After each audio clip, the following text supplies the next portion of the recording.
Ladies and gentlemen, welcome back to Beyond All Reason and the Bar Pro League. I'm Barcast TV, joined today by LSR and Requiem. Welcome, guys. Glad you're here. Hello, yeah, it's gonna be a beautiful long day of what has happened over the group stage, and how do you reckon we start this broadcast? Yeah, so why don't we do that? We'll go over the round of 16, how we got to the round of 8, which we're going to be observing from the quarterfinals today down to the finals. So, start off where how we got here. Right, switching over to group stage. As you can see, it was a fierce battle with, notably the Teddy missing out, getting knocked out by Law. 2-1 on the group stage. We have Vader advancing. That's some new faces. I personally haven't seen him around. Beating Pitak. Yeah, that's one of the matches I'm more excited to see today, Vader versus Blowdeer, who I think a lot of people with their predictions have him winning the tournament. Is there any way we can Go to maybe the aggregate predictions. the predictions? Yeah. Yeah, well, the predictions. If this works, there's mine. Let me swap to the lower and display for you on the stream. So we currently have 39 predictions. I'm really happy everybody is doing it. It's too much to aggregate, but I see a lot of Blowdeers right there, and fair number of Ragnas, a couple of Goopies, and Randys, and picked as well. But TNT has picked even the Vader, Punk Skeletons, and realistic predictions. So Very yeah, nice. I I would think I like have to. Vader winning too. So Yeah. Yeah, Vader winning too. Yeah. I know Ragna has Randy winning the tournament. yeah, That was well, pretty interesting. But I think we'll just revisit this as we move on to the things. So why don't we show what's in the books for today? And I'm gonna go to elimination view. So this is how we're gonna, which players are gonna be playing. You guys can check the challenge. Somebody, I hopefully will post. I'm not watching the stream currently, but I hope you guys will get the challenge link so you can preview the bracket as we move on. So what are we starting with, Marcus? so today our first match is going to be Tags Low versus Goopy. We're gonna have a couple of co-casters joining us throughout this stream, so be on the lookout for that as we move through the tournament. We should be swapping out a couple of the casters at different points, so you guys get to enjoy maybe some of your favorite casters going over some of these games. But yeah, we're in the match right now with Goopy and Zlo. They're both ready to go, so we can get started anytime. All right, I hope this works. I'm in the casting booth right now, but if they're ready to start, I mean, we're ready to start. Absolutely. I can go over the map bans and picks they went through before we really start this off. It looks like Goopy had the first ban, so he went for Paradise Lost. Zlo banned Red Comet. Goopy banned Desolation. Zlo banned Onyx, and then Goopy picked as the first map Sir Tagada. And then our second map will be Canis, and then the last map is going to be Heartbreak Hill. So pretty cool map. Just pretty cool maps to start the series off. I'm really looking forward to that Canis River Valley match. Yeah, I've seen some good games there recently on Canis. It's quite an interesting map with some substantial choke points, and it seems to be very back and forward on that map. So it'll be good to see how these two players go on that map. Yeah, and they're both so highly rated, right? So they always these level of players always give us great matches. So yeah, I'm ready to go. I don't know about you guys, but I'm really looking forward to the day, getting down to the finals. Okay. Well, we can.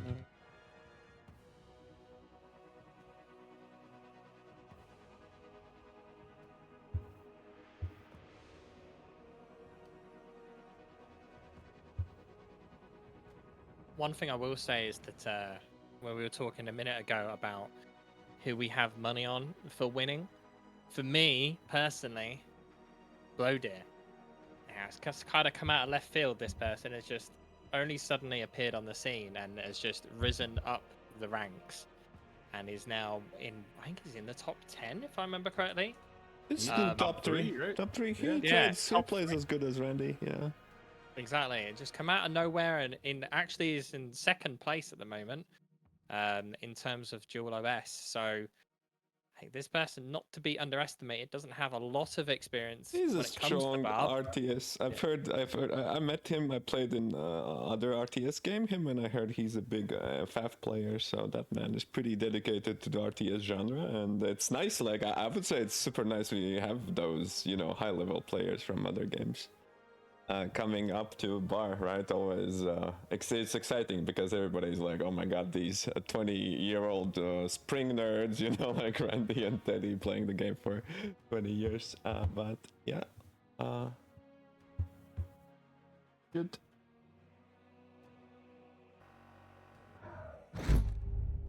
There is something to be said about like the amount of experience some of those guys do have in the later parts of the matchup, right? Like Ragna, Andy. Like if it goes to the late game versus Blowdeer, I'd imagine they'd have some kind of advantage just from the experience alone. So Yeah, you would think knowing Matt.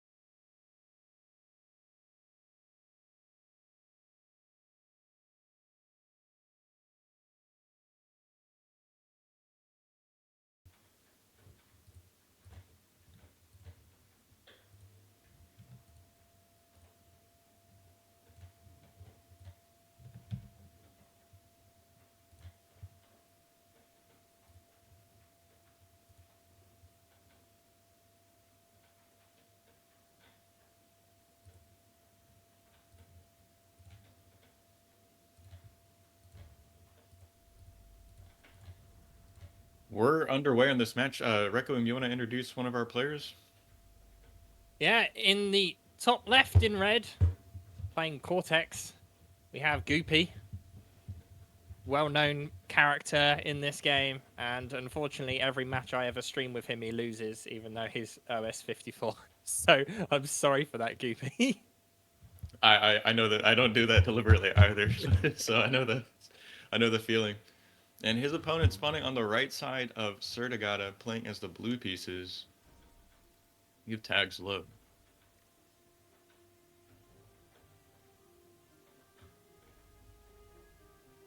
Now we are seeing a lot of Cortex players in this tournament. What's your guys' opinion on it being a very Cortex-heavy meta at the moment? I don't mind it too much.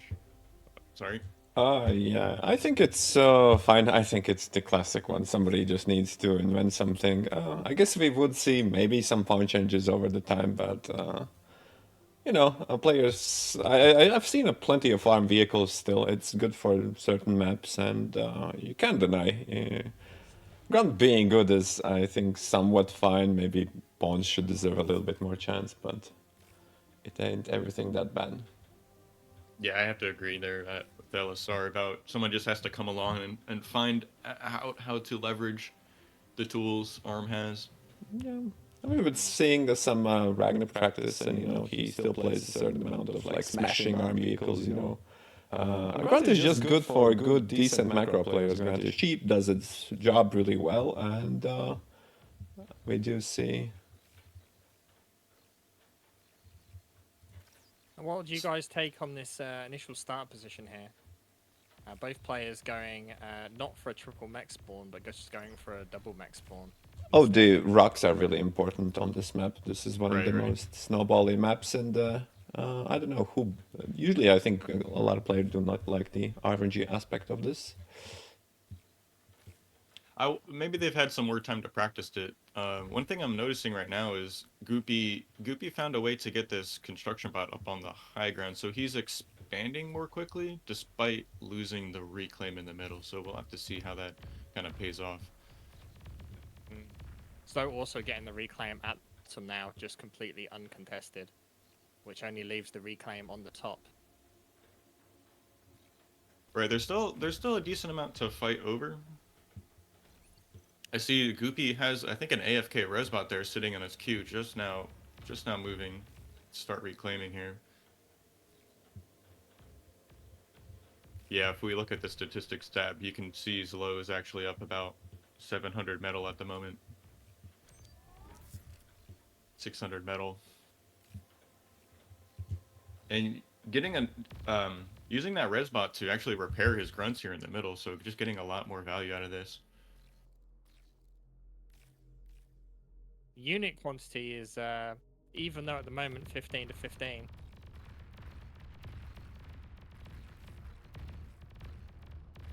Well, it's not 15 to 15 anymore. That was a nice little trade from Goopy. He took advantage of that position he had and really equalized the grunt numbers, if not swung it in his advantage here.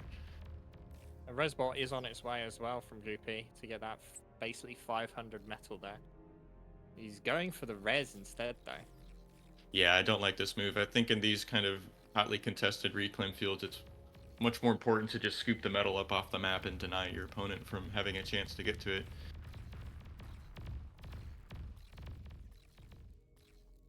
Like, he can buy time with his grunts right now, but there's just, like, he needs to be scooping up this metal and putting it back into his, giving it to his build power.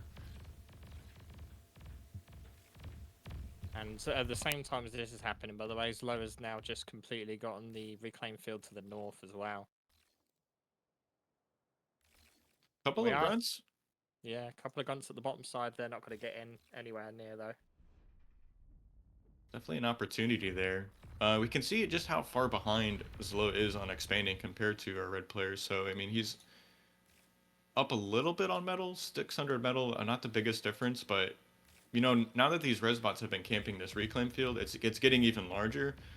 How much of that metal differential is going to be kind of made up in the fact that these resbots have been getting so much value here? Though he has just left them mostly undefended now. And there's a wave of grunts inbound. This is that Goopy style. I think this is like maybe like a snowbally. He really relies on these grave robbers in his matches. It's always surprising playing against him just how many you see running across the map. Zlo's doing a great job in the same style here. He's got 3 out right behind the front line. So he's just waiting for a trade here. I don't think Goopy's going to give it to him. He's stepping forward. He's got a superior arc on his opponent. He's just really chewing through these units as they stream out of that production queue. Zlo actually calling GG. Somehow wasn't able to beat the Goopy snowball. He's got gooped. First round to Zlo then. No, first round to Goopy rather. Brain not working today, clearly. Yeah, it's easy mistake. So we can update the leaderboard with that, but it looks like these gentlemen are getting right into game 2. So both players clicked ready, they switched the map, and we're going to be loading into game 2 fairly short. That was not too unexpected. I like LSR alluded to that map being kind of snowbally and random, so maybe we can see just how hard that comes into play there. Don't know if like most players would have conceded in that position, but Zlo definitely understanding kind of the situation he was in there at the end.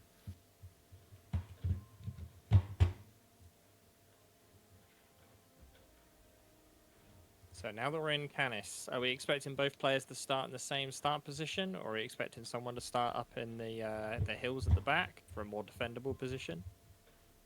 Seen a few players do that actually. I'm not sure if this map is kind of quite solved yet. There's a lot of options here. You know, you can get close spawn to the Geo is nice. Up on the high ground, like you said, is good because it's a little more defensible. But we see these 2 spawns in the middle are great for just being able to expand quickly. They're not playing exact spawns though, so I've never seen actually the Zlo spawn played. I've seen either the back one next to the Geo or the closest, like the middle-ish one, but the Zlo spawn next to the ramp, I haven't seen it in action. I like this one specifically. It's got a better starting radar position. So yeah, you don't see what's on the high ground behind you, but a radar in your main base here, where Zlo is at, gets a lot of this field. You're kind of trying to defend in that early game.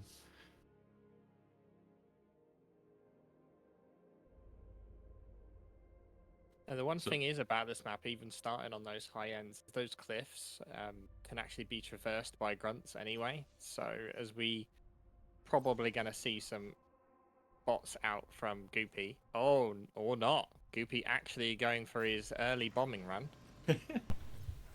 okay, this is wild. He's up a game. I've seen him do this in a couple of tournaments, but yeah, our man in red here going for the air lab first off of that 5-win start.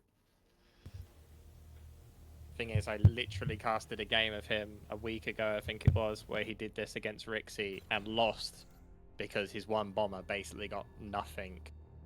And No value, huh? just through the game because of it. The one shuriken does help defend against like early raids and stuff, which you are giving up that kind of early mobility. But yeah, I don't know if it will be worth it. Slow has grouped all of his wins. You could probably get most of his wins with a single bombing run. So we'll see if it pays off. But with the scouts out already, they're gonna spot the bomber, and I feel like they're gonna be able to build air defense before Goopy even finishes the bomber. He's not going straight to the main base, so he's buying pressure seconds here. Like these scouts are just going around where he would expect the main to be, but finally now just getting a scout Sees of the it. Looks bomber, like yeah, from their loss. I was checking slow vision. yeah, excellent call. So he's got the bomber out. Slow, slow scout of it. Goopy doesn't have a way to defend these rovers either, so it's a really bad situation. And they're so close, they're gonna start chaining as well. Interesting starting position. Doesn't.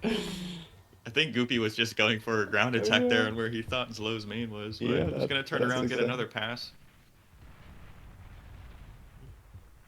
That's not We'll bad get value. a single bomb run left on that bomber. Yeah, I got him maxing a couple of wind turbines, but I'm not sure what's going on in Goopy's main. I think he's losing a lot of his wind. Oh, Goopy he lost lost all all. of his wind. That's Not huge good. damage, and there's there's some like rovers are completely surrounding his base right now.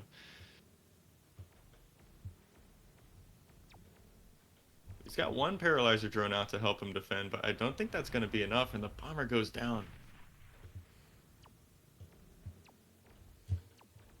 Now we may see a very early GG here from Goopy. Yeah, this is quite the risk you have. He's gonna clear out 2 of those rovers. The third one's gonna get stunned. He's trying to get up a bot lab here, and does he have enough metal to finish that? Actually, I'm not sure how much he has in the bank. Not going to matter too much. We've got incisors already on their way down. And it's just giving lots and lots of free time for Zlo to just expand. Yeah, I can see on the mini map he has 2 cons expanding.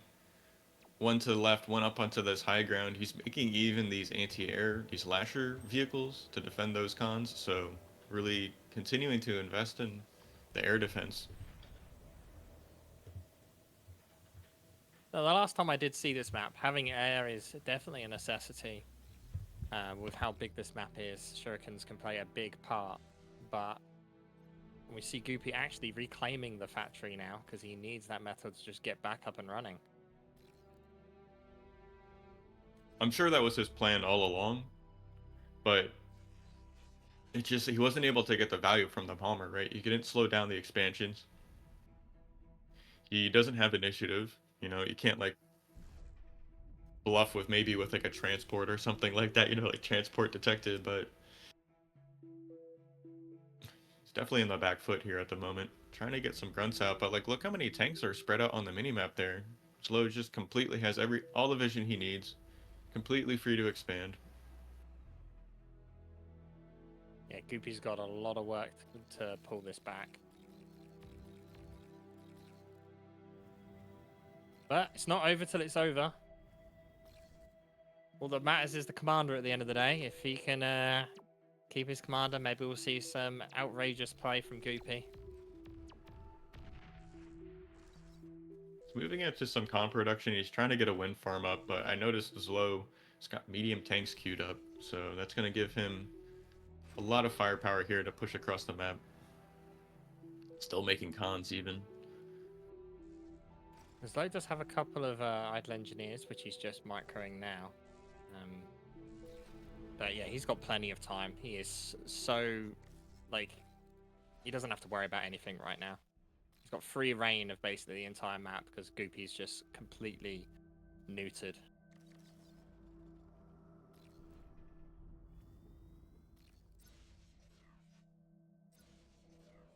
That one paralyzer drone still alive, trying to shut down these rovers in the back. I think he's gonna catch one of them here on the high ground. Just a great combo and the power of this air open, right? The single drone here can just defend so much over the course of the early game and mid game. Thing is, though, that one shuriken will do all right, but as soon as it runs anywhere near that missile truck, it's game over. Gonna get that. Two grunts gonna find a missile truck. I haven't seen this interaction enough to know how which way it goes, to be honest. He's gonna get the flanking damage and take it down, so nice pick off there. Trading two grunts for that vehicle.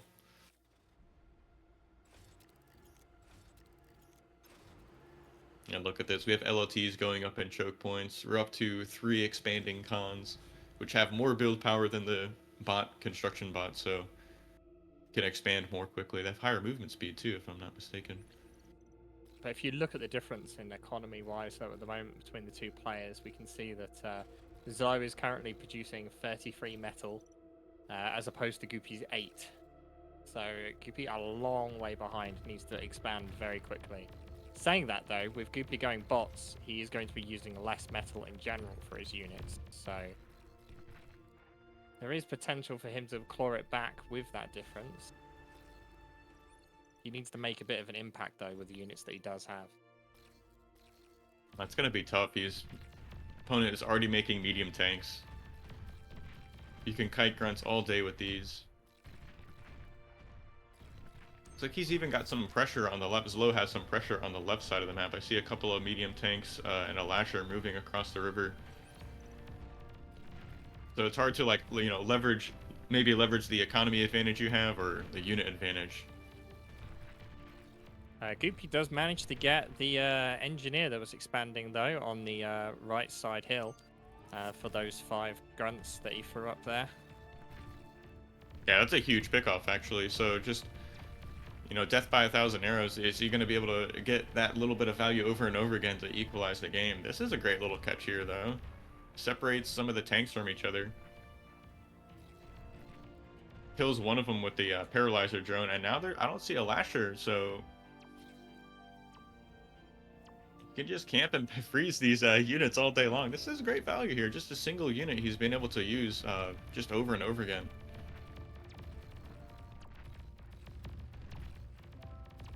Yeah, managing to pick off those forces on the north thanks to that single shuriken.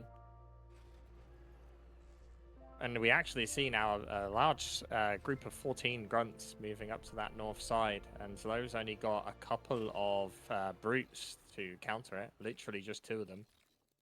So I like those 2 LOTs in the back though, so I don't think Goopy's gonna be able to press too hard into this. He may be able to get to the con, which is just would be another great pickoff here. See more grunts moving across the river on the south side. Kind of pinched between some medium tanks and an LLT.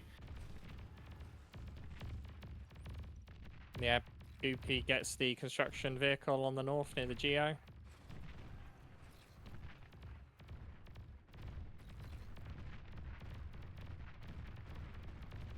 And a couple of more mexes here, so he's gonna step a little too far forward. He sees what he's running into, pulls back with those group of units, and this is a really commendable commitment here, trying to get back into the game here. See, unfortunately, Goopy's got quite a bit of metal in the bank right now, so he either needs to get on another factory or find a way to spend that metal. Fact is, though, Goopy's managed to push back across the river and force the Zlo back onto his own half. Commendable thoughts of how many grunts does it take to push back some vehicles. That's quite a lot, but look at the 3 medium tanks on the right side of our screen right here. LLT's on the left. It's gonna have a harder and harder time finding raids and finding value. These lower tech units. It's something I've noticed in these Canis games. Like, yeah, you might open like bots versus vehicles, but after a certain point, once metal incomes get high enough, most players transition into T1 vehicles. We're actually seeing that now in Goopy's base, as he's just finishing off building Tech 1 vehicles himself and starting to build his own brutes. But like, look at this T1 army here from Zlo. I see like a dozen brutes on our screen. Scouts flooding in on the left side here. Still trying to find raiding and harassment damage. On the minimap, Zlo is cleaning up the run by on the right side. So just taking off the pressure here, and that's going to let him concentrate his forces and go in for an attack.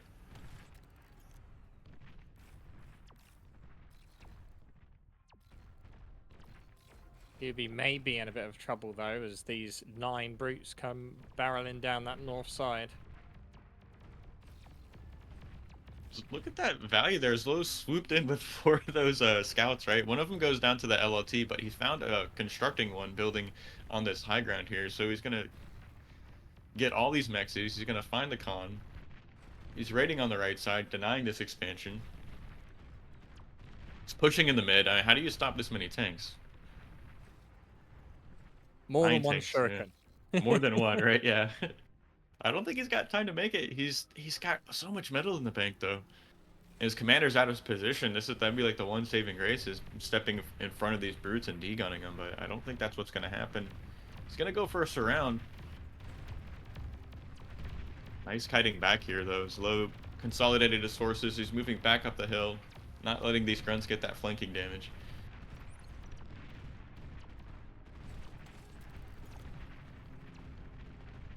Snow actually has built bots himself and has gone for a grunt push and brute push along the south side. Yeah, we see that on the mini-map. He's running across with some grunts even, so probably looking to get this resbot tech really opened up for himself. By making use of making use of these grunts 12 minutes, 13 minutes into the game. These 4 medium tanks are gonna turn around, gonna catch this little expansion outpost here from red.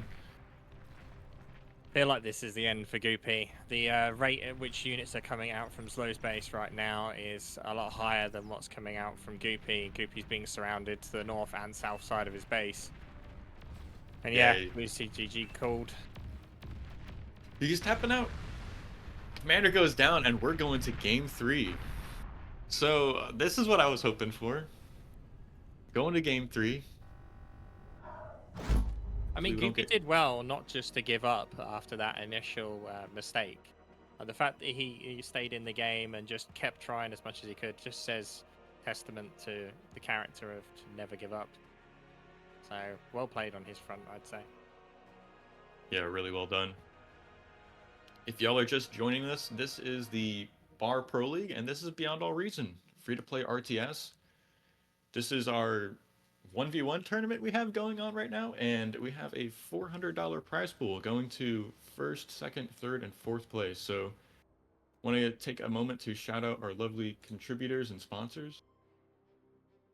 We had several people from the community step up and make very generous donations. So just want to take a second to give these guys a shout out.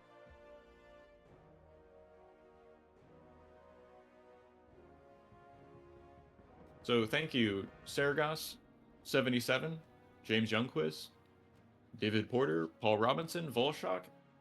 You guys made some really generous donations, so thank you guys for contributing to that prize pool and giving back and showing these players, our lovely competitors, your support and thanks for the games we get to see. So thank you for that. All right, there we go. Yeah, and this is game 3. So spawning on the left side of Heartbreak Hill, we have our red player, Goopy.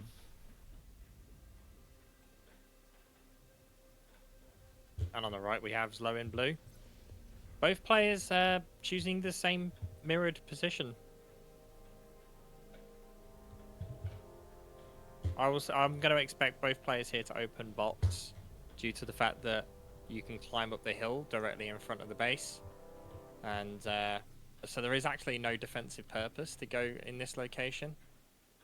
But it does mean you're close to the south side mexes, which can not be reached from this location, but you need to walk engineer a long way to get to them, so it makes sense to be close to them, as the north side expansion's a lot easier to get to from that start position.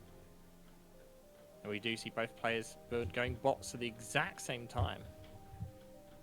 Yeah, I really like bots on this map. You can see the terrain in the middle is just all these hills. Can make traversing with vehicles so difficult. Even the starting like pocket position they've put their main bases in, you can only get into that location with vehicles on that little gap between those two hills. So this main is really safe in the early game versus a kind of vehicle player, which we may be seeing someone exploit. There's a lot of different things you can do, so really looking forward to this match. I have seen quite a lot of people start off here with bots, and then they'll walk their commander up to the hill, and then build a vehicle lab on top of the hill just in front of the base, so they can get quite quick reacting from the bot factory if they need assistance defending the vehicle lab. But then they've got the vehicle lab up on the high ground ready to go to contest this middle section. Yeah, we've seen a little bit of a meta develop, perhaps. I think our observer did a great job putting out the location of those factories, and even like building the con turrets right down on the bottom of that hill. Yeah, so they can assist both factories. So we'll have to see where these players place their second factory, how they choose to leverage the metal income they get as we move into the mid game. Interesting start here from Goopy. A little slower commitment to expanding. Like, I think he got the radar up and then moved back down the hill to just add on wins. Not sure if I saw that right. Well, he's actually got 3 construction bots out, as opposed to Zlow's 2 at the moment. Zlow is only just building his 3rd one. So, when it comes to expansion, Goopy is ahead. And interesting enough, they both made an early res bot, which is going to pay off for Goopy. I'm not sure about Zlow's. The trees have quite a bit of energy reclaim on this map, but it's just they're so spread out. I'm not sure if it's completely necessary to make one of those so early, but who am I? That was a fantastic trade. Look at these two low health grunts. Goopy's going to pull those back, get them repaired up, I'm sure. And he's got 4 grunts here just outside of his main to res with this early res mod, so we're going to see a lot of value here. Gonna look at the main base of Zlow here. Just continuing to add on wind turbines. They're gonna stay in the main base, assist that factory. It's the name of the game. Get a lot of grunts out quickly, and you see he's up to 3 expanding cons. So really like to see that. He's gonna gobble up his side of the map and get that metal income swinging in. Interestingly enough, Goopy has 1 construction bot purely focused on building more energy, whereas Zlow has not produced any more energy buildings at all. Yeah, he has no construction bots focusing on that at all. Purely just expanded to metal points. Yeah, we saw him do this last game on Canis. I want to say one of the cons that came out just started this huge wind farm for him. So I heard a control K there. I'm not sure what exactly that was. Maybe it was top left. Goopy was chasing down a Zlow grunt and just didn't want to give him the wreck. So interesting little mechanic here in Bar is the wreck fields that are left behind when units and buildings are destroyed. You can actually self-destruct and you don't end up getting that wreck. So nice little denial and reclaim for your opponent. Yeah, another thing to note that's key as well is that some units have a bigger self-destruct or have like a special effect on a self-destruct that these high-level players will definitely make use of if possible. Being one of them being the LLT, basic Right. LLT. Huge explosion radius. A lot of people use that for defending against waves of grunts. They get close to the tower, can wipe out entire swarms of them if you can time it right. Single grunt finds its way to the top left corner of the map here. I don't think it's a Goopy. Goopy's aware of that too on the bottom left.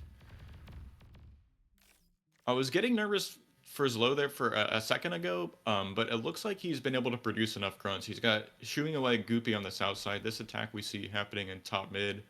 I think he's got enough units to defend and deflect that attack. So really strong play from both players. Even a little raid here coming in from Zlow. This is fantastic damage. finding a construction bot and a max. I don't think he's done getting damage either. He's going to be able to get a second metal extractor. Really unfortunate. I see on the mini map there, Goopy has a resbot going down. Not what you want to have happen. He's got to run back and save that. That was fantastic control there. Kind of got lucky with that wreck being in between the two units.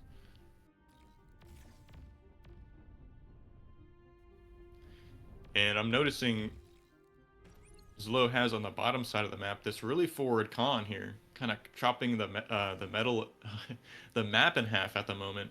So kind of expanding forward in front of where he really wants to control, just to deny the space from his opponent. So, but both players really hurting for energy right now with the wind, and with building the exploiter on the bottom there, it does take a lot of energy up. yeah, neither player committing to solar panels or energy storage. Looks like I saw those energy incomes drop below 200 for a moment, but wind is still not cooperating. It's falling again. So a little bit of a lull in production here and expansion. Even if you kind of catch your opponent's LLT's power down in this situation,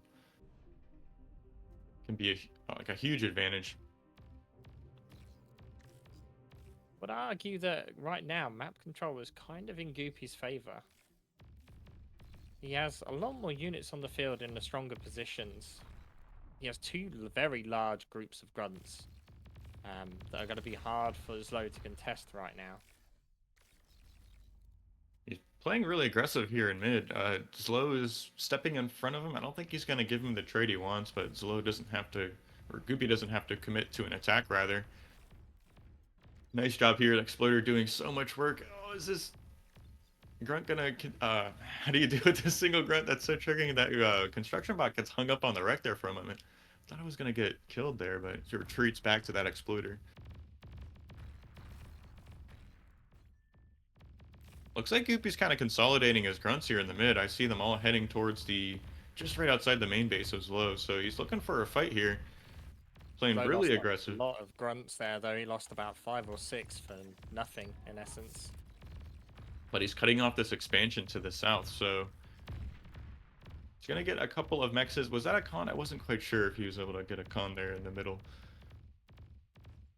Goopy also has a bunch of 11 grunts just sat in the bottom left corner, not actually doing anything at the moment. Yeah, a little bit of a handicap.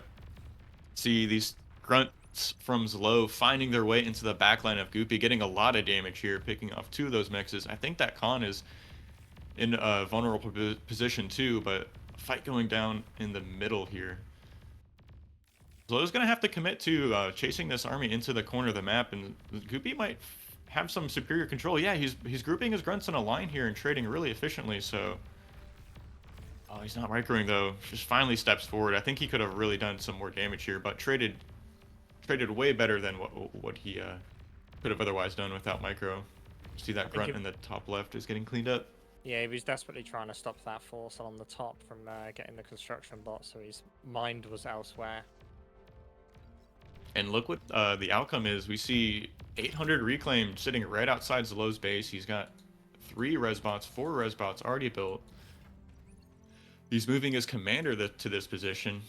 So really sensing where this game is, where the focus of this game is going to be for the next couple of moments. Trying to secure this reclaim. In Goopy's area, he's building some advanced solars, so he doesn't have to worry about the energy issue, and he has a vehicle lab queued up. On that high ground like we talked about. Yeah, so Goopy getting ready for a vehicle transition. Zlo has a really nice reclaim field to camp here for the next moment, and Goopy's trying to commit into it. He's got superior grunts coming in on the reinforcement here, but that's not gonna do anything now. Zlo's trading really efficiently. I think this might be a little bit of a feed here. He's got a really nice LLT positioned at the top of this reclaim field. He's going to creep into it with his commander and let these resbots get their value. Yeah, and now that 400 reclaim field has just turned into 1.3k, so that's a huge amount of metal just laying there. cheeky Resbot trying to scoop up some of this metal. I think Goopy's thinking of another way. Like, how can he find value in the situation here? Well, he's going to take the high ground just outside your main base. That's not where you want your opponent's army, so... Slow's got so many grunts, though, encircling this attack. I think Goopy should just be buying time right now. He needs to get as much value from that vehicle transition as possible. He just needs to keep Zlo contained for a little while longer until he can get those vehicles out, and then that's going to be a completely different ball game. Incisors trade so well into grunts that if he can get enough incisors out, these grunts army is going to be squashed very quickly. Yeah, but, I mean, how many grunts does it take to kill an incisor? I don't know. Look how many halos we see here from our man Zlo. And it's just that army is gonna get larger and larger here. Zlo stepping forward, trading really efficiently against those grunts here, slamming through that army. I think he's gonna start pressuring here in a moment. Stepping out into the middle of the map. Goopy's tanks show up and, like you said, are starting to trade into these grunts really efficiently. Incisors can kite grunts really well, but is Zlo gonna give him that opportunity? Seeing the main base, even a transition here from Zlo. He's going into T1 air, so not T1 factory, T1 vehicle plant, but rather it's going to be moving to bombers, perhaps? We'll have to see.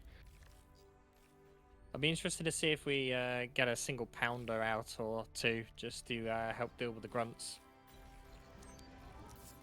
Yeah, I would really like to see that from Goopy. I like going like 2-pounders, 2-pounders first out of that vehicle plant and give them the time to move across the map into these forward positions. And those quick incisors can, easily catch up and reinforce those.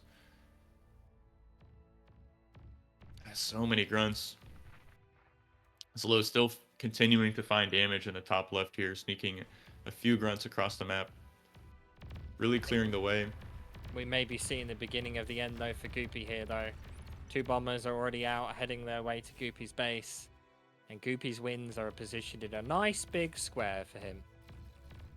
See even more grunts heading across the map here. 4 Zlo, who's still finding damage in the top left. And look at this bomb. It's going to go off, get a nice group of wind turbines there. Still not done finding damage. Goopy's going to tap out, call GG. Really well played from Zlo. Surprising, because he's already got these advanced solars up, which should make up for the lack of wins. Right, but just look at the mini-map, right? Zlo continued expanding. Like, Goopy had initiative for a moment there, but he wasn't able to expand to his half of the map behind it. He was able to tech, but he just left so many grunts for his opponent to res.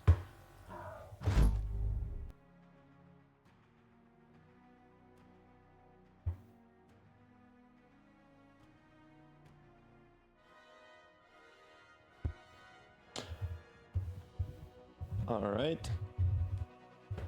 That was interesting. There goes my predictions of Goopy advancing. So let me maybe update. Cheers. I think not a lot of players expected Zlo to win. Actually, if so, I guess that's interesting.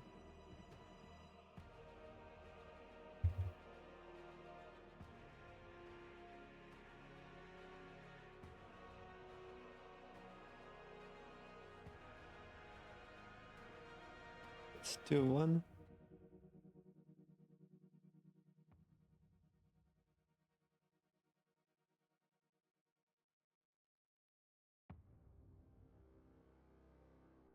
Hope nobody cheated in the predictions. And if we refresh, then well, actually, Sheep is correct, XFactor is correct, and Ragna is correct, and Claret is correct. So let me go to the predictions a little bit to see what's been happening. So around 1, 2, 3, 9 people out of 30 have predicted that Zlo would win this. Yeah. Yeah. Well, XFactor's dream of winning is still alive, so Maybe Sheep is the one prediction maker, UK. I predicted Goopy, I think. I mean, the bombers on Canis. So, but yeah.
All right.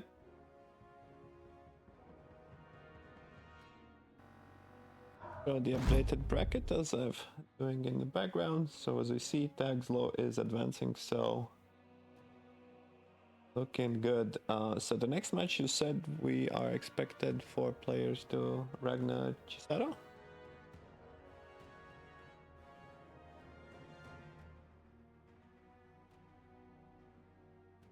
Make sure Yudi is available and gets into the lobby, but let's find this. See, Ragna's actually in our lobby here. Oh, I should rejoin that one.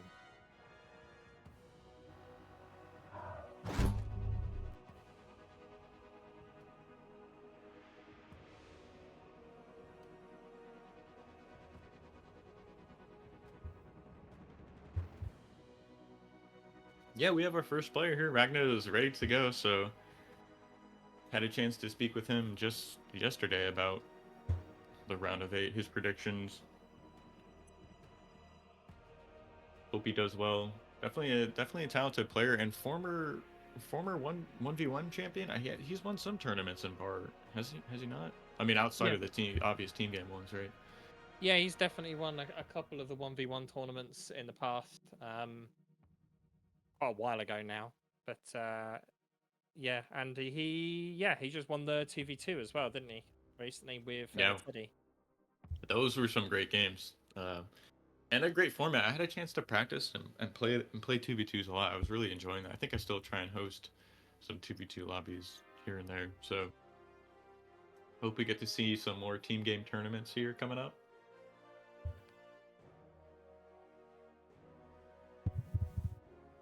Always cool to see the different iterations of the game. All the different wonderful formats like 5v5s, 4v4s, 8v8. Guys, we cannot hear Barcast and Requiem I've at the moment on the LSR. fixed it. Yeah, I think it should be good.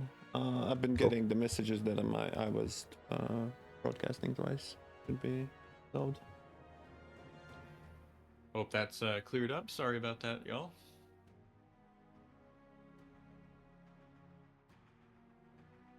Yeah, So as we were saying again, then saying it, I as we think were talking I think about, Ragna's gonna win this game. you're wrong. No.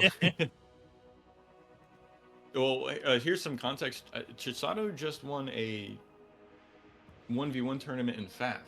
Like, they're grand finals, right? So, definitely a winning, like, champion level player, right? Who's can close out games and not going to let nerves get to him, right? So, you can definitely take down a series versus a tough opponent. True, but Ragna's just got so much experience over many years of playing Bath that well, you can be good at RTS games, but at the end of the day, it's your experience with that game that just trumps everything. And my personal experience of playing both FAF and Bar, moving between those games, it takes a little while for your brain to kind of kick back into what you need to do and like the kind of different ways of playing. Bar plays very differently from Faf, even though they're basically got the same heritage. And so if Chado has recently been really invested into doing that tournament, it might take a little while for his brain to get back It's into a fair gear. point. I think Chado, I don't know if I've seen him practicing 1v1s that much. He definitely seems like more of a team game player in Bar anyways, so of course the skills between team games and 1v1s definitely overlap in a lot of regards. I mean, there was the qualifier match that he played versus Stardom that was on my channel recently, and that game was a great game. Both players did amazingly well, and Chado ended up winning. So, yeah, I mean, he's definitely a good player, but I still think Ragna will just pull out the win just from his many years of experience. Well, we'll have to see. Looks like both players are here, so we're going to be moving into the map banning picking phase.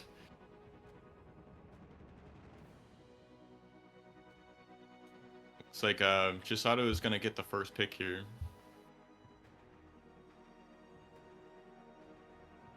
LSR, can we get a shot at the map pool? Is that?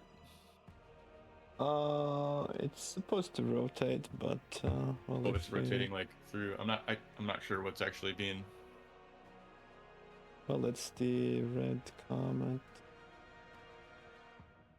Paradise Lost. I can show you the Desolation. We've banned a few of Vader. them actually, so And Canis River. Hardback. Yeah, we've been. And Onyx Cauldron is also the map.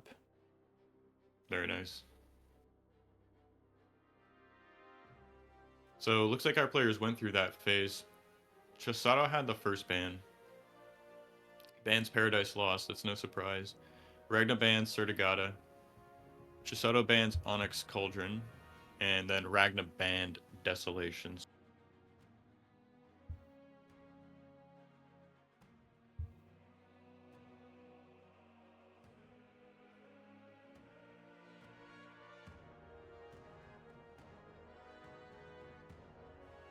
Felt like your mic might have stopped working back. Yeah, sorry There we about go. that. Not sure where I left off exactly, but We players got are all the going map into the bans. Yeah, we got picking all your map phase. bans. So who's your choice to win this round then? You asked me who mine was. What about yours? I would I want to say Ragna because I personally like Ragna, I but think Ragna. I think it might be a little bit spicy. I didn't have answer. I think we're gonna see some secret strategies, but oh dang. so yeah. LSR knows something. I'm not sure. We'll have to. I mean, there's no reason not to pull your punches here in the quarterfinals, right? So, It's gonna be interesting, guys. Chisado's asking for a minute before we get into the match here. Yeah. What we are seeing though is this doesn't necessarily mean anything, but both players have got ARM selected as their default faction. Will we see someone playing ARM instead of Core this round? Arm versus arm. What a treat that would be. Ooh. On Heartbreak Hill here, I'm not sure. I mean, you can make ticks work, right? Like a arm bot tick open for sure. I wouldn't be surprised if Ragna doesn't do something like that. So We'll just see Ragnar go well out of left field and just go ARM gunships. I know the comment is old, but I found that there's more than one faction in Twitch chat in 1v1. That's insane. What do you mean? There's more than one unit, like a grunt? So I was really looking forward to today. Maybe we're going to see some new stuff come out of these players who had time to refine perhaps something new, exploit what they expect their opponent to be doing, right? So I mean, if you know your opponent is just always opening grunts, so you can definitely play around that or think of strategies to counter it. So especially on a map like this. I mean, we saw the last game here, Goopy versus Low. I mean, at some point there must have been like.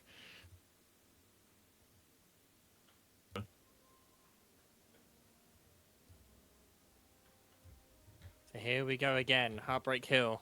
Will we see any difference in playstyle between the two players from the last game? I hope so. I don't mind the grunt versus grunt. Definitely a little bit of a skill check to pass for both players to kind of get into the mid game. Essentially, you can start seeing some more skill expression with the different, tech paths you can go down, whatnot. So personally, I don't mind it too much.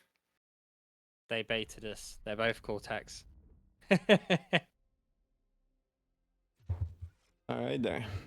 Yeah, we can introduce our players here. Spawning on the left side of Heartbreak Hill, playing as the red pieces, we have AFF's Chado. Make some noise. And then Ragna with his Viking hat in blue in the bottom right. Yeah, let us know who you think's gonna win in chat, guys. While you're there, hit the like. I think that's a thing on Twitch. I'm not sure, but let us know. Show your support for these players. Let us know who you think's gonna win. Should be a fantastic series regardless. So Ragna's going 3 mech start into a couple of more wind turbines here. Expecting him to place a bot lab down here shortly.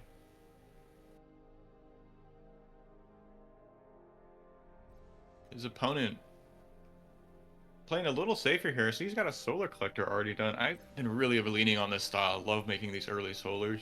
You can start assisting the factory pretty much immediately.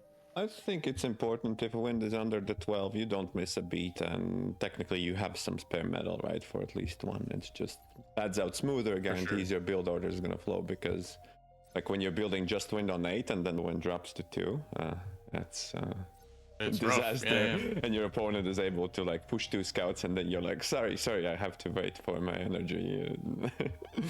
Feels bad, man. And specifically on this map, like there's 90 metal sitting right outside your main, so I mean that's not quite one free solar collector, but I mean you can get. I mean, look at that juicy metal sitting right there. Chado actually going 2 solars though, and just pumping out construction vehicles. Both players without a single combat unit yet. Pretty greedy, yeah. So double con before grunts.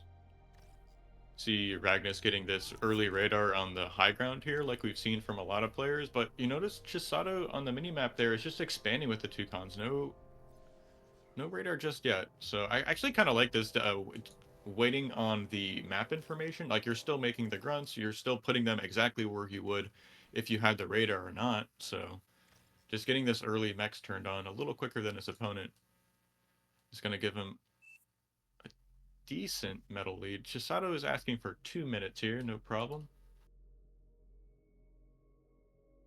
Gonna have to find a way to fill this time. Oh, now he says go, so quick little break there. Ragnar actually going for another construction bot, totaling 4 construction bots right now.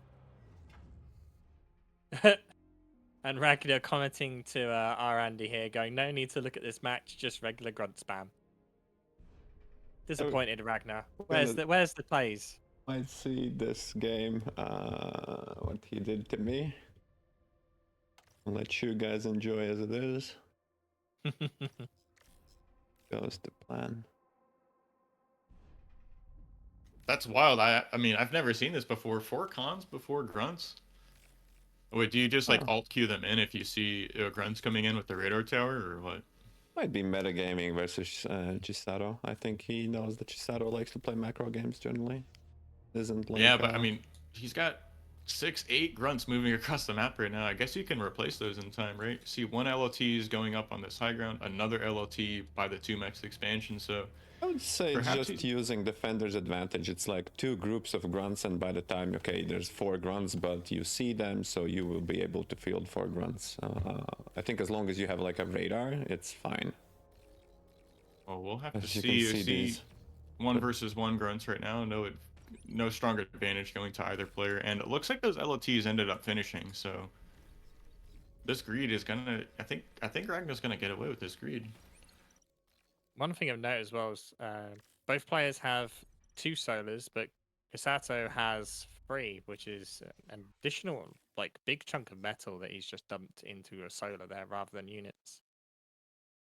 In case he runs out of metal, you can use always this comp to quickly reclaim or just, you know, Yeah, get one respawn.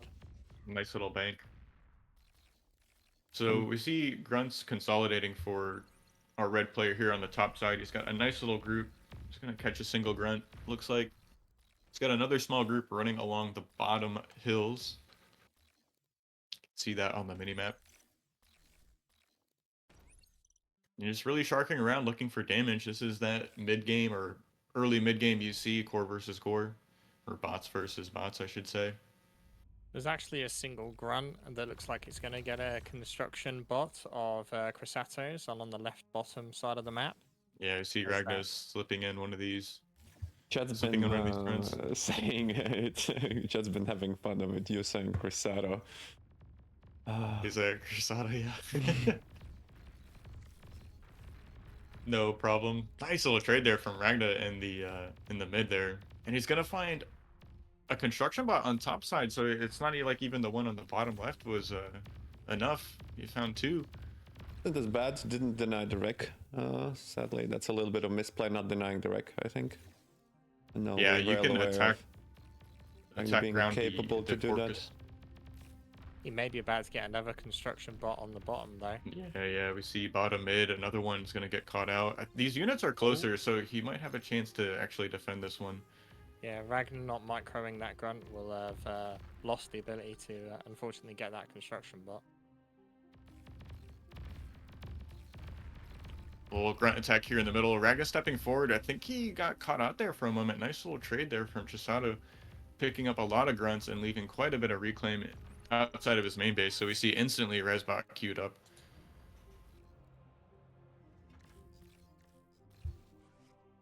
One thing I do hope is that the red player goes into the finals so that we can have an interview with them and ask them how you actually pronounce the name.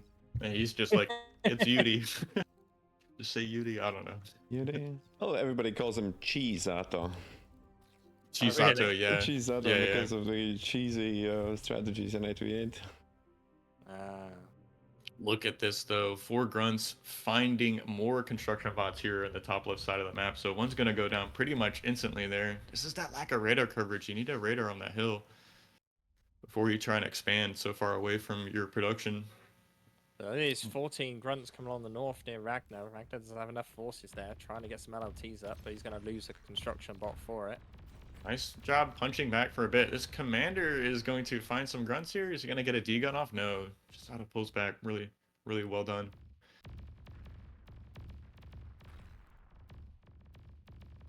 Is that LOT going to go up? How did that not... I'm not sure how that Khan got that LOT up, but... Oh, it didn't. It's like it's going to finish. No. And Continue. whoever said they wanted to see some pounders, Ragnar now has a vehicle lab out producing pounders. Right, he's even reclaimed his own bot lab here, so really quick transition. Look at this creeping style here from Ragna. He just like cuts the map with LLTs. Yeah, it doesn't have much in the way of map control though at the moment, and just going pounders is not going to help with that. Right, So but he has a slow. metal advantage for now, right? I think it's a well, little bit of actually- fake maybe from the lab reclaim. Yeah, he's only got 20 incoming metal at the moment, as opposed to Kisato's was like 25, 28 a minute ago. Nice. I hear a mine's going down actually in the middle, so classic Ragna style. Forking up the map, putting mines everywhere. These 2 pounders in the mid are going to be quite the surprise for Chado here. He's trying to run into this little choke point here. Sees the pounders, pulls away on the minimap. Nice little catch there. See a lot of A-Solars going up in the main base here for Chado, who's got an air lab queued up. He's even reclaiming his basic solar collectors. See, he's got those all reclaimed with a single res bot, so pretty cool little transition there. Also seeing a transition away from grunts to thugs as well. I wonder if this is in response to just having extra metal. Well, he's not. He has no metal in the bank right now. He's not under pressure, so maybe this is just in response to the thug push. And what is this? A seaplane's coming out. Yeah, What am I Ragna's watching? reclaimed the vehicle lab. Relying on mines to just defend and the few pounders that he has. What are you doing, Ragnar?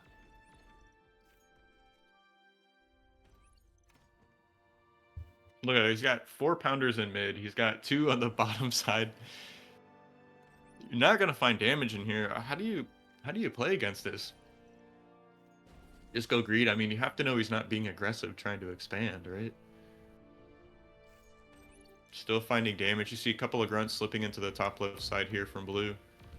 Great job picking off another mechs here. Only gonna get cleaned up. Don't know if Ragnar's seen the fact that Chado has air yet, though. As both players have gone bombers first. Now, seaplane bombers are tankier, because seaplanes are technically classed as like Tech 1.5, Right. so they should be able to dish out more damage. He's just pooling them up for now. Both players are pooling up their own bombers here for a moment. Chado's moving into paralyzer drone production here, so I see a few trickling out onto the map. Did Ragna get the air alert there? See on the mini map here, these bombers are moving to the bottom left side, taking the long way around. I think he may have got it from that single grunt that's along the bottom. Probably That's saw a so- shuriken, I think. Finally picking that off. Desperately building air defense along that bottom corner. Yeah, he must have got it. He's getting up his anti-air now. We see plenty of anti-air in the main base as well, so these bombers aren't going to find any damage, hardly.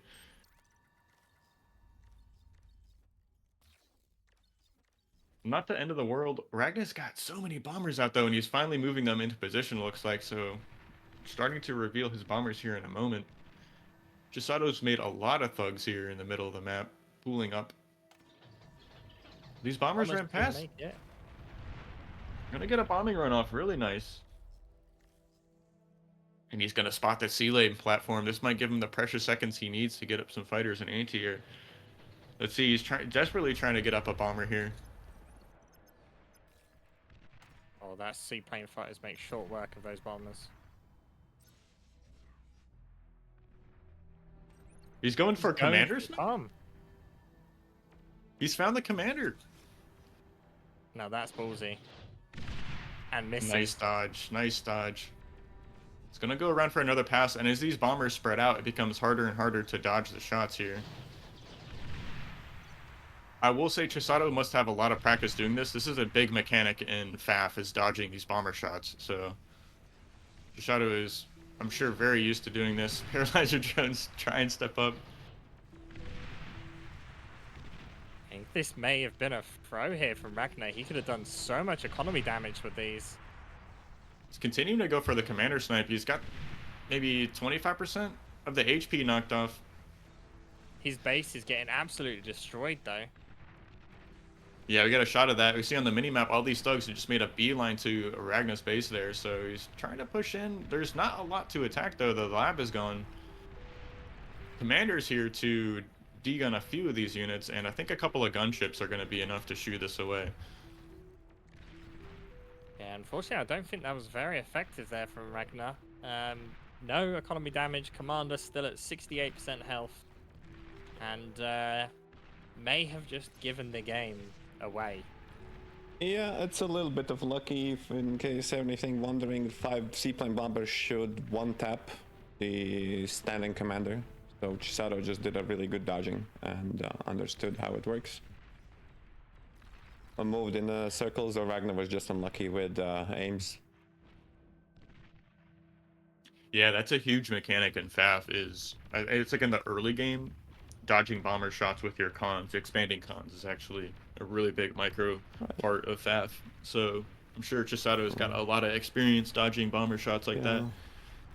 Yeah, in the practice I didn't die on the first volley, but I tried to move, but I don't understand somehow. I looked at the supposed way to counter is that you just go into like little small circles all the time, and yeah. Maybe if Ragnar spread out his shots, it would have been a little bit better.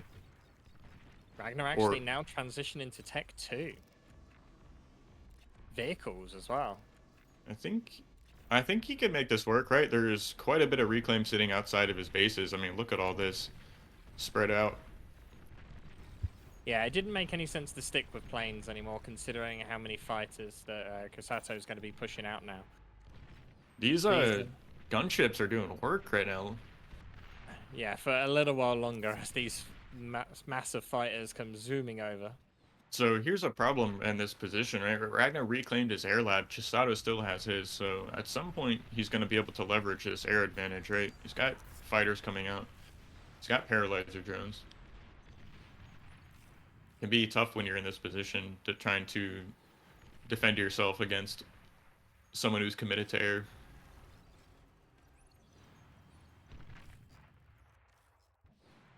See these Thrashers on the bottom side slowly picking away at these LOTs. Ragnar's trying to rebuild some of these light laser towers here in the middle, and I see he got a advanced construction vehicle out and reclaimed his T2 lab already and has moved into amphibious units. So interesting.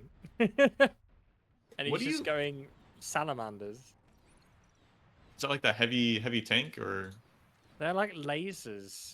They're kind of like laser guns. Well, it says heat rays, but I don't know. Surely they're not that. They're like early T2, I think. But surely you'd just rather have Tigers. Tigers would be hard to move around this map, and if like you'd have to bring like an escort of anti-air. See the amount of air Chado has actually in the skies right now. He's got quite a bit of bombers. See, these drones are stepping up. Don't really have any targets here at the moment, and I hear that first muskrat, excuse me, that first amphibious tank is on its way out. Well, actually, think about it. Yeah, the amphibious vehicles will have an advantage considering how much transversability they have. So it kind of makes sense, but still, when you're this far behind, just transitioning through so many factories, don't know if it was necessarily the right call. Yeah, we see just more and more thugs streaming out into the map here. These mines are buying Ragna sometime.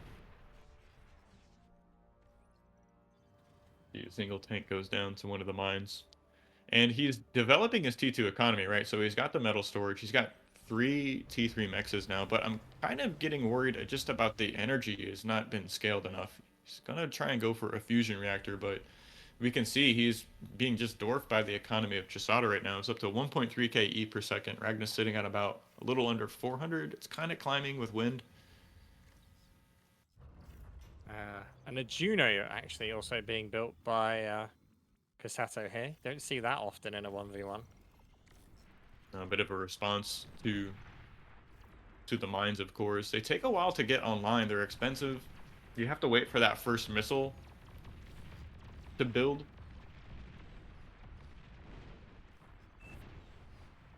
Chado not really being patient with it. Ragna taps out. GG calls game 1. So interesting to see game 1 going to Chado there. Really tense moment there for in the middle of the map. That commander snipe. Yeah, as I'm seeing in chat here, we're from Perfy going Ragnar tried to flex and it failed miserably. Yes, I would also agree. I feel like Ragnar kind of tried to be smart and do something funky and it just didn't work at all. And, kind of just gave him a free win in essence. So are we going to see a big upset here? Ragnar going out. Who knows? Ragnar's playstyle. I mean, he last one of the last 1v1 tournaments, he also went with 2 Jaders, no mexes. It's either he does it or he does not, right? I don't think he plays much of the macro games unless it's super even. So Yeah, game 1 goes to Heartbreak Hill. Chado was able to dodge. I'm curious how Ragna tested this. I've seen the chat mention that, you know, bombs drop so fast you could just maybe set target or and Ragna went for trying to hit the ground perfectly, but Chado just did a little bit of laps and the bombers were in sprint, so... Just doing some laps. Nice, well said there. Yeah. Well, we're moving into game 2 here on Canis River. Get a chance to see more difference in how these players kind of like to approach the game here. Chado is spawning on the high plateau here. Ragna's going for that little pocketed central main below the 2 mountain ranges. We also have our first double arm game. This could be a long one, guys. I'd imagine this goes to T2. We're going to see consoles coming out, right? Mines being laid. It should be a good one. Hopefully this goes to a nice long macro game on Canis River. Even like the T2 Geo you have available to you. Ragna's much closer to that, so.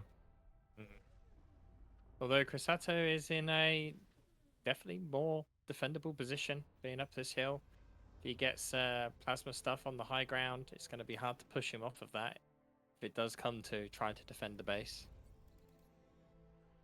So we'll have to see how they open. Oh, Ragna's going vehicles as well, so this is just wild to see. I didn't know this was even a thing. Armed vehicle versus armed vehicle. Who knew? Is it just going to be Janus versus Janus? It's going 4 rovers first. It's interesting. Into 2 blitzes. So I think I saw that queue correctly. He had no cons queued up. Chado's going for con first. Yeah, so this is that classic Ragna style, playing really aggressive here with the spike in military units at the start. Kind of maybe has a chance to catch his opponent off guard. Get a shot at Chado's main base. I saw him putting up an LLT with his commander just above his mechs, right? Yeah, so he's got that going down. Is he going to be expanding with his commander or with cons? We'll have to take a look and see. It is interesting, actually. We've not seen much in the way of commander expansion so far. Most players have had their commanders sat in their base, assist in their factory, using the build power of the commander to just get more and more units out. Whereas in non-ranked, well, I say non-ranked, non-league games, you often see players using their commanders to push forward. So I don't know if players are being a bit more conservative in the league games as they would just a normal ranked game. It's interesting. I know there's, you know, advantages and disadvantages of both sides, but for sure playing bots, I think it's a little more important to keep the build power on your factory with the commander. I can't speak too much to the vehicle style, but Chado must have watched some replays. I saw Teddy open this pretty much this exact same way, so he either watched that video or just kind of came up with this on himself. But notice just the positioning on these 2 LLTs. He's got his main base pretty much buttoned up from the left and the right side. And because his opponent has also gone vehicles, he can't actually get up that hill. If he was bots, this would be a different story because right. Ragna would just be able to walk up behind and get free damage. See that first radar goes down. That's a nice little pick off here. I wonder if Chado's in the dark to these 2 tanks making their way up to the high ground. A single LLT, I don't think is enough to stop these 2 blitzes, so nice little defense right here. Good cleanup. He gets the shots off, kills that forward blitz, and the second one's gonna go down without doing much there. So nice little defense there. We see some more units trying to slip in on the left side. Single rover gets through. We actually saw a very nice small micro play there from Chado. He quickly moved his construction vehicle to build a wall behind his construction bot so that the blitz couldn't target it, and forced the blitz more into Chado's blitzes to kill it quicker. That was a nice little catch. Micro. Didn't quite see that. So I had a chance to talk with Ragna about this map and vehicles recently, and he was saying one advantage to expanding with your commander is it can defend itself in a sense. So it's like you can use its build power to make LLTs and expand across the map, and then you can consolidate your actual standing army you don't need to keep blitzes around defending yourself. Like you can kind of attack. Although compared to trying to expand with cons and like you're trying to defend them with scouts and I like incisors. this. I liked really this. What you said, this Chado opening path, because it goes like this, and you hit all the 3 mexes, and your commander is useful after going for the Right. middle. Right. So you have like a one really easy, clear expansion path that makes things easy, and you can do the army whatever you want, really. Exactly. He's not being super aggressive with his units. We see even he's got a lot of blitzes next to his commander, but just a few units on the other side of the map. 2 blitzes, 2 scouts. This is another nice little catch here. Not even going to get a mech there, but is going to keep one of the tanks alive. So trading, was that 3 tanks or 2 tanks? Pretty much for free. Ragna's being Nice little pickup there. extremely aggressive, and Chado is actually hunkering down and playing it super safe. Double LLTs. Say that, because Chato's got forces basically right outside of Ragna's factory. Just being allowed to live right outside of the factory. Yeah, he can't dive in and attack at all. Nice amount of build power here in the main for Ragna there. He's got 3 cons assisting the factory. Get a shot of this D-gun maybe? No, not quite. Sorry. Nice little SimCity there. Chado only has a single construction turret assisting both his energy production and the factory at the moment. Second construction turret is going up. Ragna hasn't even started on additional build power yet. Just getting some construction vehicles and that's it. But if you look at the minimap though, Chisado's got 1, 2, 3, 4 expanding cons. So we get a little light on build power in the main, which I think he's fixing at the moment. I see another construction turret being built, perhaps. And should be scaling his E soon here. So really, really nice play from our red player who's up a little, almost 1k medal. Ragnar is definitely investing a lot more into static defenses than we see Chado doing. Nice little cleanup there. Losing a single mech there. Not the end of the world. And like you said, Ragnar's investing a little more in static defense. I love this forward raider and those 3 LLTs blocking off that attack path there and kind of the middle part of the map. And maybe Ragnar's going to get a little aggressive here. He's got a forward raider. He's walking across the river with his commander. Is he going to build like a forward factory? Yes. There's 4 blitzes in the mid. Make short work of that LLT. Blast through that position here. And Ragnar is facing quite a few blitzes. What is this? 9 blitzes. He's got to find a way to deal with this. Did Chado get tipped off to that commander position with that radar? It's like, what build that radar and where's your where is the unit now, right? It does look like it, yeah. If you look at Chato's view, though, he hasn't actually seen the radar. He doesn't know that that radar exists. And the radar that he actually just is about to build will spot it, but Ragnar will get the factory built before then. Is that in the radar shadow, though? I mean, I can see a little bit of the factory is touched, but... Now, if you see, now he's just built the radar, now he can see it. 2 blue things here. Now he will go and scout.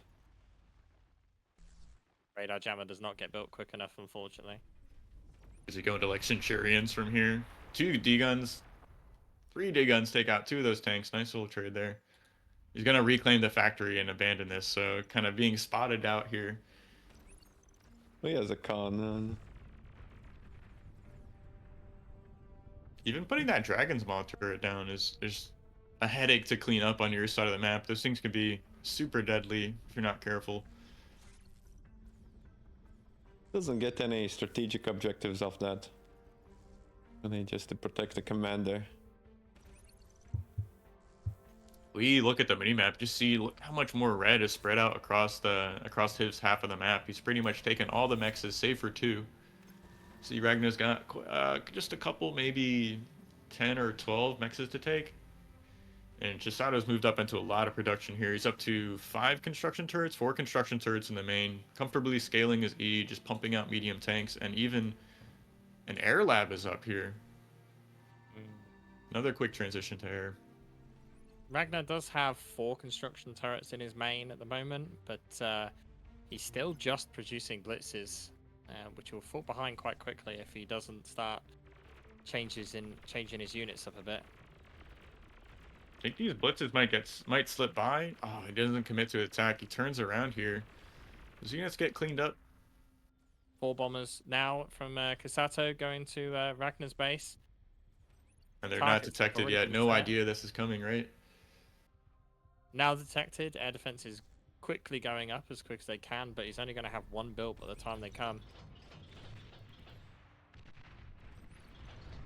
It's an interesting pathing on those bombers. They're moving over something. I couldn't quite figure out what they were doing there, but nice bombing run. Gets a lot of the mexes.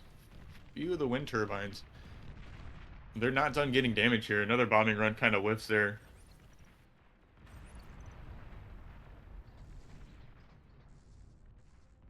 More blitzes showing up, and catch 2 cons here out in the middle of the map, completely undefended. So great catch here, and I think these blitzes can just run right into the main base, right? And there's like nothing between them and the wind turbines right here. Yeah, Ragnar's in big trouble right now. He has no units or anything. His com's in a position where he can't do anything. And he desperately needs units. Ragnar's com actually about to be getting pushed by gunships. Don't think this is going to work out too well. The anti-air turret in the back is eventually going to deal with these. I like the theory here from Ragna, though, just kind of being like a thorn right there, on your opponent's side of the map, right? But Chisado's doing a really good job of attacking around this, or harassing around this position. Not really committing resources to remove Ragna from that position. Guys, I think it's been confirmed that Arm Air is really too good. These Banshees are out of the control, with Arm Bombers slaughtering Ragnar's base. That's going to be it. Ragna taps out, so... Wow. And yeah, Chisato clean 2-0. Congratulations. Looks like I'm eating my words. Yeah. Didn't get the calm snipe in the second game, you know, being a little aggressive at the start and, you know, losing some tanks, and yeah, the expansion was behind and never got like a nice thorned in attack or distractions to snowball this off. Yeah, it does seem that when he got to that middle section, he kind of, as soon as the bot lab plan didn't work out, he kind of didn't know what to do after that.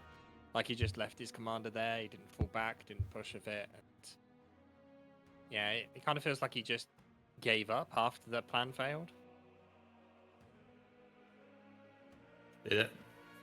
I'm wondering if that was maybe demoralizing, perhaps, in some regards, or threw him off his game plan, right? But, I mean, definitely a really strong showing from Chisato there. Just didn't miss a beat, kept macroing, kept expanding, harassing both games, right?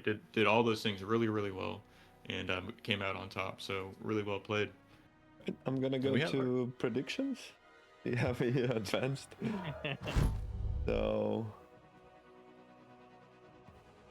Oh god, so Sheep's still first. Ragnar's pick is still fair. Ragnar also has his own expectations where he loses, so Ragnar didn't win the game that predicted quickly. Flaka, Climate is still up there with 2 points. As you can see, there's a lot of Chado. I think Climate is saying Chado is even gonna win. And yeah. I had Chisato Vader in the finals, but how we get there is a little different, but we'll see how it goes. How's the other one's named?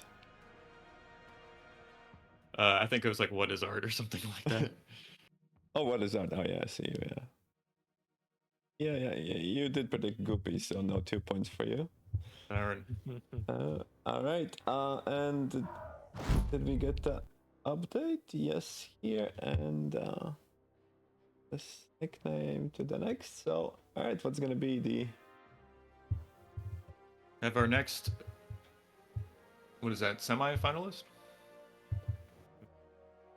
Yeah. So our next match should be Blowdeer versus Vader, and then the last quarterfinals would be Andy versus XFactor. So we're going to have a couple of co-casters showing up after this next quarterfinal. So Requiem and I will be jumping off for a bit. You'll have Lost Deadman and Volshot coming on to cast the last quarterfinals. That should be cool to see. But until then, let's try and get Vader and Blowdeer organized and in a lobby together.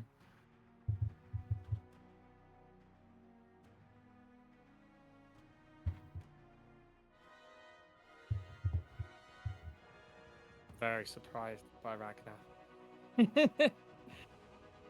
I did not expect. I expected it to maybe go 1-1, but for Ragnar losing both games in a row, yeah, did not see that coming at all. Yeah, I'm curious about still bombing the ground. Chado did, like, it's really interesting that you guys brought up like what Barkas said about like FAF players requiring to be dodged. So it's interesting that you know, he was able to realize and juke around. And that was quick reaction time because like the scout came in from Ragna and then the bombers were right behind it, so he was super on top of dodging those shots. So really well played. Curious if you, for example, if you stagger the bomber attacks and then do set target, you cannot maybe dodge all of them, right? It's just like you keep moving. Yeah, that's a couple of bombers like hit. So I don't know about going like for this one big one tap because he missed the one tap potential like twice, and then you know Chado got his AA up. Maybe if you stagger, maybe if you, I don't know, draw a little bit of like bomb a wider area, so you deal less damage, but you still deal damage. But still, even if he didn't go for the comm snipe though, the amount of bombers he had, he could have absolutely crippled the economy. Oh, it's true. I think also he could have done both, right? Because when it was in practice, he did know where my commander was against me. But for example, he could have done at least some bombing in the base before proceeding to go for the comm snipe. Oh. Yeah, you take out the air factory, that's it. He's not going to be able to build fighters to defend. And you've just got to deal with the static air defenses, and those 1.5 bombers from the seaplanes are just tanky enough that they can absorb some of that. Yeah, there's so much preparation you can do, and yeah, I think his plan was to flex with a comm snipe, but yeah, Chado knows how to circle around well. Anybody has a... I lost my mod privileges. I can't stick Ragna in a spectator chat. Sorry, spectator. I unfortunately do not have mods either. I cannot move him.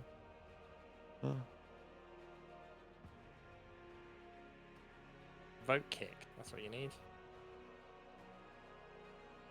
Oh, we cannot join because it's the one player. You can just spec him, I guess. Yeah, he's AFK. Let's just make a new lobby. Are you in the? Are you boss? All right.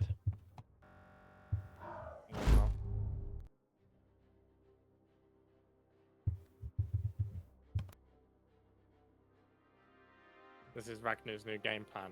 Just sit in the lobby so no one else can play.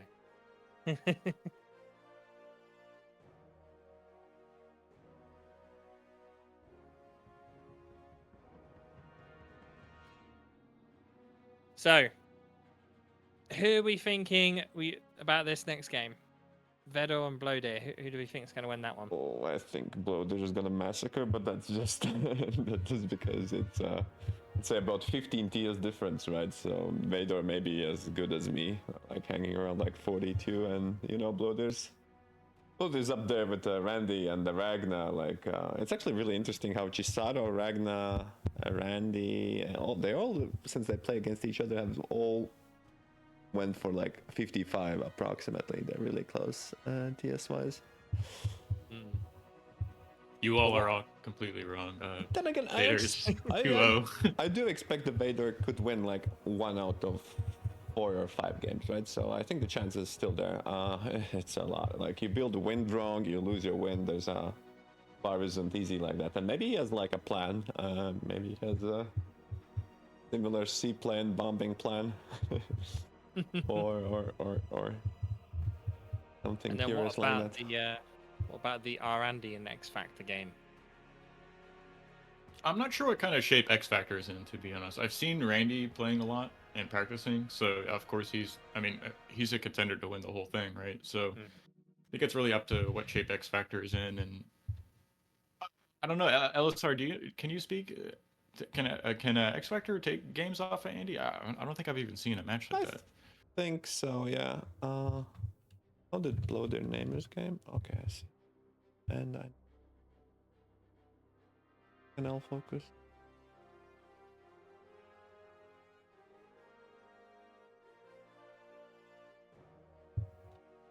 Whoever's guys, well, we're just waiting to get into the new lobby. Right? Yeah, Requiem. We've got the new lobby up. The password is posted. Oh, yep, I see it. I was looking in the other channel for it. You guys give me 1 minute. I just need to excuse myself. I'll be right back. It looks like they're going through the map bans and picks phase, but I'll Blowdeer just be right back. bans Vader map. Just water map. Great explanation.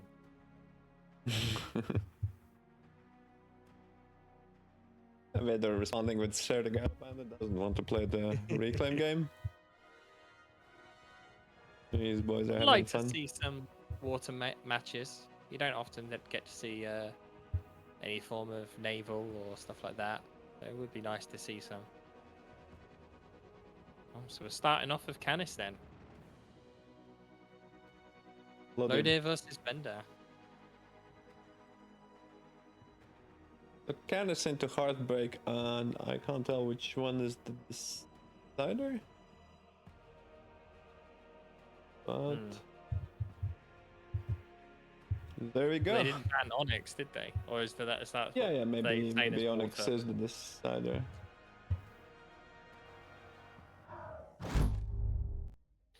It is interesting how we see a lot of the players favor the same maps.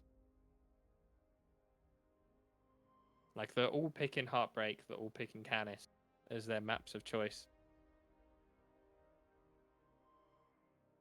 Well, granted, there isn't that much maps. Like it's 7 maps. Well. Hey guys. Oh. Welcome back. Looks like we got Canis River again. And Vader versus Blowdeer. I'm excited. I really think this guy can win the whole tournament, so we'll see. What... Oh yeah, this guy's insane. Just watch. It's good so far. Judging from first minute of the gameplay. Yeah. So yeah. Where's the armed vehicles though? I can't see. I thought this was the meta. Apparently not. These guys gonna take it real simple. Blowdeer is opening core bots here. Interesting. Must have settled on this. I'm not sure if he's doing this because he think it's the best, or he's doing it because he think it's the best way not to lose. You know? Oh, I think he's played so many Cortex Grunt games. I haven't. Like I've reviewed a couple of his replays, and it's always I haven't seen him play ARM only in team games or like. He's just. He just likes grunts into transitions, into shurikens, into bombing. Yeah, I don't think I've seen him actually play ARM. Definitely not in 1v1. And Both players have matched their spawn positions though, with choosing to be the spawn closest to the Geo. well, it's I like not this the spawn closest to the Geo, but yeah, I really like what Chado did. To be fair, if that's what Teddy did, then I'm always in the tune of how Teddy played. I think I love that one Commander expansion. So right. This game could get ugly, but maybe they both are, stay-at-home dads and just pump grunts and expand only with the slow constructors and just grunts. I'm sure that's what we'll see here. Really, yeah, nobody's gonna leave their base and just. Yeah, well, like in bot specifically, I'm not exactly sure if I'm saying it right, but it's just like important to keep your commander on the factory making grunts. So it's like, because if your opponent's doing the same thing, right, it's like you'll fall behind. Or making energy, right? It's just like right. You make energy until you have a lot of energy, and then you spend it on the grunts, and then if you lack the energy, then you make more energy. Consistently, always boosting the metal. It's I don't know. I've said I think before. I think on yours, I'm not a really good fan of that playstyle. I think it's a little bit less varied. moving out, making LLTs makes you know the map dynamics a little bit more interesting, and Right. but I think still, it depends on the map, the matchup too, right? Like bots versus vehicles, it's a different consideration, and like armed vehicles versus armed vehicles. So, but if you know you're playing core bots versus core bots, I think it's really important to just keep the build power on that factory. And you know, to what's going on in this game, actually, I want to say Vader's done a great job keeping up, right? I mean, he hasn't lost anything yet. He's caught a couple of these early grunts from Blowdeer. yep, really even so far.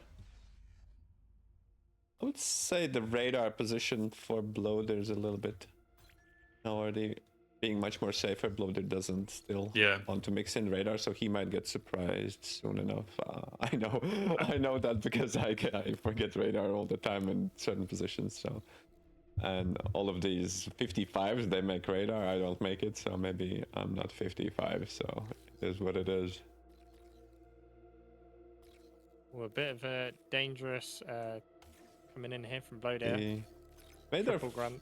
finally sees the triple grunts, but I think should be fine. Yeah, he's got 3 grunts already now. Steps in forward and gets the first couple of shots off on the first grunt on the left, or right side rather. Deflecting the grunts. Hesitated there for a second. If he would have kept them running in, he might have been able to get a mix before the third grunt was built, but hesitated a little bit too long. Now look at this. Single grunt comes in. He's going to get a mix. Oh, just goes down barely in time, so... Didn't set target, I think. Vader doing a nice job of keeping up with our blue player here. He's trying to get this LLT up on the high ground. I love doing this. Going LLT first here can be such a nightmare, losing this first con, and then your opponent just keeps abusing this position over and over again. So really nice job. Both making sure that... Wise, very even at the moment as well. A little bit of a run-by attempt there. Gets cleaned up in the back of Blowdeer's main base. Love to see this radar position. Look at these radars from blue, just perfectly placed, one on each side. Energy produced pretty even, and Vader's ahead on metal produced somehow by at least 10%. Yeah, he went con first and assisted it out, so he got the expansion. I love con first. I think it's really great. Enemy has to run all this way, and you just make metal. Sounds so yeah, maybe I'm a believer, but let's see how we like how Blowdeer transitions and how Vader responds to the transitions. If there's anything coming soon, he's already beginning to not like accrue some extra metal. Right, he just starts a con turret though, so it should be able to blow through that pretty metal quickly. Exposed with not enough troops just to pull in his flank. Yeah, Blowdeer really committed to this bottom side here. He's got a lot of grunts. Towards the main base. Gonna get a construction bot there for definite. Blowdeer could also get squeezed here a little bit. I mean, didn't get jumped, so is able to a little bit outmaneuver, but Better falling behind though on units right now. The army value looks in favor of Blowdeer for now. It's here. Minuscule. We got an AFK con here from red on bottom mid. He's not expanding there.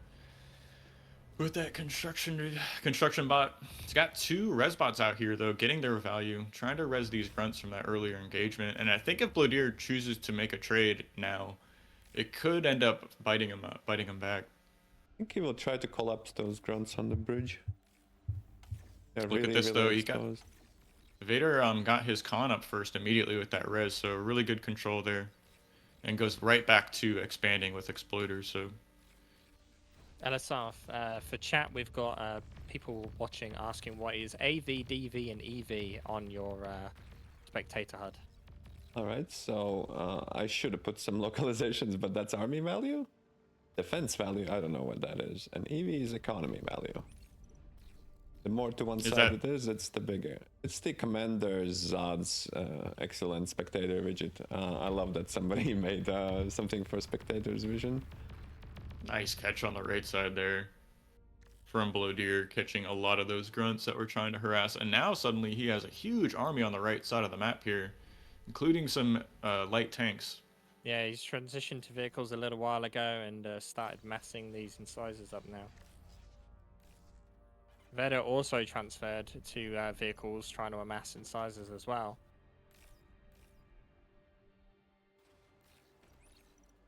Nice arc here from Vader, trying to defend this crossing here, but that's going to give these incisors free reign to move across the river on the land bridge.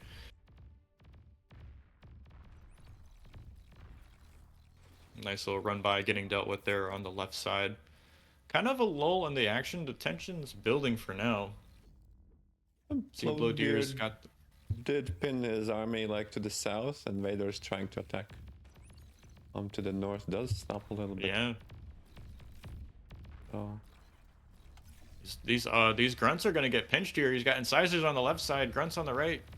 Vader tries to step back to kite, but his whole force is gonna get just collapsed on here. I think it will be reasonably good for Vader. I mean, all the reclaim this year. And he's got reinforcements right in position there, and the commander can step down. So maybe that swung a lot of reclaim to our red player. Kind of AFK with his tanks there for a second. He might get 2 mexes. Nice pick off there. Really lucky. His army was AFKing there for a long while, almost got collapsed, but Blowdeer also didn't clean it up. These Resbots are trying to get chased down here, but what is that? 700 metal sitting right outside of the Red's base. I am starting to see the game kind of running away from Vader though, as he's not able to really control even his side of the map with all the expansion opportunities, whereas Blowdeer is really well in control of all of the metal points on his side of the map. Yeah, we can see that on, it's like, looking at the minimap, you can see how much blue's developed onto his half of the river. There's 4 Resbots though, reclaiming, or resing, excuse me, in bottom mid. So that could swing the army value in his favor. I think Vader needs to do just one good counterattack. I mean, Blowdeer is expanding pretty greedily, exactly as you draw. And you know, the stats are getting bigger. If you do not just defend, you have to counterattack, even with small groups, especially against players who don't make as much casualties. Blowdeer's currently stockpiling over 1,000 metal. Maybe we see a transition here to Tech 2 soon. He's working on getting more construction turrets out, so he's going up to 6. He's got a lot of A-solars, I see, so great job developing his economy. And look at that, 1.1k E per second to Vader's 532, so huge E advantage for our blue player at the moment. It's a nice harass on this left side for Blowdeer as well. And they'll be able to push around and clear up most of these mexes on the high ground, I think, with that force. I think this game might start to spiral out of control. See a huge attack here on the left side. Vader's army in mid is being sandwiched between 2 small forces, and these Resbots in the mid are getting a lot of value on Vader's side of the map. Surprisingly, Blowdeer's forces on the far left get cleaned up, thanks to the armed exploiter with the double LLTs.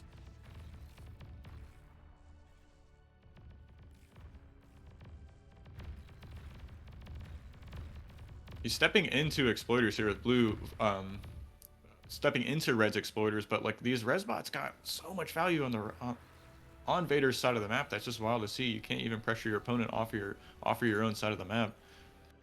Stream of units just chugging out of these 2 factories here, and I don't think Vader has enough grunts here to defend it or to attack into this many incisors.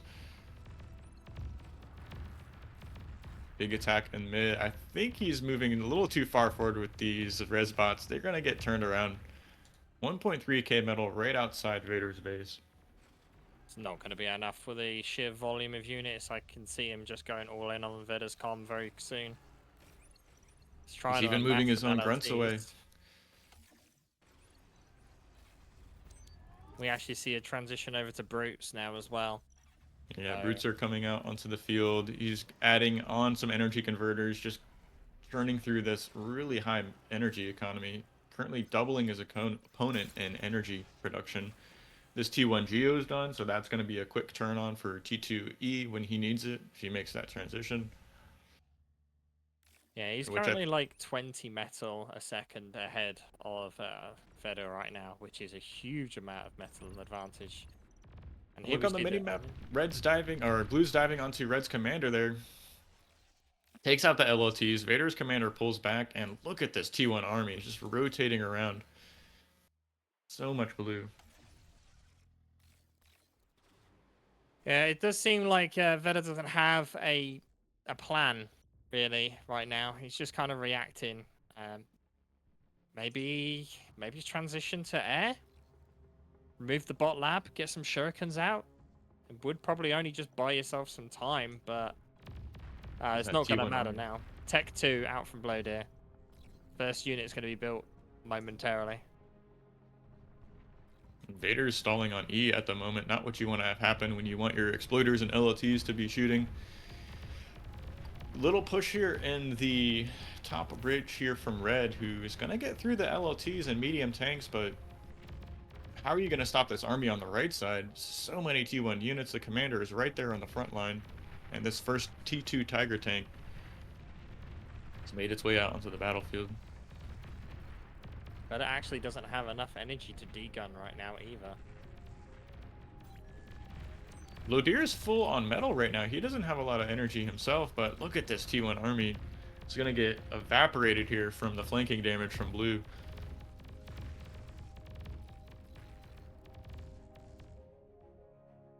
Oh, could we see an upset? Blowdeer's commander. A little bit in the open here. These No. tanks are moving forward. Unfortunately, the incisors just sit there and get degunned. What a shame. Could have found a lot of those wind turbines if he just kept moving forward, I think, but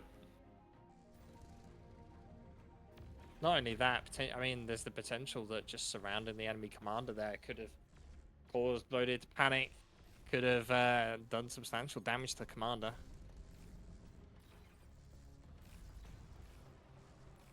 Blowdeer up about 10k metal at the moment. He's got 4 Tigers moving across this bridge on the left side here. He's going to have a hard time stopping these T2 units. Maybe some quick paralyzer drones coming up, but I see Vader actually has a Tsar being built in his main base. Is that what that is? About 30% done. He could use that to pretty effectively counter the majority of that Tech 1 army. I think you're right, but you have to stop this T2 switch from rolling right into your main base. He's trying to pull his grunts and incisors to the left to defend this, but that means his commander is exposed on the right. There's nothing protecting it right now, save for a couple of LLTs.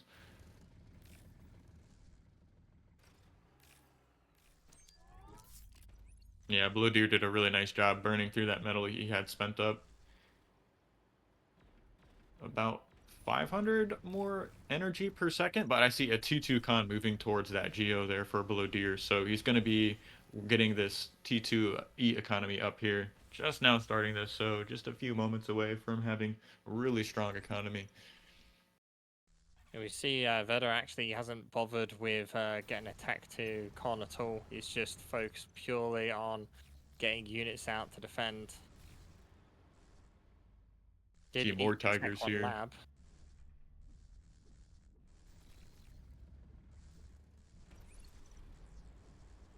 Blowdeer just reinforcing his side of the map, choking it up. He's got his opponent's double mexes on that like left mid, but this Tsar is going to reveal itself on the right side, so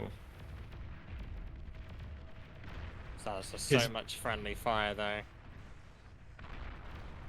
is Blowdeer going to try and dive on this? He's got 2 attacks going on right now. Vader's commander's on the right side, Tiger's on the left.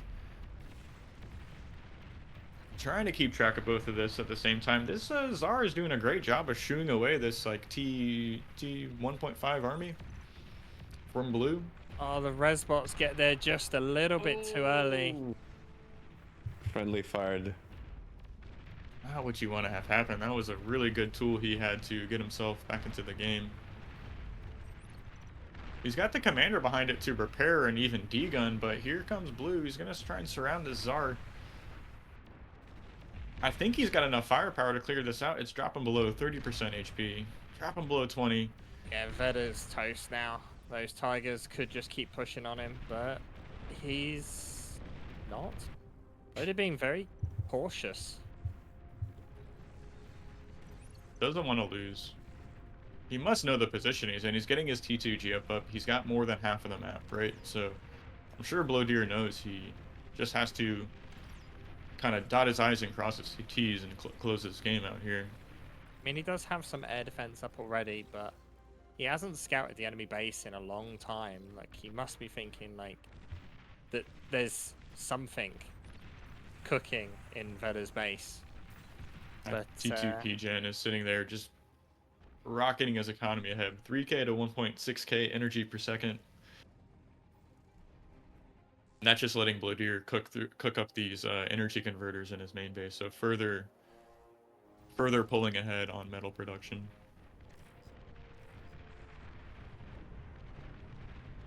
yeah, Blowdeer got a lot of metal banked right now. All he has to do is just add on construction turrets. He's got the E to support them. Vader getting a aircraft lab up. Maybe we're going to see some shurikens here to assist the tank forces. He's got his own T2 con out, just now trying to upgrade his mexes. He seems so far behind his opponent right now, it seems. Blowdeer's got, what, 6 T2 mexes already finished? And, like, look at these counts of T2 tanks. He's got quite a bit on the left side, quite a bit on the right side now. Yeah, I am surprised that Blowdeer just hasn't gone for the win already. He's definitely been all of a sudden playing a lot more defensively. And He's doing a great job of, like, producing units, though, in a sense, right? He's got his T2 economy online. He's added on construction turrets, and just, like, look how many Tigers are being produced right now. They're just rolling off the line.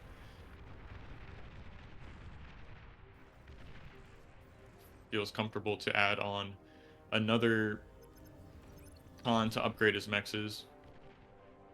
Yeah, we're going to start seeing fighters being produced from Blowdeer there now as well. Don't know if that scouting from Vader was just probably trying to see if there was like a nuke being built or something from Blowdeer, but kind of not even building anything, just literally reclaiming the air lab actually.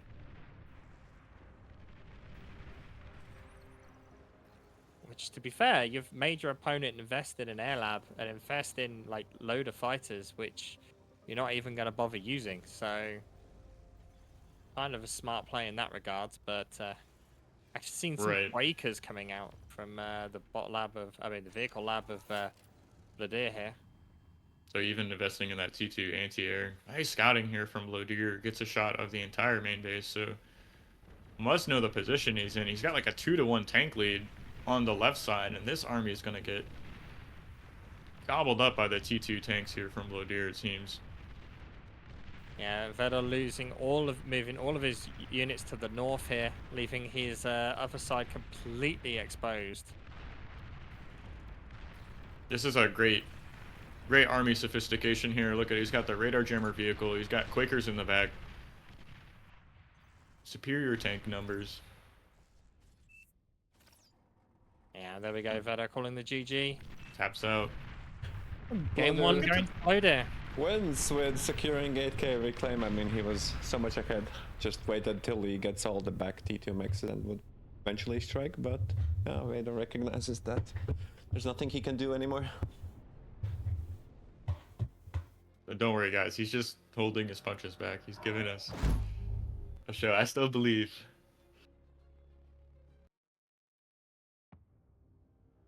Oh, no tourney mode. Blowdeer's abusing the OP widgets. The warning. Would that be a warning? Okay, so we're going to go into game 2 on Heartbreak Hill. Vader's going, oh my god, the difference in eco. Yeah, it was chosen by Vader apparently, so... Yeah, that's right. We're going right into game 2. So, thank you for joining us, everyone. This is the Bar Pro League and Beyond All Reason. Let us know in the comment section, who do you think's going to win? Going into game 2. Who are you rooting for?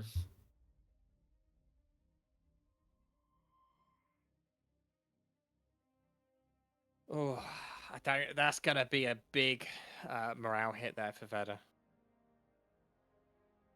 Knowing he was that far behind in that last game, I think that's definitely gonna hit his morale substantially. It's like, geez, this is how outmatched I was. He did really well at the start of the game, and I think it was like the E got away from him at a certain part in the mid game. That's what Blowdeer was really able to leverage the E differential and adding on those energy converters. I don't think Vader had any of those made. I think it was advanced solar mixing, so Blowdeer had a little bit, you know, if you have a 15% better expansion rate, you get a little bit more metal, and you know, and he invested it in it more eco, and it kind of snowballed. And you know, technically the Vader tried to push through 2 of the chokes, but I mean, chokes are pretty easy to hold. We saw both players holding them. And Yeah, that was my one fear maybe of that map. Adding it to the pool is it is a little choky. It's a large map, but just to get to your opponent's side, you have only 4 options really. So excluding amphibious units and commanders, right?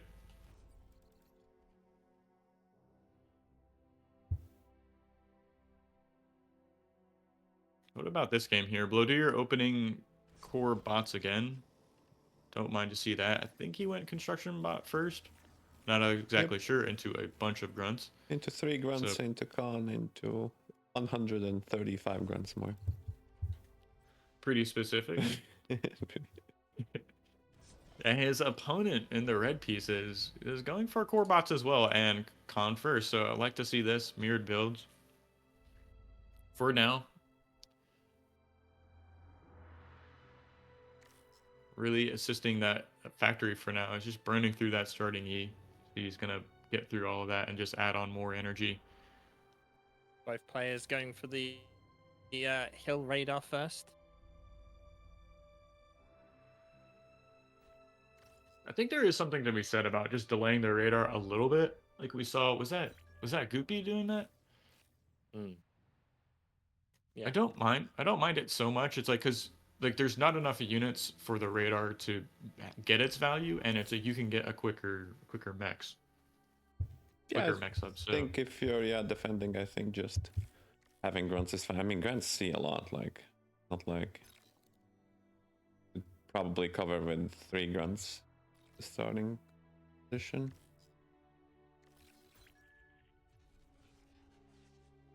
What's your guys' opinion on starting in a different position, like this, the bottom triple here, rather than starting where they are? so I've seen Ragna start there a few times, or excuse me, I see your circle. I've seen Andy spawn there a couple times in finals. I'm not sure exactly what advantage it lends you to. Maybe you can expand with your commander a little more efficiently, walking up the hill and just like moving right across the map to kind of take that plateau with your commander. So kind of harder to do that with this more standard spawning position. So I'm sure there's some kind of trade-off, right? I would have said that it gives you access very easily to 4 additional mexes close by, and then the Right. mex up on the hill, which is very easy to defend. And also that high radar that you could place up there would give you pretty good coverage. But yeah, it does kind of forfeit the entire Other north map, side of the yeah, map. you don't have the mid control as much, which I think people really. But then you are closer to the enemy base if they Oh, spawn in a the little standard bit, yeah. meta position. See, Blowdeer has found a little bit of an opening here on the right side with his grunts. 2 grunts find an undefended con. Excuse me, there's an exploiter right there. Interesting commitment to an exploiter right there, but another con or another grunt slips through, finds a radar.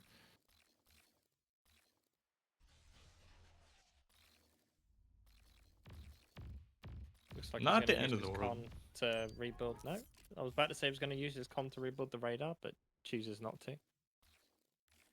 Vader does a good job spotting this radar and the con. I think he could actually get that. He does. Oh, the grunt that was pulled up was half health even, so he could have taken that out for sure. He's gonna find it anyways with the AFK OP grunt micro. So, still, just choosing to hide that grunt on this high plateau in the back He's got another one hitted here on the right side. This is reminding me of that Ragna game, catching those cons for free. But look at the number of grunts here pressuring the main base, and there's no radar on the high ground to really know how much is coming behind it. There's equal numbers of grunts at the moment, but Vader splitting these grunts up might cause him some problems. Yeah, we see a few damaged grunts leading the charge here from from Blowdeer, so those are going to go down straight away. Still a lot bit of of a distraction, I think, from Blowdeer. He's keeping Vader so focused on this one, so I think, well, he's greedily expanding it back. Right, even spots the grunt that Vader hid with the radar. Love this radar position here from Blowdeer on the high ground. Trying to do some sneaky stuff. Yeah, Blowdeer doing a That's a great lot. job at containing. It looks like he's about to get another construction bot on the south as well. Huge cash. Just gonna try a citizen's arrest here. I don't think that's gonna work out too well. It's a con there for his troubles. He has a res bot already made, and perhaps he'll be pretty quick about going and resing that. Just trying to gobble up that metal from the earlier engagement here. What these statistics look like. Vader's actually ahead on metal, plus 200, so not sure how much longer that's going to last here. He's behind in metal extractors though. Is it just by one though? Is it 20 to 18? 21 to 18? He's behind on.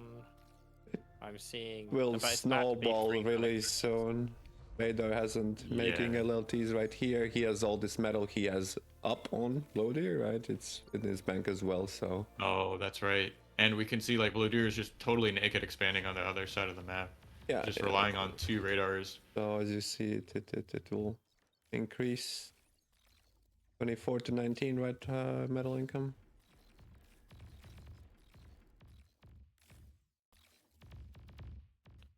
Nice little catch here in the mid, perhaps. He's gonna find some damage on a couple of these grunts. Resbot's gonna go down though, so gonna deny that reclaim, and another Ooh. con goes down from this low health grunt. That definitely could have been citizens arrested. Another trade here on bottom mid here. Vader's trying to make something work, but there's just a stream of reinforcements to reinforce this position. And Blowdeer, I mean, he lost. I'm not sure if he lost a con here, but the radar is still up. He knows where to put his units. I don't think he didn't lose a con. Oh, there was a citizens arrest. There was a right grunt there, yeah. It's gone now and no wreck, so.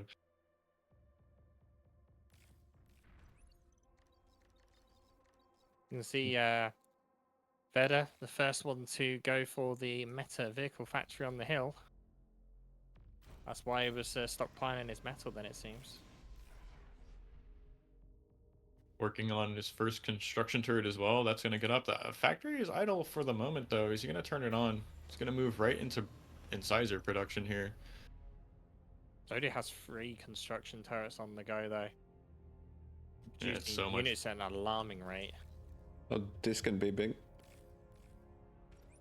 Yeah, big grunt attack here, running into this undefended main base. There, he didn't rebuild the radar on the high ground here, so he's gonna notice this at the last second, and this is gonna be so much damage here. These grunts are going to deal with all these wind turbines. He's splitting one off to run behind the main base while he micros just in front of it. Yeah, he was very slow at moving his commander there to intercept, and this is going to be huge amount of economy damage. I think this is the beginning of the end here. He's taking out all the wind economy right now. There's more grunts just streaming across the map. Yeah, Grunts and behind that's the main vehicle base. factory going to be going down as well. Just freshly built. Only a single incisor managed to get out of that before it died.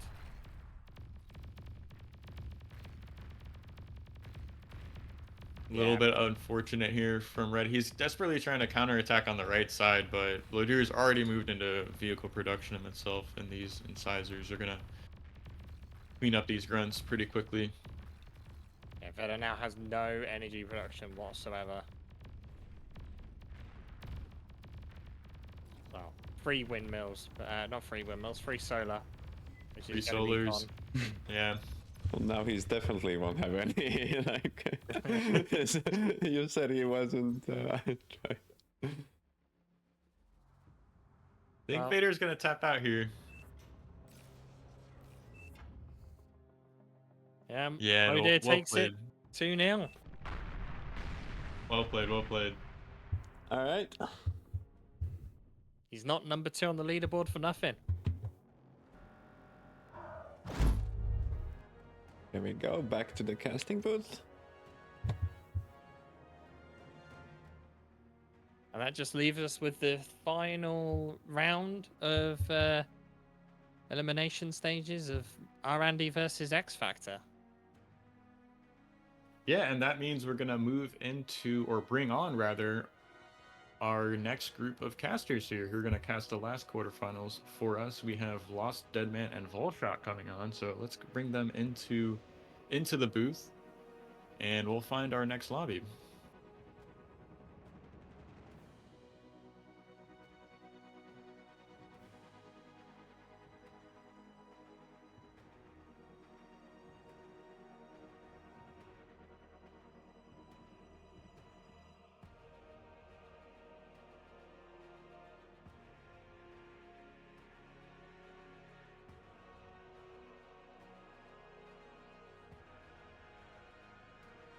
All right. While that's cooking, I'll go over the prediction.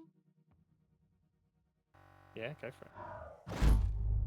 Just so we could see. So my prediction's going bad, but Sheep's on the roll. Ragna's predictions are pretty good, and it looks like Claret's predictions as well. And I don't know who Rand is, but these random picks being good. So for all of these 4, have nailed everything. Remove food DK. So yeah, that's the status of the current predictions, how it's going for you guys in the chat. And Great for the update, and I would like to introduce our 2 casters for the next round. It looks like Lost Deadman and Volshok are both here. Welcome to the booth, guys. Yeah, how's it going? Hello, hello. It's good to be here. all right, well, shucks, a little bit loud. Sorry. Oh, good. Thanks for coming on, guys. It looks like Requiem and I are going to be stepping off and giving you guys an opportunity to cast this last quarterfinal.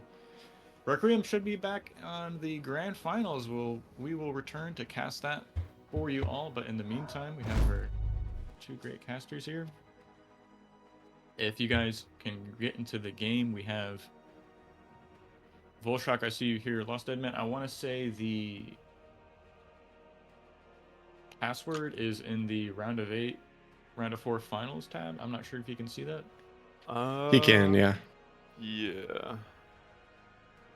Right, guys, I'll leave you to it. Have a good cast, and Randy, Yeah, don't we'll- let us down. Downer, This yeah. should be a good one. Yeah, I think it will be. Randy is the UK hope. Mm.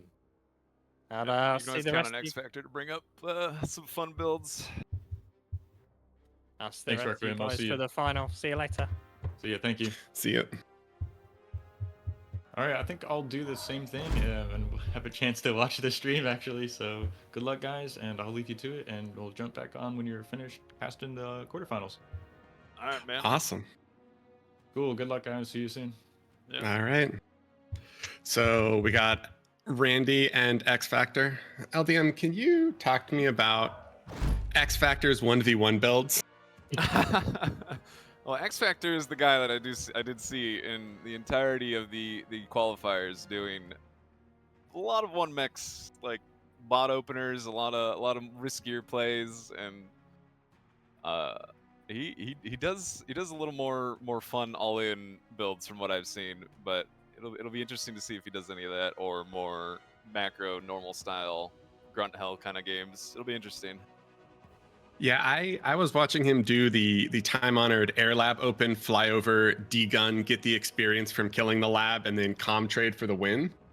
people are not a big fan of being on the receiving end of that for some odd reason. But Cannot yeah. imagine why. Cannot imagine. So Looks like we're once go ahead. again not going to see Paradise lost. I don't think that map is. Not many people are very confident swimmers in this tournament. Yeah. It seems. Please Yeah, it's a shame. It'd be great to see more of it. tell to the audience as well what are the bans and picks while I manage your sound levels.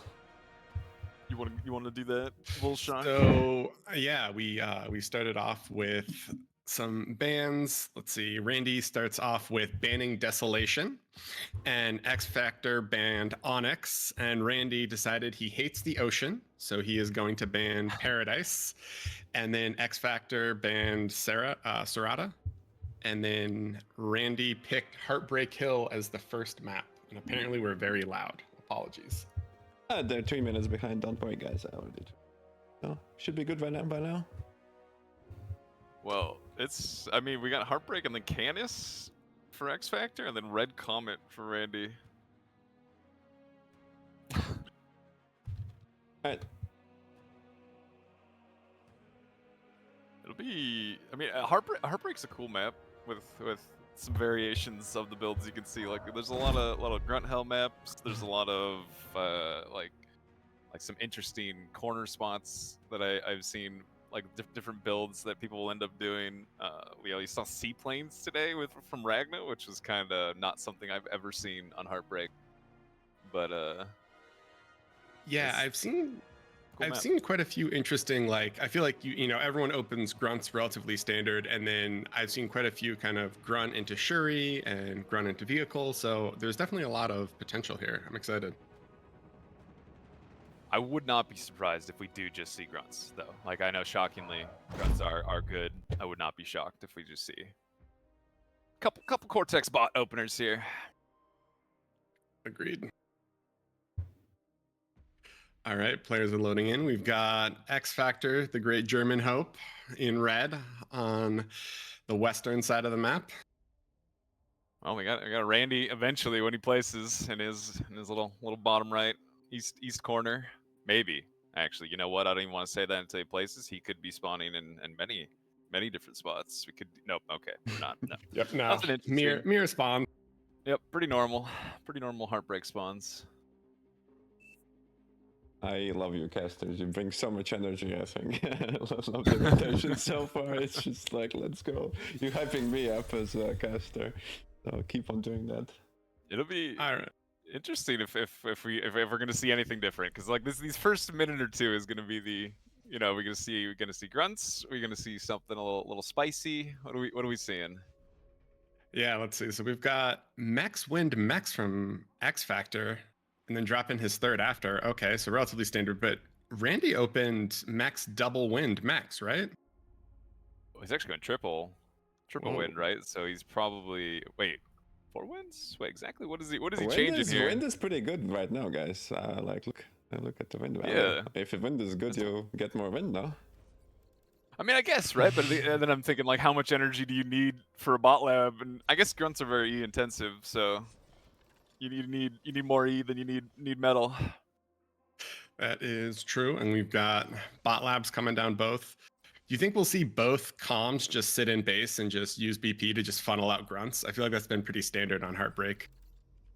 Maybe it is interesting, right? Because your commander expanding is a little safer, right? It's a little harder to kill. It can drop LLTs and radars, but a lot of times, yeah, with Heartbreak, you do somehow see your commander in base. I would like to being say that it boils down to player style when he moves out. I think Randy likes to be safe first, and then he actually likes to move out and have an impact on the Okay. map.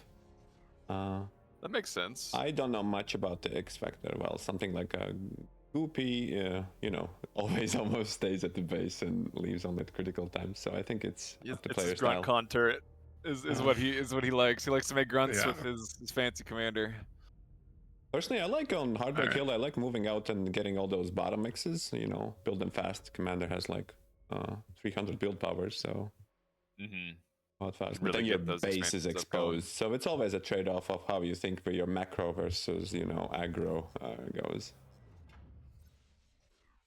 Yeah, it's Randy has the two scouting grunts on the edges, and then XFactor is running just straight in to see what's happening there.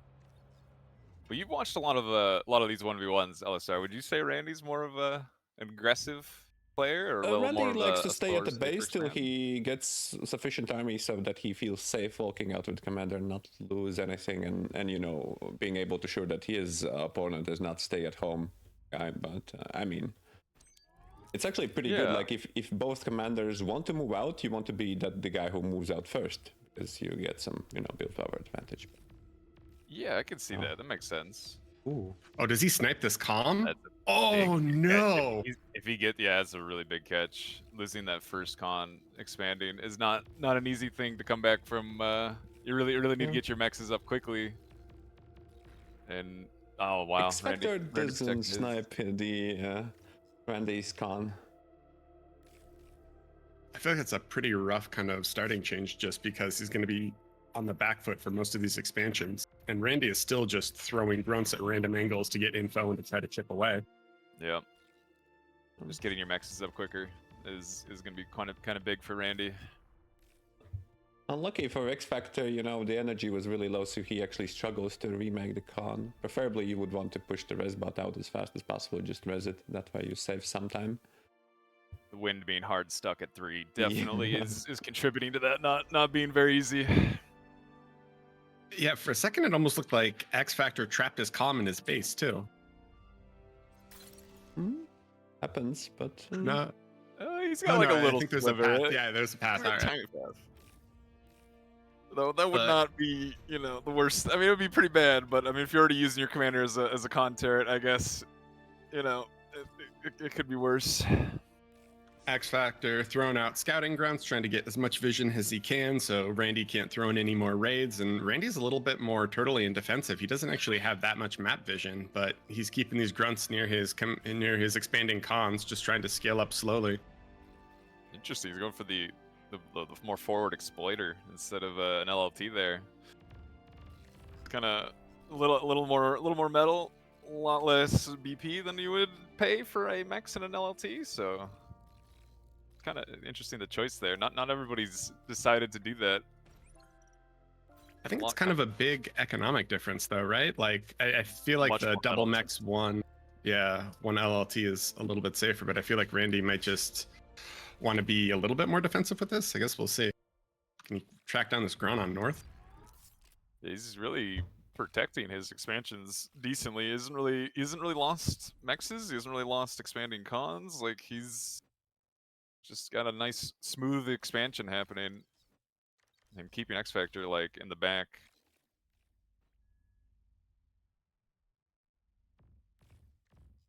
Trying to find XFactor has that one scouting grunt on bottom, and then Randy's trying to sneak in these cons in here, but XFactor sees it.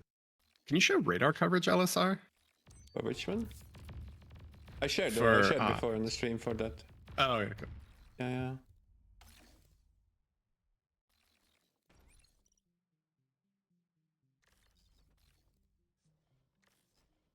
Randy trying to track down this lone grunt on bottom, and then he's got his scouting grunts up on top, but XFactor hasn't actually expanded up top. It looks like he's kind of pushing more north.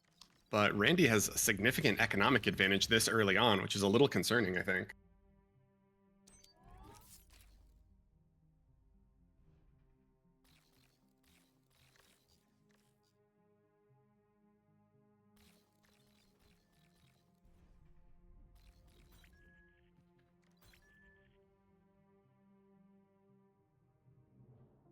Grunt lines forming. What do we think is going to happen here, boys? Randy defending pretty well on the south side, and XFactor's two-prong attack actually runs one into Exploiter. We'll get it, but at what cost, right? Yeah, that's a pretty Especially substantial change. if you cannot deny the wreck, I think the resbot will be already in the making. I know that. Yeah, Randy pumps out the resbot right away to just grab it. Yeah, it's interesting. I feel like a lot of the 1v1 players, like in the last match too, Blowdeer was throwing away quite a bit of metal on the other side of the map, but just the aggression of pinning his opponent on his side of the map and then just kind of hard scaling behind it worked out for him. So The math is we'll see if Randy always can wrong, replicate right? it. If you don't really deny any power generation or enemy has power, you know, he can res it and it's gonna be fine. But you know, sometimes if you cripple their something, you know, if you, even though you lose army, but he has no way to resurrect it, then you know it's a dead metal on the floor, right? He has to still convert it to the Kind of energy. makes So. sense. So it's all about, you know, the balance, the trifecta of metal, energy, and willpower, right? That's nobody knows, right? I mean, were we kidding? Ooh. Randy's trying to commit and he snipes the one LLT. Can he get the other one before it's dead? I don't think he'll be able to trade it out. Yeah, I think the grunt trades are a little better there for XFactor with the LLT difference, but He's at XFactor least- does have the hero grunt that's just hiding. It looks like Randy might be able to find it though. Oh, he Finally finally catching it. discovered it. Yeah. Grunt was one just little grunt. a grunt, was- a grunt in a dream. It was waiting for its moment to strike, and unfortunately, it did not get its moment. But it's pretty. It's actually still somewhat even in the income values for metal, surprisingly, considering that start, how close it actually is. XFactor has he's a pretty big I think e-gamer, right? So he knows his min-max build. I mean, also Lost Deadman, just so you know, for the reference, he came up with the 2 max vehicle strategy. Yeah, He did? Yeah. He has the whole Dude. comet math catcher where you kind of lose the metal at the start. You don't Yeah. stall because you use the lab to make it, but then like at the 3 or 4 minute mark, you're actually like ahead by 15%. So I See, do that's- believe that doesn't because surprise everybody me. thought it was pretty dumb, but you know, Yeah. he was the guy that at least I think that he maybe copied from someone else, but I think he came up with that. So just for the reference. Well, coming from 8v8, XFactor's always seemed more of a more macro style player, right? Like he always is pretty clean with his expansion in 8v8, and his eco scaling has always been pretty solid. So that doesn't surprise me that the man Really will have doesn't like this mapped it out. Mexploiter here on the radar. that trade was much better. He punishes it. I mean, he kills it, and he's gonna be able to sneak in behind these and kill mexes and comms, right? Oh, there's another exploiter. I take it back. Yeah, Or exploiters another 2. kind of everywhere. Yeah, I mean, Vandy has been really good. If we look at the middle position, he is already setting up the mech players was- everywhere. It was somewhat even in income like a minute ago, and now all of a sudden Randy has kind of just skyrocketed up a little bit, and, Yeah, and like 50%. That's massive. yeah, that's pretty big. Especially when you're like consider you're spending so much metal to build these metal exploiters. We know that they build fast, but Yeah, you are spending a pretty big premium to being make able them. to afford this, and as we see, These tank lab, okay. and XFactor has prepped. For air. Oh, I think Vehicle is air. Randy just spotted it, though. spotted the bombers. So But how much damage can these 3 bombers do? Well, kind of depends, I imagine, on what Randy's like wind grouping, which I mean that's somewhat bombable. I would say that's He's pumping out decent AA bots now though. He's got 3 on the field and he has a ton of nettles. Yeah, spotting that air lab, spotting those bombers, I think was pretty massive. Oh yeah, look at those bombers just get Oh. evaporated. Well, no, he wanted a lot more than that. Doesn't look that impressive. One more. That was painful. Not worth, boys. Not at all. No, he scouted that, and oh man. Yeah, going Yeah, from he this just- block like Chado did in those games would have been maybe a little bit better. Yeah, right in the front door. Once again, he had the scout behind the bombers, and that does not lead for good bombing targets when you can't really see what it is you're flying into. So Randy's just kind of exerted control over the middle of the map now. He's got the radar. He's got multiple radars for vision. He's kind of pushing up. Yeah. And it looks like XFactor can't quite contest it or doesn't want to contest it now. It's gonna be pounders in the middle with brutes, right? That's what he's gonna contest. Well, he porks at least the south position, and XFactor hasn't eaten this air lab. He's still bombing. He's still making bombers. feel like he's gonna get Right. value out of those though. Ooh, if you fail once, then you know it's only. Surely won't expect him to I keep don't know doing it. what is the definition of insanity, but He could maybe still get value from them, but it is like the window for bombers is definitely closing, and even shurikens, because Randy did make all these AA bots, and well, they're following the army now, and like the shuriken value is only gonna get worse, basically. Yeah, I also Shuris into grunts can be rough because a big enough grunt blob can actually kill quite a few Shuris. Yeah, the shurikens are made out of paper, and anything shooting up has a very good chance of just shooting them out of the sky. Yeah, I mean, if we look at the economic difference, it's a little brutal, right? Mm-hmm. This is definitely reaching points where it's the eco diff is really going to start kicking in, as just Randy will have more brutes, more pounders, just more units in general. All right, XFactor with the 2 bombers going bot. Let's see if we can actually get anything done with them. Or 3 bombers. Sorry, they were stacked. He really needs to cut back on Randy, some of Randy's E generation, right? Because a lot of the lead right now is not only just in metal, but also Randy's E generation is pretty enormous. Randy, by the looks of it, is starting his assault, trying to find the weak positions. Gonna go to the south. XFactor does have strong middle army, especially with all these grunts. Yeah, it's a lot of pounders right there, just menacingly staring at those grunts. It's gonna be hard for them to deal with. There's But no way he can get those pounders to south, though, given all the geographical challenges and the speed. So, just looking at it, unfortunately, Randy has such good forward radar coverage. I feel like he's seen all these bombers just moving around, so he should be able to just adapt to them. And he has AA bots all over the map, so I just struggle to see where these whirlwinds are going to be able to sneak through. Yeah, and these brutes can kind of just kill everything in the south. None of this will really give them that much pause unless they just sit there, but nothing else can really give them much pause. Like LTs, they'll drive through, exploiters, all that. Ooh. That bomber, I mean, Randy's had so much time to react. There's going to be nettles almost everywhere. Yeah. But this is a better angle. a little bit, yeah. Oh, doesn't XFactor doesn't see anything. He doesn't know exactly what he's flying into. He does see now, so. Oh no, he didn't bomb right away. All right, there we go. There we go. These are a little better. That was decent. It was okay. It was not bad. He cut back some of the. Oh, what the? That's strafe. I almost feel like he should have circled back for those. Yeah. At the same time, though, I mean, XFactor is pushing top, or sorry, Randy's pushing top for his XFactor. He took a bit and then backed off. This is looking like a decent bombing run, though, just to cripple his E economy a bit. Well, Randy did switch to a bunch of 8 solars. Oh, that is an OP layout if I've ever seen one.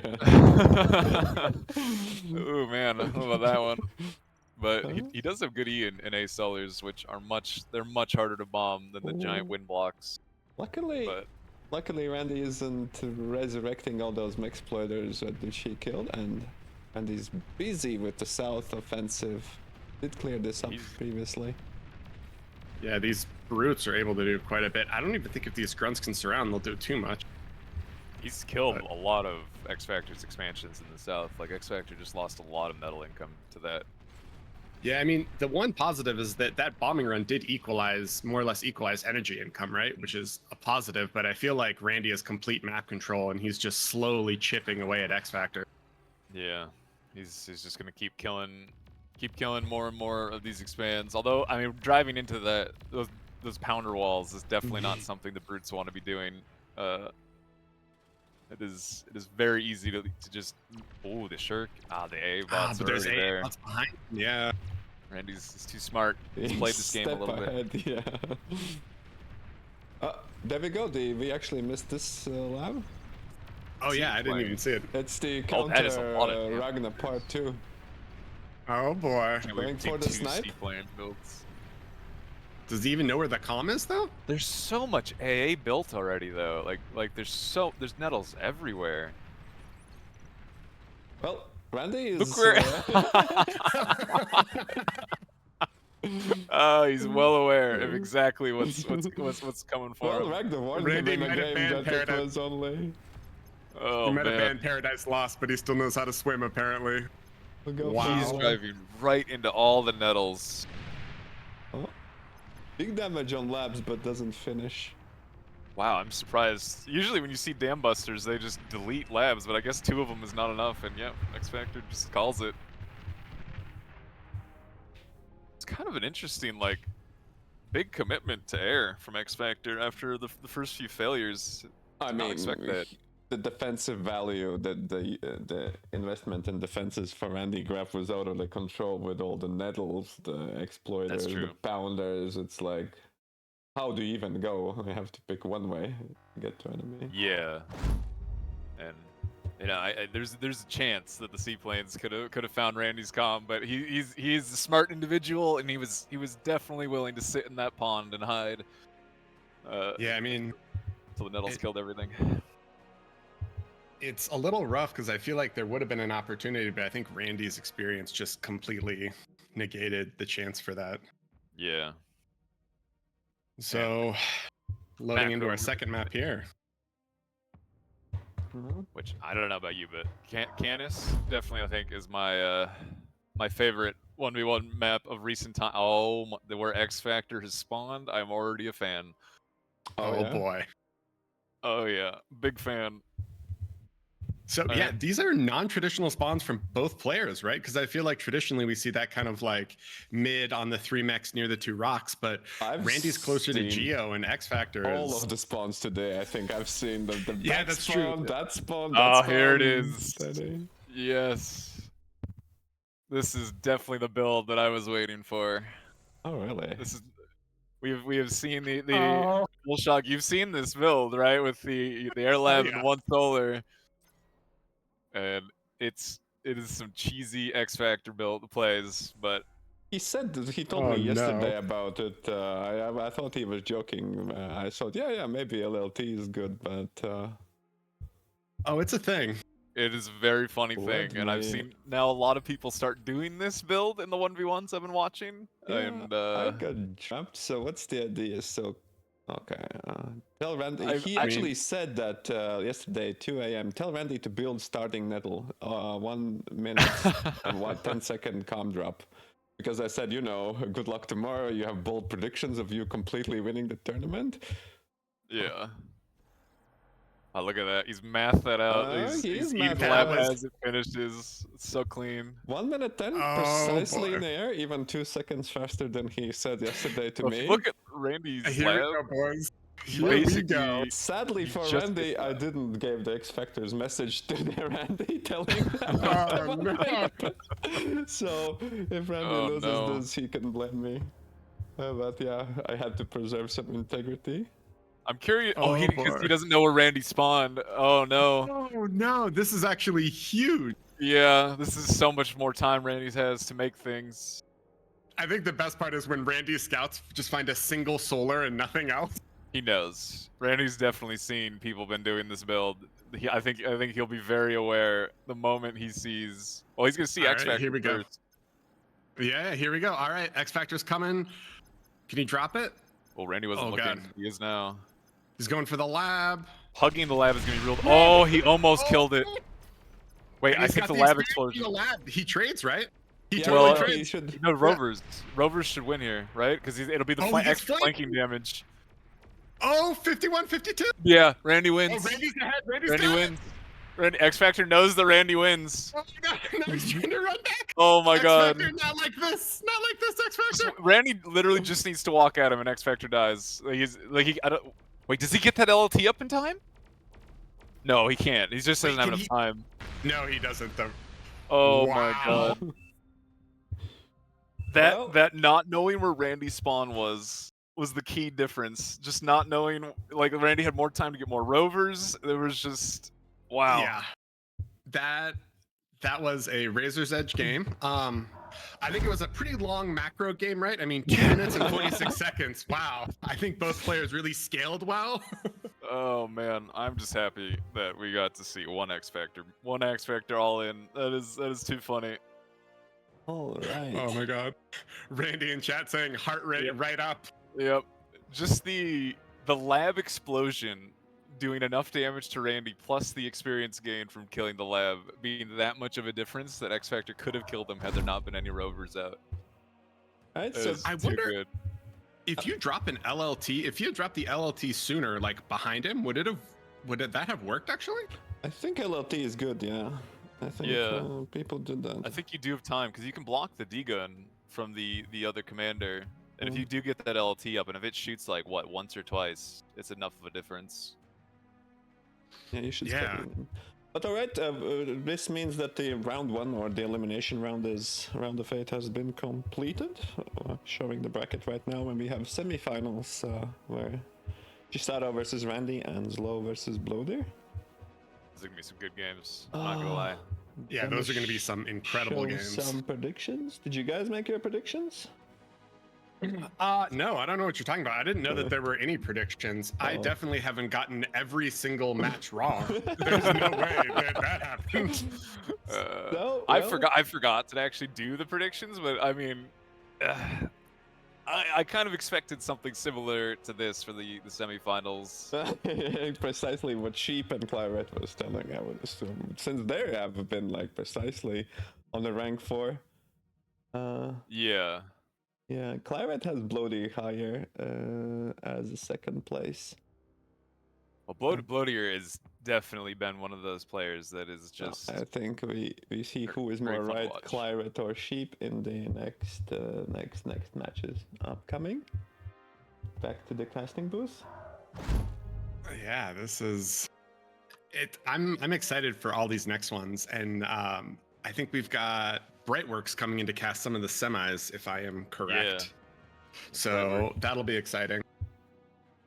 Yeah, I mean, I'm watching the replay of this trade, and this is just amazing. I mean, it was so close, and I think you're right. Lost literally just having the rovers come in and deal that little bit of damage with flanking was the difference, and it was the spawn difference.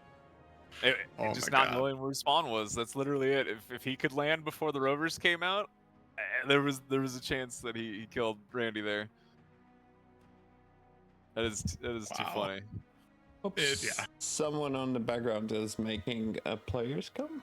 I don't know where podcast actually went when he's around. I'm gonna load in the replay to see what you guys are talking about Okay. while we wait for the players. Yeah, I would love to actually watch it again. I mean, it'd be interesting to see what did Randy have right when XFactor went to the normal spawn, right? Because I think that is the real question. He might have had a rover out, right? Which one rover might have been enough of a difference just with the extra flanking damage that Randy probably was okay. It's interesting. It's an interesting build to think about. He, like, XFactor's flying and Randy's building his lab, yeah.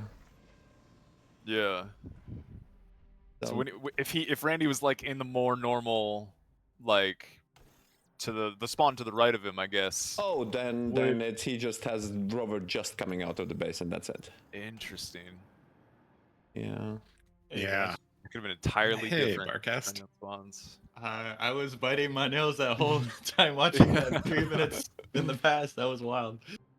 Yeah, that was It's stressful.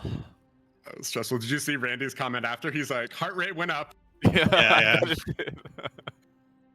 Did you see Randy's cam at the end of that? Because he wasn't looking at his base until like right as XFactor was landing. He did not have a whole lot of time to react to that. I think he made a little bit of circle, but It was pretty funny. That So was how do wild. we feel about the upcoming matches, guys? What do we think? How do we feel like these matches are going to play out? I think Man. Randy going behind the mix saved him. Oh, because of like No, the he's like right. I don't. Oh no, it's the rovers. It's the rovers. Yeah, the two it rovers. had to have been the rovers. Yeah. They Just tipped just the sheer balance flanking at damage. the last moment, and then it's suddenly because XFactor was like 10% up on Randy, and then Randy, by pushing two rovers in, got him to just like 2% lower, and then more rovers came in. Yeah, the That's such a rovers funny saved game. them there. Yeah, like 5 rovers. I don't know. Randy just keeps pulling out these rovers. I thought he made just a couple of them, but yeah, you were right. If it's only one rover, then it's massive XP difference, probably. Yeah, that was incredible. I hope everybody's So- prepared for their 1v1s to be very painful for the next few weeks as people do that build a lot more. I hope everybody's prepared. Yeah, and if it does happen to you, I think XFactor would love if you send him a private message and just thank him for spreading that build across the meta by showing it in a tourney. All right. Back So, to the Bar, what's the casting booth. what's the next? Yeah, sure. What's the next matchup for the semis? Yeah, so we have 2 semifinal matches here to play. Andy versus Chado and Slow versus Blowdeer. So that should be some really quality matches coming up here. Wondering if Man. Gonna be some good games.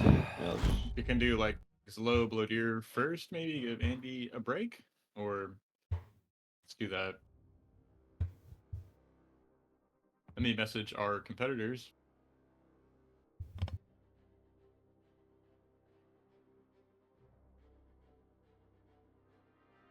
Yeah, it's interesting. People are raging a little bit in chat about the legality and the morality of the transport into D-Gun. I think that's 'Cause it's- perfectly fine, right? Like, I think so too. I mean, this might be a Jeez, little right, bit of a throwback, but does anyone remember Action Jesus from StarCraft, who made it, I think, like to semifinals, just 6 pooling every single game? Oh man, yeah. People are never a fan of getting cheesed, but it is sometimes it is very fun to watch in higher level play when it ends up happening. I don't think people like. I'd rather get cheesed than like slowly macro to death in like this thing where I just can't do anything, and it's like with cheese at least. Oh yeah, he got me. Yeah. You know, he's abusing this strategy. You cannot say your opponent is abusing macro play, right? It doesn't sound as well. It's just like he's just better, right? So. I'd rather play versus Cheeser, that way I don't have to admit that, you know, I'm worse than him or something. And you see all the FAF guys coming in, and all of them are like really strong macro players. They really want to sit. They want to make economy. They want to get to that late game and do big macro overwhelms. And It's good, yeah. I mean, I do Different like a play little bit style. of a Ragna's play style sometimes, but I remember when it's just grunts pushing and it's like really, really aggressive, you don't get a lot of build up, you know. I think Bar makes a good game for, you know, having this build up of LLTs and radars, as you see, just this Randy, right? This Randy creeping on this Heartbreak Randy Hill. guy. Yeah, was exploiters and nettles, right? It's a lot of complexity to break those positions. It's not just like, oh yeah, you're out of position with your grunts, and I have like 5 grunts, and if I get these 2 corpses and I res them, then I have like 12 grunts versus your 8 grunts, and I win the game, right? That's total grunt difference. Yeah, it's more of a So, Sertagata Delta thing, grunts. I think, than Heartbreak Hill. But yeah, that's where I wish the Bar would move forwards into this game. that's one of the best things about Bar, though, right? With the different styles that are available, and summers, like there's not really like a one style that is just better than everything else. Like there's a lot of variation in play that it can happen. All right. Lost Deadman, Volshock, thanks guys for coming on and casting. Yeah, they really. Yeah, hyped thanks me for up. having us. That was fun. it was a fun set. I enjoyed taking a break and watching. We need to find a way to get LSR a break somehow. in these Yeah, series, but he's doing a lot of the work here. for sure. Before you guys take off, can we get some predictions from you? Like, who you think's Don't taking they down the tournament? Supposed to cost 1 more semis, or just the time flew so fast with 1 game, but Yeah. it's... Yeah, so I'm kind of leaning towards Chado, honestly. Like he's been practicing a lot of 1v1s compared to the rest, but I've been leaning towards him with how he's playing. He seems very clean, very strong in his 1v1 play. So I am going to do the opposite of everything I predicted, because so far I think I'm like 0 for 4 with predictions. So Chado definitely winning this one, and ZLO is definitely beating Blowdeer.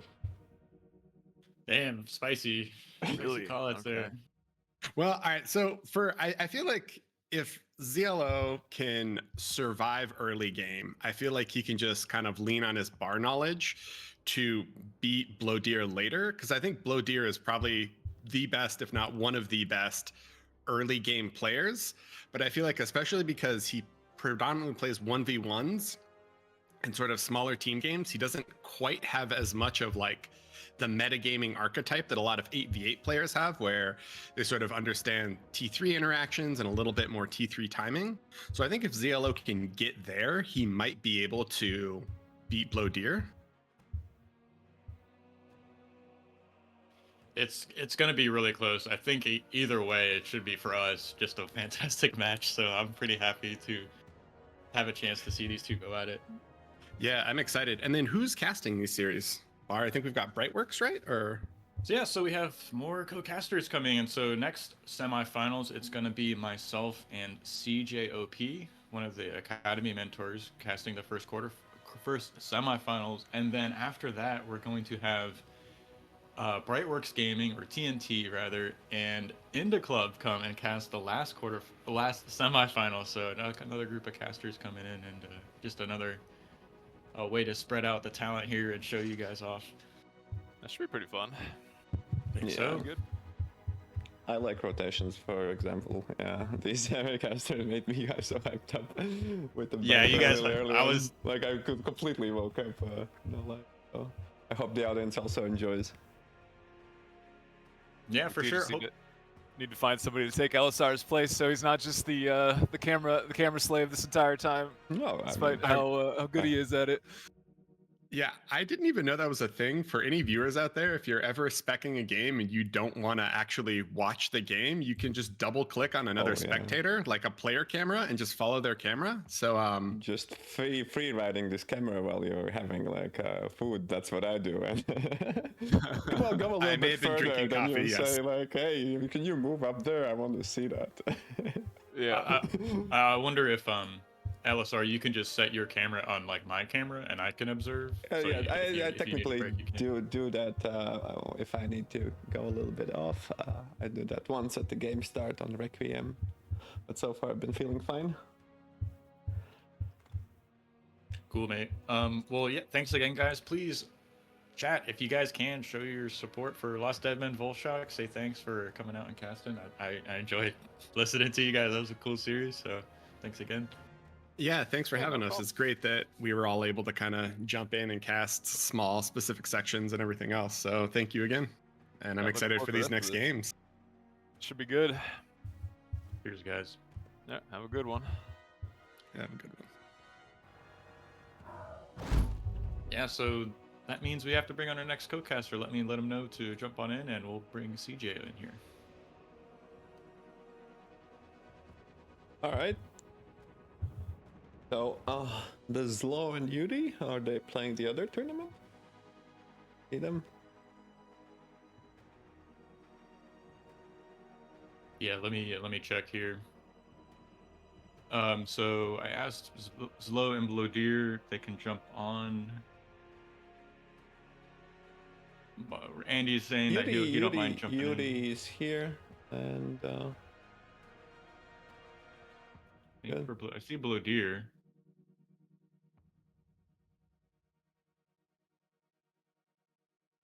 Oh, so while we get into this, let's welcome our next caster, CJ.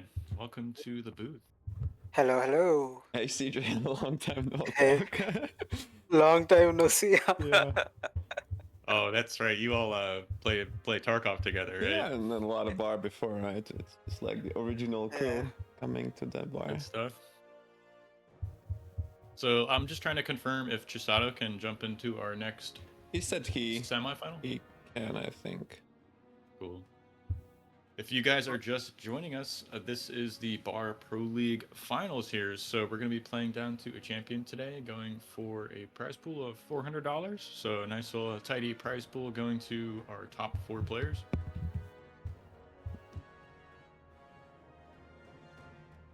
Can I get the password for the lobby, or Yeah, I need a special it's role for it? Gonna give you.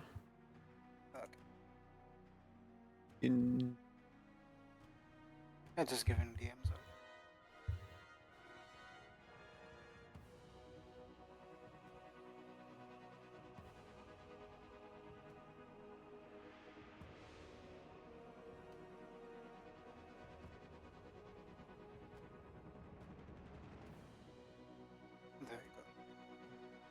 right? Great. So we have our 2 casters here. I think, yeah, I see Shadows jumping online, and Blowdeer was here a minute ago. Yeah, they decided that the Randy is gonna play versus Chado. Oh, to start off? Mhm. Okay. Here we go. So, CJ, you got the match you wanted to see. Oh yes. Oh, really? Oh, okay. Yeah. I want to watch UD versus Andy. It's probably the best match I think in the entire tournament. Yeah, this could very well be the finals, right? So, Yeah. I mean, my money's on UD though, for sure. Really? Yeah. It's You, like, mean, yeah. you have some insider AFF knowledge, maybe? I mean that, and if UD beats Andy, he's gonna be the only person who beats Ragna, Teddy, and Andy in the one tournament. That's all the old Yeah. folks, right? The FAF takeover Yeah. is real. Well, exactly. Yeah. No more metal, If it guys. doesn't, We call it mass now. Sorry. yeah.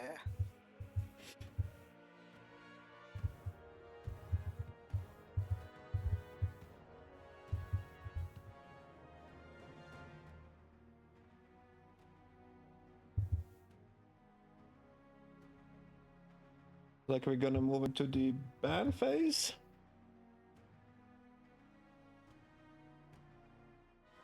And he's gonna ban first.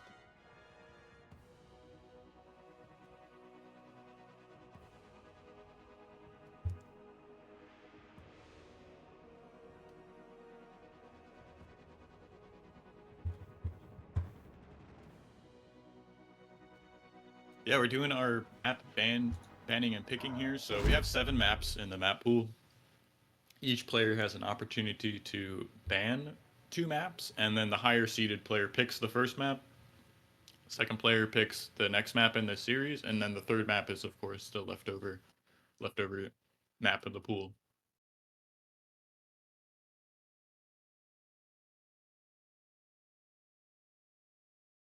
Excuse me 1 second, guys. Nobody likes Randy bans Desolation first.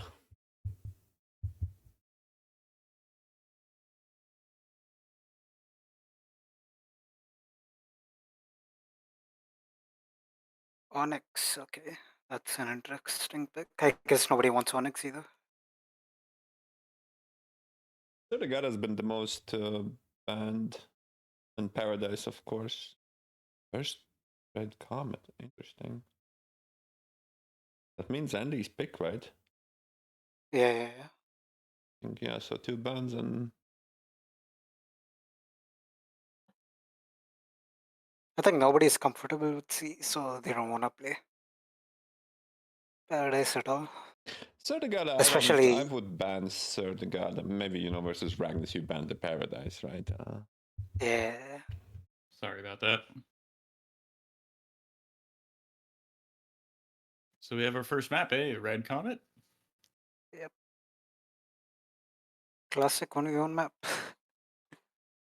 It's been in the pool. I think I might remove this one for next season, but I definitely like to put in solar and wind, like having a mix of solar and wind maps for players.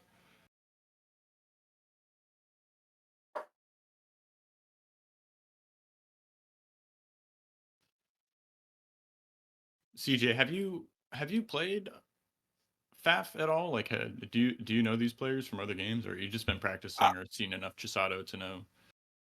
I've seen enough Chado to know. Like, I haven't played FAF at all. Yeah, I just watch UD stream sometimes on FAF, and he's really good there as well. Like, actually really good. And I think he's yeah, some little- insider info as AFF as well. So there's that. Yeah. Yeah, I can't say I've seen Chisato practicing, but I mean, he could just be doing it like in private matches. I would have no idea. Yeah, but here we are going into the first semifinals. Make some noise, guys. Let me know who you think's going to win in the chat. It's going to be Chisato or Andy advancing to the grand finals. Ooh. Yeah, on Red Comet it can be anybody, right? I mean, it's Exactly. it's pretty gambling map on like how the tables turn. There's not gonna be a I wish we would see like a macro stronger game. Maybe Chisado's a little bit stronger in macro, but It's close, if anything. Really, I think both of these guys could take a series off each other back and forth. But there's a decent amount on the line right now. Not the most money in the world, but of course, like the respect of it all, right? So don't want to lose to your opponent here in the semifinals. Do you want to introduce our first player here, GJ? I'm loading in 1 sec. Let's introduce, I guess, Randy. Yeah. Randy's a good grunt player. He spams grunts. He's aggressive, very aggressive with if he does open vehicles with rovers. Right now, I think his plan is 3 max and probably a bot lab. And his opponent spawning on the other side of the map, playing as the blue pieces. We have AFF's Chado here, who's also opening with this 3 max bot lab start here. So very similar opens. Interesting, neither player committing to the early LLT before moving. You get more metal if you build the LLT. You but kind you of straight up lose metal as well. lose to some builds as well. So both players actually Yeah. confident true, it's true. gonna go macro. Did he actually? And go? Especially XFactor builds. I mean, Oh yeah. Yeah, it's interesting to see bot. I don't think grunts are good on Red Comet. I mean, I tried with Nobi many games, and it was just like they just straight up lose to rushed incisors. You just cannot. You don't have energy to produce something, and the incisor guy just spends a lot more. So really curious on the grunts. But then again, if they both play it, then it's fine for all It's of fine, them. yeah. I don't like. I think incisors beat grunt openers pretty heavily.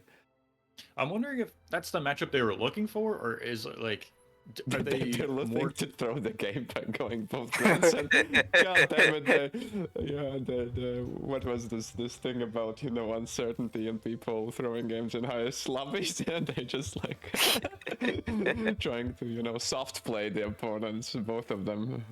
Well, Yeah, they're just taking it easy, right? Holding their punches back, giving us a show here. So I think bots is like the most comfortable pick against any player, right? Like yeah.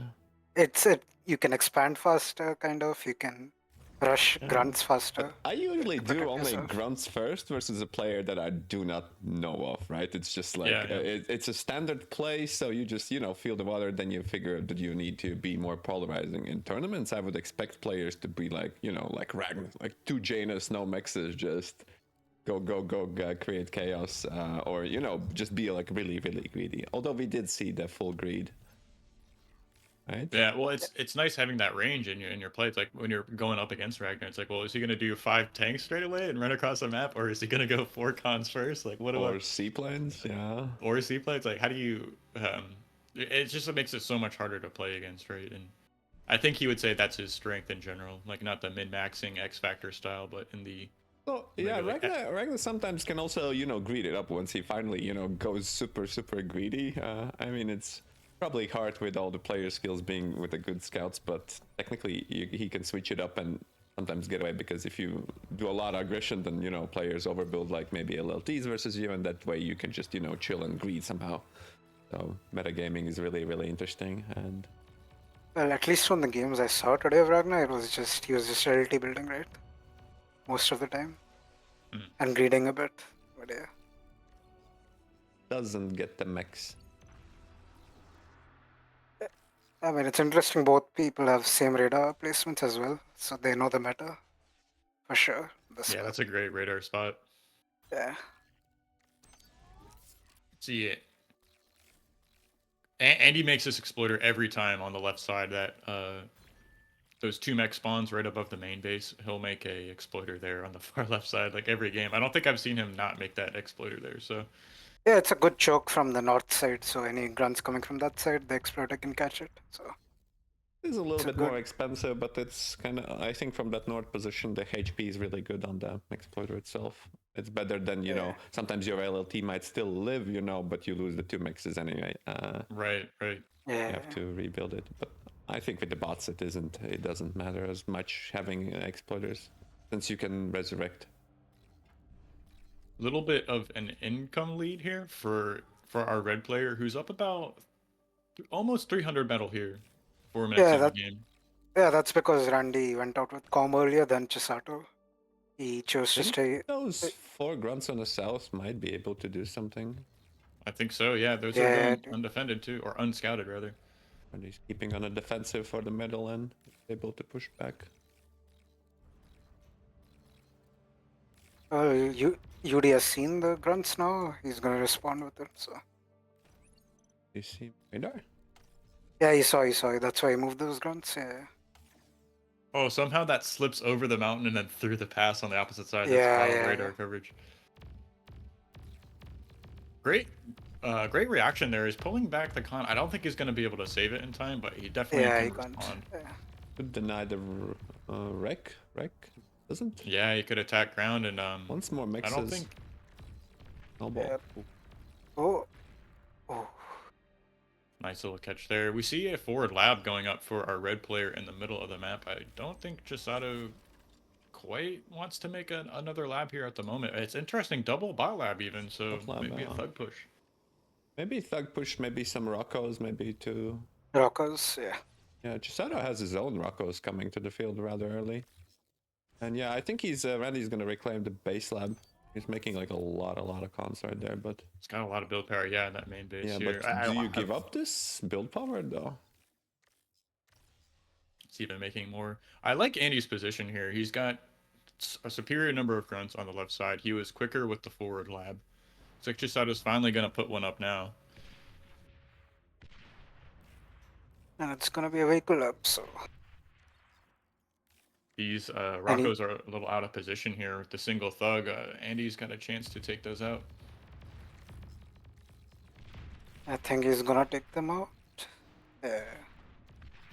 Nice catch there, taking a lot of the pressure off of the LLTs that you know these players are going to be making. So it saves them even. Though. Really nice control. Counterattack tries to take out an exploiter here, but repair micro too strong. Well played from both players. And Pounder's first out of the forward lab. I love seeing this. Yep, that's the anti-grunt. That should definitely help him push. Chado did a great job of retaining those two Rockos, so they're going to be able to pressure these LLT creep from Randy. See even RT out. Gonna add more damage to these LLTs being put up here in the middle of the map. Well, Randy found a hole. Now he's gonna get another max. I think 2 maxes and a con now. Yeah, great play there. And the Rocko numbers are increasing for Andy here, so at a certain point, you should be able to really start pressuring the central position here from Chado. This run by is getting cleaned up here. On Yeah, the right but side. Chisato already has artillery, which actually does damage. But well, can't you dodge the shots with the Rockos, or you can, but with Mars Rockos, it's kind of hard to do. we'll have to see a little bit of an engagement on the top side. Chisado's in position to deflect that attack. Repair micro here going on for Chado, who's a little light on units in the center. Seems. Yeah, I mean, there's almost a 2k metal difference now.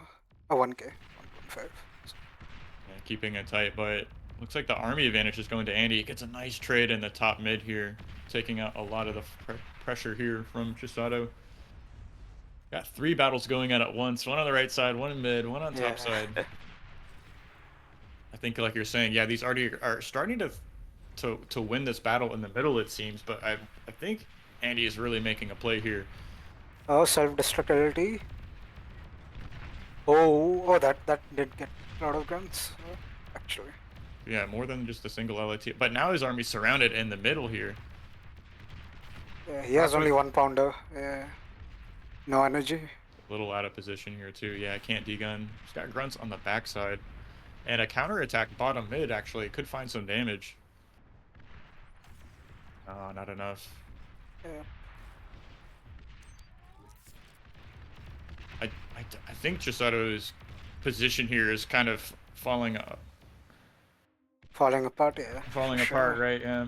He's really been really diligent with his commander positioning, repairing, assisting it when he can. But the Rockos have gotten a lot of their value and chewed through, you know, the LOTs, the mexes.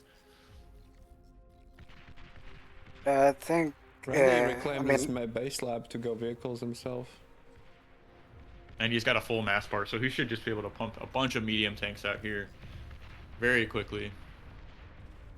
Nice catch there, top mid. Chado dealing with that run by attempt, and Andy is just making exploiters right on the doorstep here of Chado, kind of tightening the noose. he's gonna catch that exploder though for sure, and the 2 cons, I think. It's a great catch there. He's microing too, so yeah, continues to step forward. Lot to keep Oh. up with here.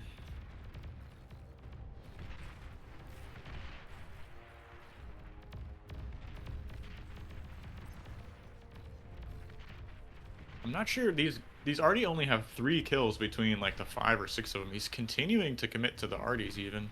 And I'm wondering how this is gonna like pay off in the next few moments when the medium tanks start showing up on the front for Andy.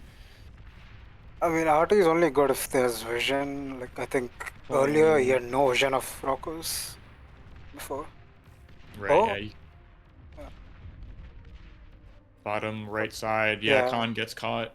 Ooh, they stay alive. Nice control there. The armed mechs helped a lot, for sure. But like, look at these 2 standing armies. Like, there's more medium tanks on the left side. Looks like we got a bit of a rotation here from Andy on the mid side. He's pulling his Rocco backs. Randy didn't actually realize these are just all artillery guns. Like, retreated the medium tanks from them. Well, he could have jumped them. And that's giving Chado some time, for sure. Oh, it's gonna give him like at least 2 claimants on this. Randy really wants to do something in the north. Been running there since the game started. Yeah. multiple attempts. He got one middle raid because of that out. Randy is reclaiming the front bot lab because he's probably at risk with the RT. So. But Artie doesn't deal well with the tanks. I'm just not convinced. Maybe now he juked the army off and will get. Yeah, now, yeah. Or, but I think he could have jumped them before. Maybe he didn't actually see that those were just the artillery. Yeah, now he's got the big surround on this factory here. Almost 270-degree surround, but he's still not going to take the fight there. Oh, the bots died at the bottom apparently by Randy. Putting pressure in so multiple ways. Yeah. Chado tries to counterattack this fortified position the commander resides in, but no luck. That's not going to get any damage, yeah. And even in the mid here, these tanks are getting closer and closer to the factory there. Commander has moved behind it even. There's almost 8k metal difference now. Chado I think only way... does get all of the V-climb, and he got the V-climb before, but can't reestablish I think him. only way he wins, I think, is either he cuts through the middle and breaks the defensive spot, or he goes for his base. I think Andy's too smart to get comp sniped, for sure. Right. Look at these medium tanks just right outside the doorstep of Chado's main. Just gonna split them up and, you know, clean out some of these expansions. One on the right side, those double mexes in the top mid side. He's gonna clear through those, and he's got tanks just everywhere on the map right now. Yeah, I think Chisato overwhelmed for sure. He's going for all in now, though. Yeah, the commander is commander's isolated. moving. Yeah. And he has to know this is happening. He's made some twin guard turrets up here in the middle, which are so strong against these. What about this these kinds solar of fortress as well, right? Just anything to stop. Chisato really just died to the turrets, yeah. GG. Feels like so. Yeah, loses. Pretty good performance from Randy, I think. Looked pretty clean. Yeah, I mean, kept Chisato on his toes and never let him breathe and kept macroing, so yeah. A strong game for sure.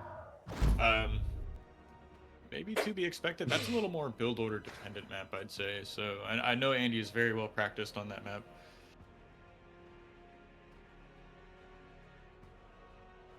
But at the same time, of course, like anyone can win on Red Comet if you step out in the wrong place.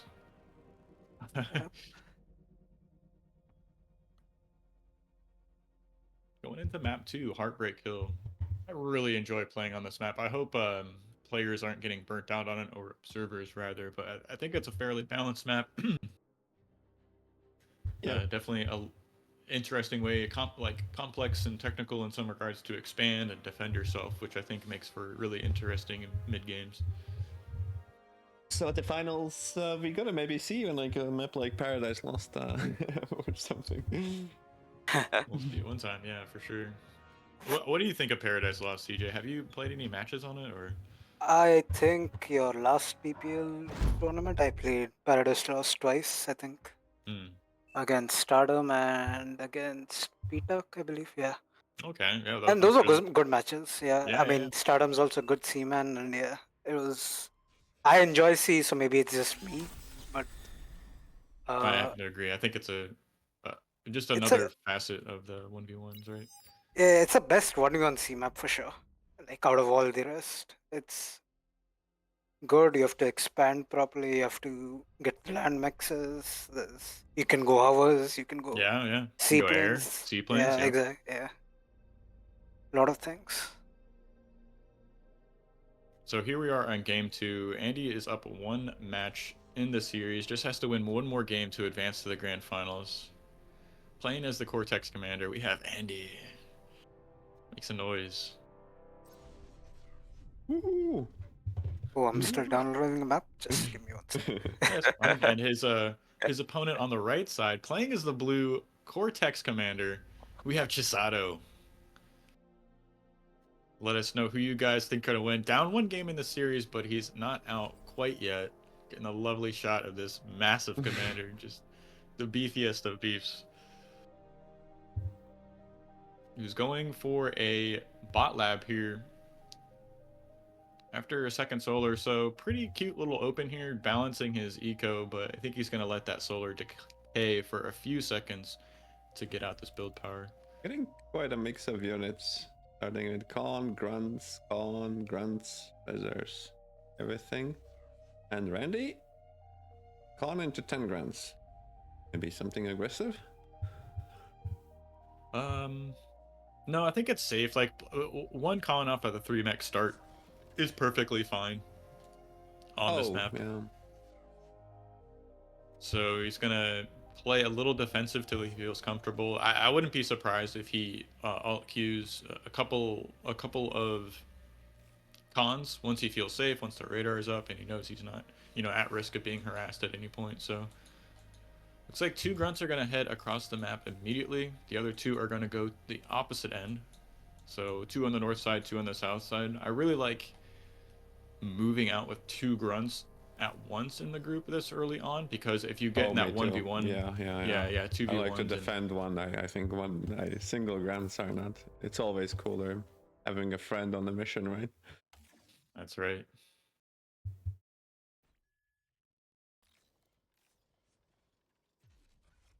Interesting. Chisado's got a 300 metal lead here at the moment, and 200 metal lead, and he still hasn't grabbed those rocks. Perhaps it was some reclaim. I see he reclaimed that second solar collector he had started before his factory, so maybe that has something to do with that spread. Wind was really good early on. Now he decides to eat the tree even before the radar. I don't mind this too much. I mean, the build power is standing right next to the tree, and it's like plus 44 metal per second, or plus 44 E per second, right? So, like 2 or 3 wind turbines worth of production here, just sucking up that tree. You can sit there with your command. He even has another resbot reclaiming a tree there next to his main base, so just dumping all of that build power, assisting his lab here, getting out quite a bit of grunts. Was this 10 grunts versus 5 I'm seeing right now? He also got like the cons out, right? Something which Randy didn't have his queue, but apparently Randy fixed all of that stuff and probably looking pretty similar to grunts. I mean, with the con count. Resbot's gonna get picked off on the right side there. A little unfortunate. He had the radar. He had the radar position. He knew this grunt was coming in, so great job getting some value there. Almost. So he almost got even more value. So yeah, we see Chisado's moved into 1 con, 5 grunts on repeat from his factory. Well, Andy's I've loaded in. Yeah. no worries. This interesting commitment to exploiters from Andy and all of his matches. And It not seems now, already right? making one. Yeah, Shadow's gonna grab 2 mexes though, for sure. Yeah, great pickoff, and has the grunt lead here in the middle, so he's gonna trade efficiently. Yeah, Still, he might get the radar as well if he keeps. Yeah, he'll get it. he still has more grunts below this on our screen, so picks off the radar, and can still pressure the main base even. So you can see on the mini map, Andy's got a little bit of a counter attack there on the right mid here. 4 grunts moving in towards his main base. Not going to commit to an attack that bought Chado just a few seconds he needed to get these extra grunts in position. Ah, he didn't repair though. Really interesting. Oh, he gets this one. Yeah. He's gonna get the con in the middle there, and isn't done grabbing mexes there. So one mex goes down. Oh, Oh, he might get the radar as well. Yeah. really big play there. Finally cleans it up. Oh, one more Blue- mex for Chisato though in the north. Yeah. In his base. Yeah. Yeah, I don't think he's done getting damage either. He might be able to get one extra wind turbine, but if we look on the mini map there, look at this con position here from Andy. He's already made it to top mid. He's going to be locking down in front of where his opponent thinks he might be, and is even making this nice forward radar, so really cool to see. Moving this build power so far forward so early in the match. Oh, but this. Chisato is gonna catch another con. It's... Is that just the one, or?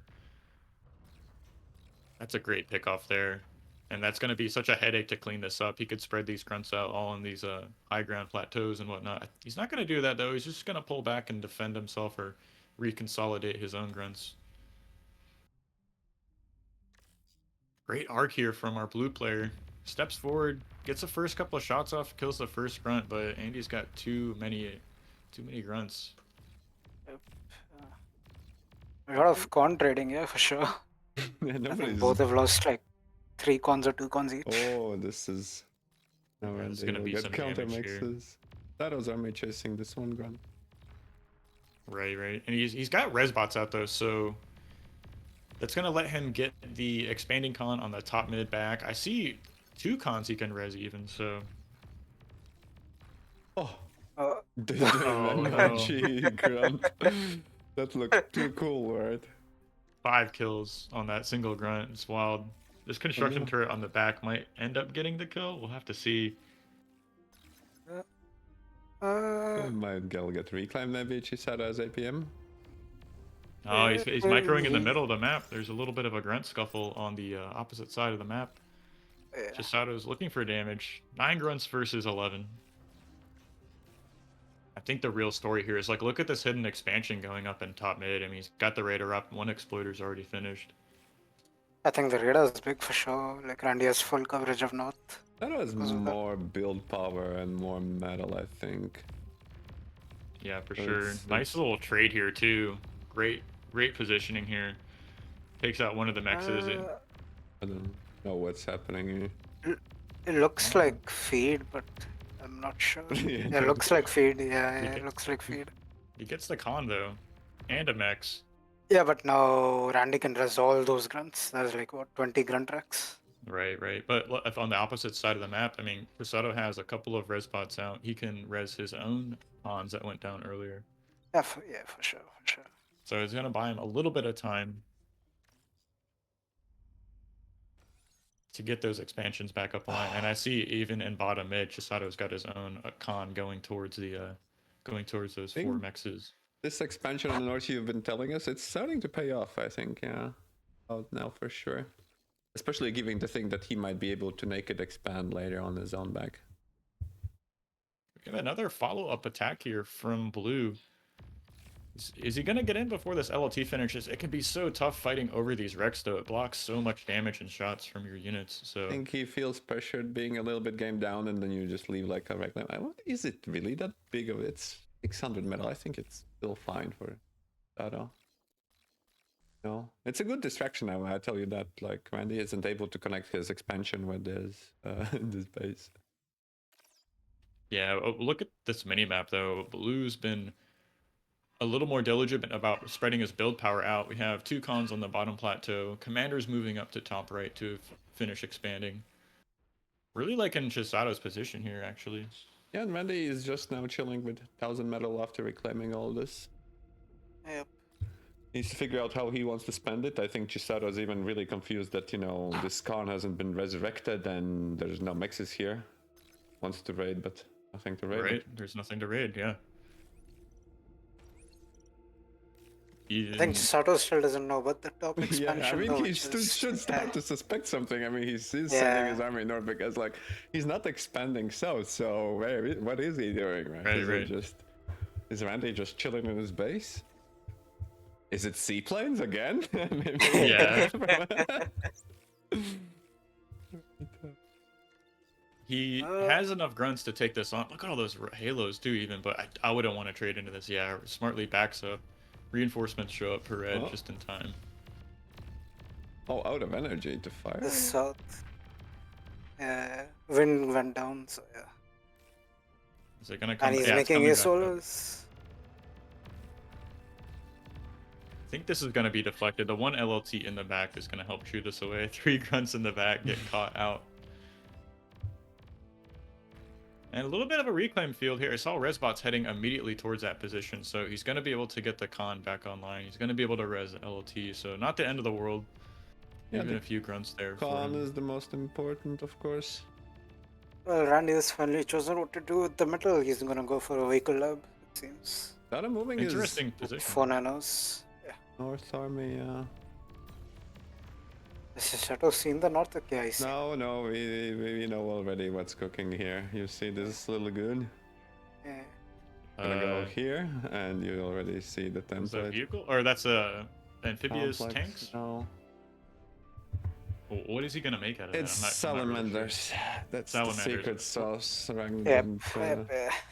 Are those like LLT. Impa or something? I'm not They sure. beat Stumpies, I think. In I 1v1 don't know if for sure. Chisado's going to give him the time. This is a big push in the middle here.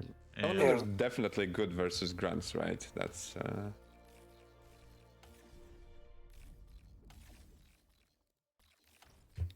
Blue just has so much of the map. It's crazy to see the difference here. And Yeah, but Andy is doing salamanders, but Chisato is actually just macroing. He doesn't care. Yep. Like, look at the income. Like 800 now. Even with low wind. yeah, 3k income difference or metal difference too. Just build making power it is as many massive, headaches yeah. as he can. Yeah. And Chisato has a north vehicle lab now. He's not boosting it. With the Yeah, we see that top right corner. Chisato has a vehicle lab being built. He's at it. It's nothing on metal at the moment, trying to build 2 factories at once. What self these grunts instead of Oh, the north ones, yeah. yeah. I would have self for Oh, sure. he did. Trying He to got a understand. few of them, but I mean, look at the commitment of grunts trying to clean this up in the top left. That just leaves him open to an attack in mid. We see a little scuffle going on. Resbot's already in position from blue to take advantage of this reclaim field. Yeah, almost 10 resbots. 8 no. This could be the snowball blue might be looking for. But Salamander's already out. 3 of them. 4 now. And they move up these hills really efficiently, don't they? Yeah. Yep. Okay. Because amphib tanks in general are like very good with terrain compared to normal tanks. 350 metal, so like over twice as much as a medium tank, right? Or how much scar? Medium tanks are 250 or 240. 240. Okay. 240. 230 or 240. But we see the Or air out here from blue. 235 radar. Yeah. So if there's no commitment to anti here from Randy, could see these paralyzer drones jump on top with a few number of It has salamanders. displaying on the channel it has 95% resist on the salamanders against the MP. Yeah, he needs like a good amount of blades, like 20 even, just to. Like which Stand is for- for I- maybe Oh, with he's gonna 12. paralyze the exploiters in top mid. Yeah.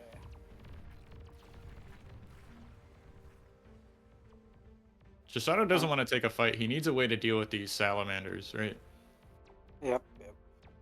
Doing a great job of just pulling back. Could even He's threaten a making- counterattack, right? Yeah, he's making transfers now, so I'm not. He has some plan for sure. Yeah, he's going to be dropping tanks off the plateau behind the wind turbine farms, I'm thinking. Yeah, I think it's gonna be pounded drop with the blades for sure. Could even get those to the front. Oh, But how like do you stop here. this army? I mean, now that I- these units across the middle of the map, right? No, I think he has enough grunts just He to will stop try them for to sure. use thugs. I don't think thugs are that excellent when I tried versus salamanders, but you know, it's still pretty beefy units, so Right, right.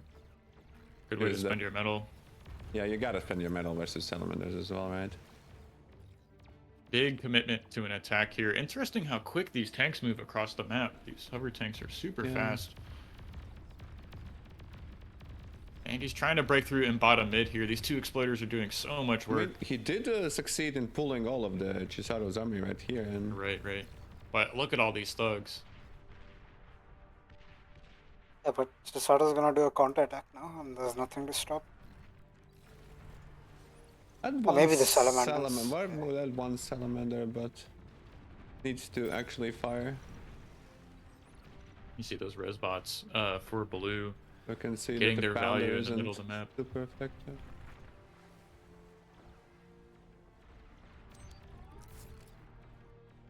Oh, I don't- think you know. Can you drive down or no? No way, right? If the No, bots no. can't.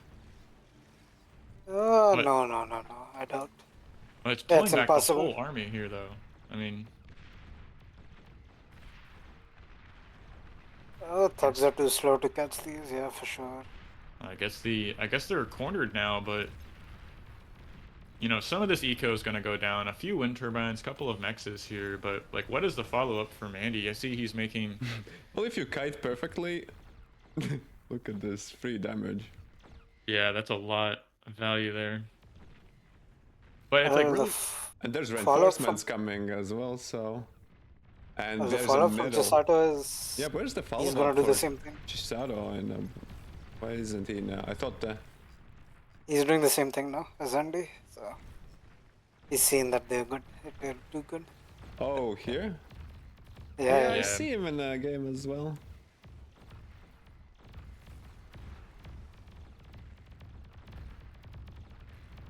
Looks like, are these grunts going to be able to clean up these I tanks? I think so. Think It's got so a with little the bit of flanking. flanking, but Yeah. barely, really barely. Yeah, that's a juicy spot. We see the res bots are already making their way towards that position there. See, medium tanks are the next follow-up here for Chisado, so continuing to attack this position from earlier. Doing a great job deflecting the reinforcements coming bottom mid as well, so... Yeah, the issue here is that if you perfectly kite, Yeah, then I'm no getting a kiting jump at the on. moment. yeah, Andy's too overwhelmed in the north. He's losing salamanders a lot, just to thugs, which is bad. Yeah, if Chisado fights with his own salamanders, then it's should be evened out all the metal. I think Randy has lost Yeah. the initiative now with salamanders. Yeah, Shado's more able res to bots. fill the north back with just regular brutes and has salamander reinforcements in the middle, so also made an obscene amount of thugs, right? Yeah, Yeah, so many thugs, which have crossed the middle of the map now even, so going to be Uh. pressuring the bottom left side of Andy's base. Going to be able to resurrect all this, yeah. Yeah, just look at that value on the plateau. 2k metal sitting there, and there's about a dozen res bots to There be able to is, start. he didn't get the transport to get his calm out of the way. That's a little bit worrying right. because, you know, it's almost 3,000 metal army, and which is going straight towards the commander, right? And he's not even... The factory is idle at the moment. He's making... well, Well, I would get to air transport as fast as Yeah. possible, right? And because salamanders can easily move this down, his vehicles cannot go down, right? But salamanders can go down. Well, I don't know, maybe... No, vehicles can't go down. They have that little hill. No, oh but my gosh. he's- salamanders can, I think, go Yeah, down. they can. like- Bots like can move this. up that, so... you sure? It says Yeah, it's a impossible. little bit pink. No, it's a little bit pink. There is some gaps there. Okay. Yeah, a couple of paralyzer drones, but yeah, he didn't make the transport before reclaiming the lab, so he's in a tough spot right now. He needs to cloak his commander, Yeah. like move it in the corner or something. Well, definitely move it away from the Oh. MMs. Oh, Randy just like, there's this gif where the guy's digging for the diamonds and just stops at the last moment. It did look like that. Oh yeah, I see. Salamanders are going upwards as well. Okay. yeah, just barely is able to get into position here. Now, Andy might have a lane to attack the main base even, but So much He's- action happening. Yep. South is getting collapsed. I think. Yeah, Andy's army is surrounded now. Yeah. This is I not looking mean, good for Andy. Yeah, if only he just pushed a little bit further, maybe he gets to come because like even not that easy. I think they outrange it, right? It's the I mean, I think no, Chado can still go down the hill and then just degun from there, and the tanks can't do much. I think we see another all-in onto the reserve positions. yeah, Chado needs to reinforce that. We see Andy's heading most of his forces down to this bottom middle plateau here, trying to contest all this reclaim. 1.99k reclaim sitting on that hill, but look at this T1 army heading right towards the main base of Andy. Yeah, and Chado's making bombers now. I think to end the game. Looking to end the game, and the thugs are still going, by the way. They march all the way across the South. map. Yeah. But that leaves an opening. There's a huge T1 tank army heading right towards the main base. Yep. I think we might be going to game 3, boys. This is looking really close. Bombers also moving in now. Yeah. I think that's it. Andy won the reclaim field on the top side of the map, maybe? Just barely not enough salamanders to clean that up. And yeah, here come the bombers. Yep. Oh, he's going for the nano turrets as well. Yeah, that's GG. Yeah, the build Going for power the build kit. power. GG. Dang. Chado Looks taking like it we're to going game the 3. distance, boys. Yeah. All right. Like I said, my money's on Chisato for sure. That makes sense. I mean, Randy did pick Red Comet out of the map, won that, and doesn't want to Yep. face on the macro map, so. And then they banned all the seas. Well, it looks So- like game 3 is a macro map, right? We got Canis River coming up, so players are gonna have a chance to like take metal, expand, and show us how they like to play this one. Oh, this one, yeah. Chisato are an interesting builder. With the expansion, for sure. Which I'm pretty sure Andy watched, so we shall see what's cooking. Yeah, if y'all are just joining us now, this is the Bar Pro League and Beyond All Reason. We are in our first semifinal match between AFF's Chado and Pro Randy. Still have another semifinal match to play coming up after this shortly, and then we'll be moving into the grand finals. But here we are, game 3 on Canis River. Make some noise in the chat, boys. Who do you think's gonna win? Who are you supporting? These top 10 ladder players going at it right now. Someone's gonna be eliminated. Someone's gonna be advancing to the grand finals.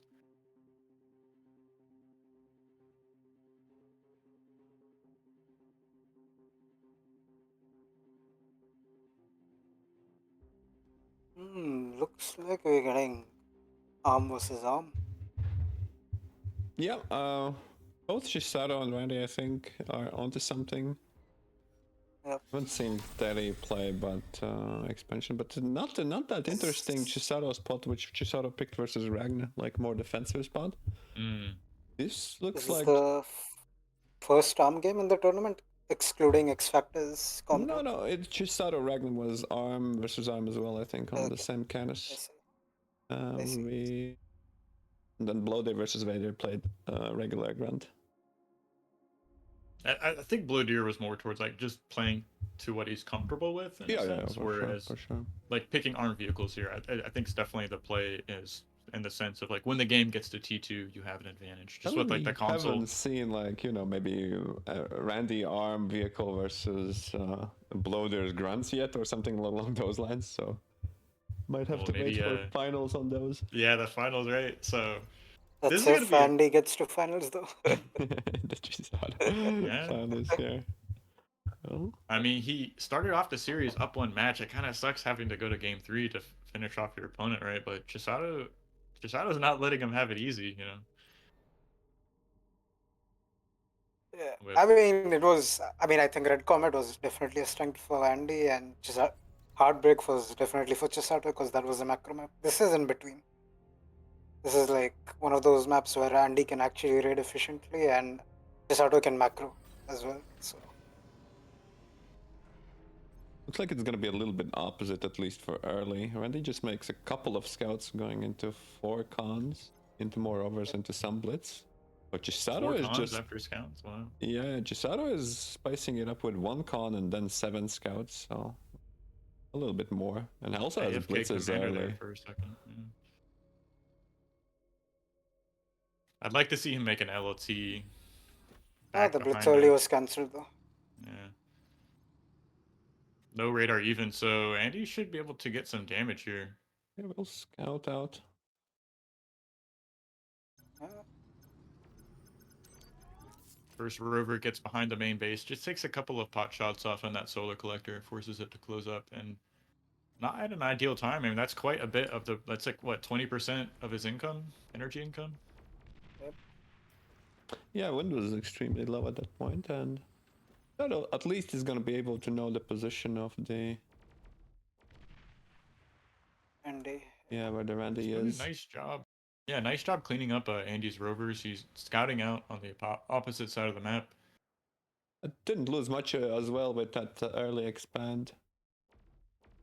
Curious to see Chisato's moving right up to that high ground plateau. He's not going for the 3 mexes closest to the main base. He's actually moving right up onto the high ground first.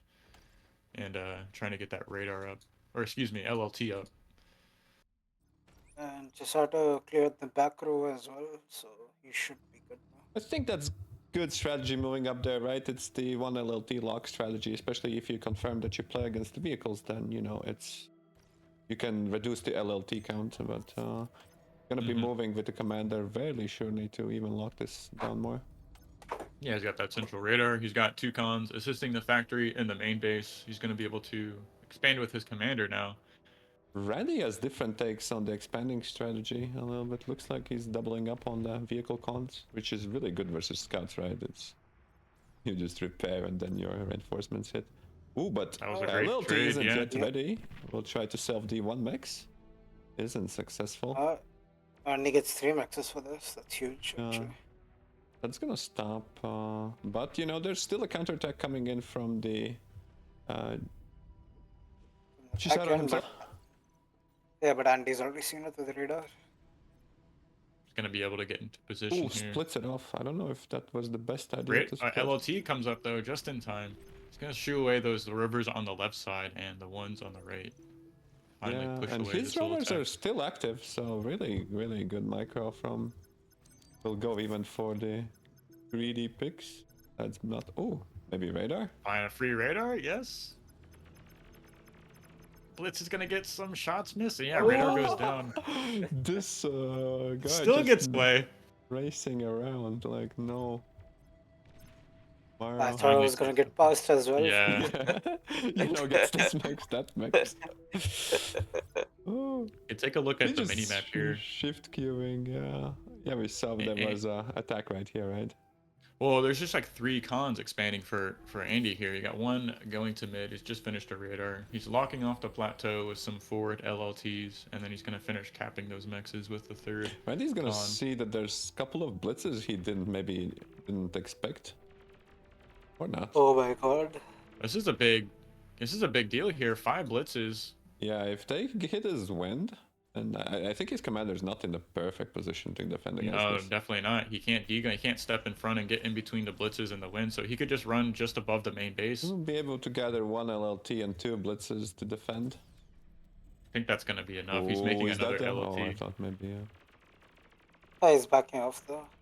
Well, I'll try to block this. Try Oh, to block this what a blitz big with the catch here. solar, right? But isn't successful. Yeah, and then there's rovers coming to reinforce. It's a great cat. He's rotating those blitzes from earlier we saw in front of the main base now even. Oh, they did this citizen's arrest. Citizens arrest. Yeah, I think that con is gonna go down though. Was that 5 blitzes versus 4? And he's just desperately trying to run this Dying, away. running Oh my away. god, the con still lives? Yeah, he survived the Okay. now. Okay, finally gonna turn and catch it. Should self-deed, right? I mean, probably not the Yeah. best idea, but...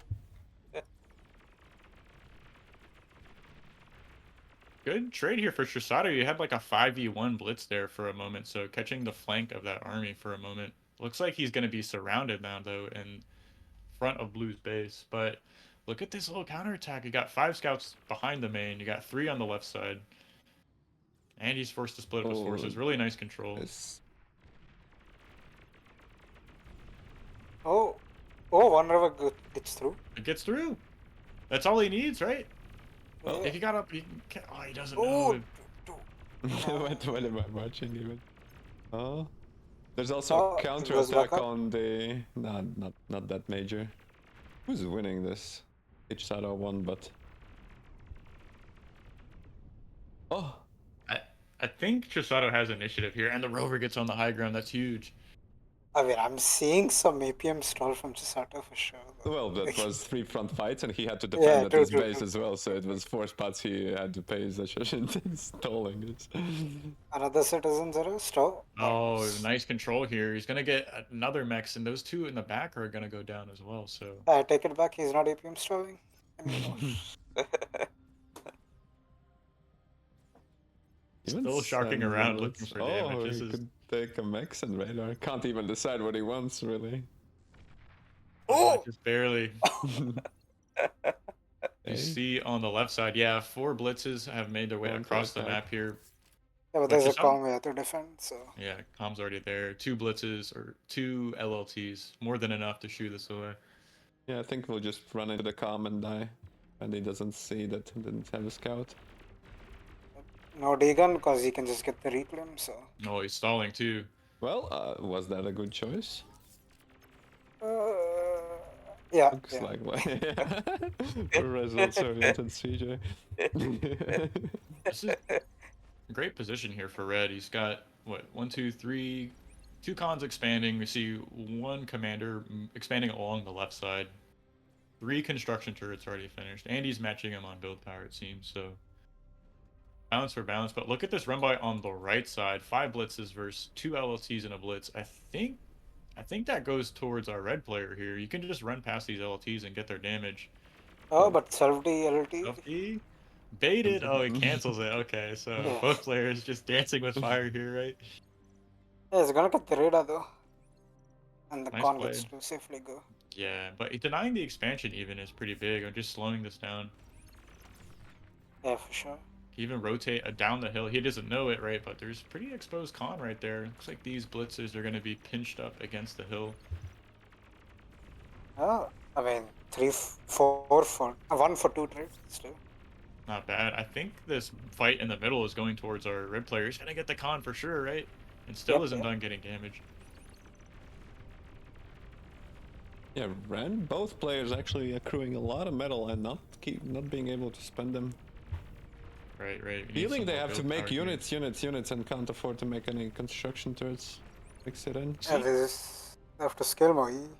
Yeah, and Andy's been doing not a good job keeping up with Chisado's E production, so a little bit of a differential there Yeah. in metal and Yeah. energy. Energy excess Andy's is going massive. for a Massive. Andy's going for a counter attack though in the south.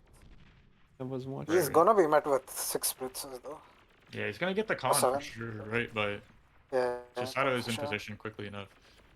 Great radar positioning there in bottom mid, and And surround as well, so it's just raid is really good. Yeah. Another Chado completely open, couldn't hit it even the windmills. Completely exposed. Oh yeah. But there's all the counterattacks are going all over the Yeah. places. It's just like, oh, he's able to muster enough army. He doesn't. I thought this angle was really dangerous, right? right. 3 LLTs in the way, but Trumpies are coming out though. Yeah. I think main problem now is coming is for Andy. He can't spend his metal, whereas Chisado's actually installing. It's because of yeah. Energy production, I Got would the air say, lab is out. No, he just a little bit favoring Chado. Yeah. Yeah, it's definitely Yeah. the energy production and the... It looks like He's diving most right of the now. metal. Made 666 metal. Oh my god. Man. Bad omen. So that's gonna get cleaned Bad up. That's gonna omen. fund a lot of gunships here, right? You see another con that can easily move down to that counterattack position here. Another 526 metal, even expanding onto his opponent's side of the map. So Chado, I want to say, is got a He's pretty really big lead right now. relentless with expansions. Like, I think it's one of the players which you have to continuously send scouts into it. Because if you let him just make them without LLTs or you don't target repeatedly, then just gets ahead. Like, I don't know how he does it. Most newer players usually struggle with, you know, just expanding consistently, getting tunnel vision. But Chado, all the games I saw, he's just expanding. He doesn't really forget to expand again. Can we get a shot of just the player views for a moment of Chado? Like, these FAF players all play mostly top down, don't they? Not perfectly. He's Spring got a style little camera. Wouldn't say it's Yeah. overview camera, but you know, he might not know. playing super zoomed out. Yeah. Yeah, this is like Maybe. standard camera, I think, for sure. BM's See the pretty gunships. fast, no auto groups. I wondered whether he play with really high DPI. Didn't see the build Oh. frame. I would deny maybe with the gunships, but once more blood. Yep, gunships now. Gonna find a way No. to the main base. Yep. Gonna start gonna get targeting some all wind. this wind. Yeah. I think you should have gone for nanos, but I think He's still gonna denying get the nexus, though. build print of that's 400 metal to deny also in the Geo, but wants to get the mixes. and he's gonna get them. One Banshee in the back as well, just being very annoying. Not looking good for Andy, I mean. Nah, this is really starting to get out of hand here. He's trying to expand to his own high ground plateau. He's got a couple of Dragon's Maws or Lightning Turrets up. So much metal sitting in front of his main base. 1.2k metal there. Yeah, stalling on the energy right now. Yeah, he's desperately trying to get that Geo up at the moment. That would fix some of his problems, but still, like, almost a 2-to-1 difference in eco right now between red and blue. Yep, almost 7k metal head. And Wow. 100k.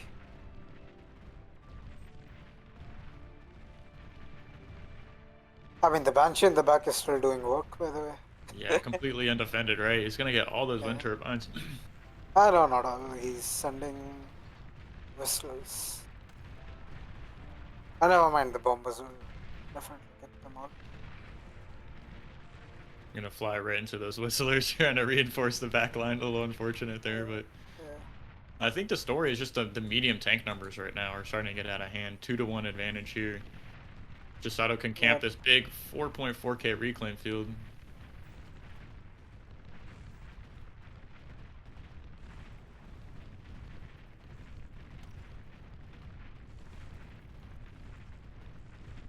Yeah. I mean, Andy's reclaiming and Chado is still not reclaiming the wreck field, so this Right. could still go either way. Well, Right. Chado has something else going on for him. T2 lab already done. With yeah, bulls, yeah, he's just spending the money a different way. Yeah. Doesn't even bother, I think, upgrading the mixes. You just want the, like, what you could do versus 4 bulls. Then his commander has to be imperfect. But with the gunships, he's scouted the comps position. Right. Andy does have an opportunity here. That's so much reclaim sitting right in front of his main base. 4.4k. So if he can secure this metal and feed it into his economy, maybe he can make a T2 transition here, but I'm not sure how long these bulls are gonna... I think Chado is going for an all-in because he's just stacking bulls now. Yeah, 2 bulls on each side.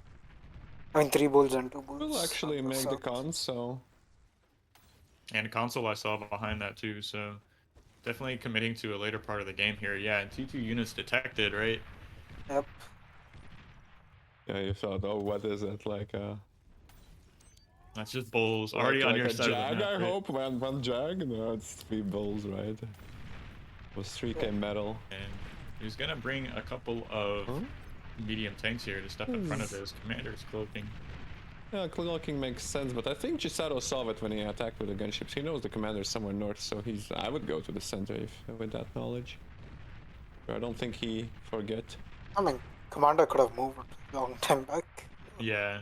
Well, But look at this, Resbots have already made it to this reclaim field, so now it's contested. He only has radar coverage still here, so oh, that's pretty good, yeah.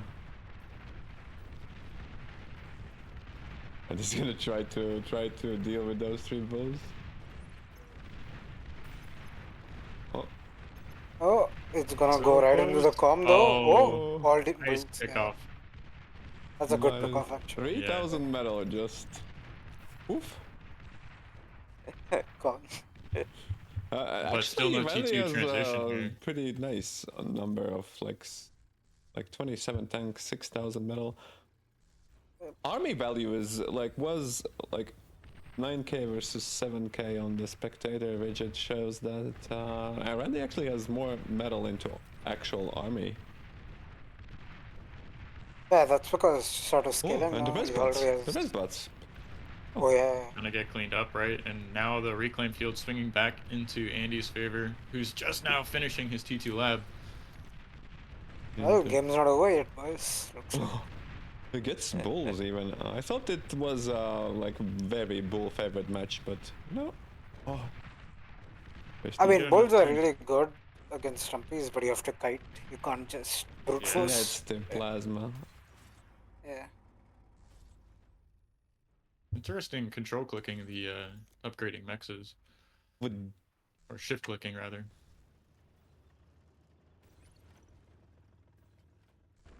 But I think area mix was broken in between, but I think maybe it's fixed. no T2 2 medium Geo tanks. yet. Where are the units here from Chado? I feel like he could have. Doesn't have like he has regained army value graph somehow. I think he's just been spamming like all the money goes into bulls, and his metal per second is really oppressing. I don't think Randy has a way to catch back if he's doing the same thing just but 16K. slower, right? Because it's like Chado has Yeah, more Chado metal, already but has. he cannot catch up. You had to force something out. I think if Yeah. I don't know. Yes. And he already nine has T2 9 T2 mixes, yeah, exactly, and he's gonna go for T2 Geo as well, which is gonna be devastating for EA economy. Yeah, you can really start printing bulls. I see even another console coming out, so you should be able to lay some mines. I think mean, he's once the just- Geo comes out, yeah, you can spam Yeah. anything, I think.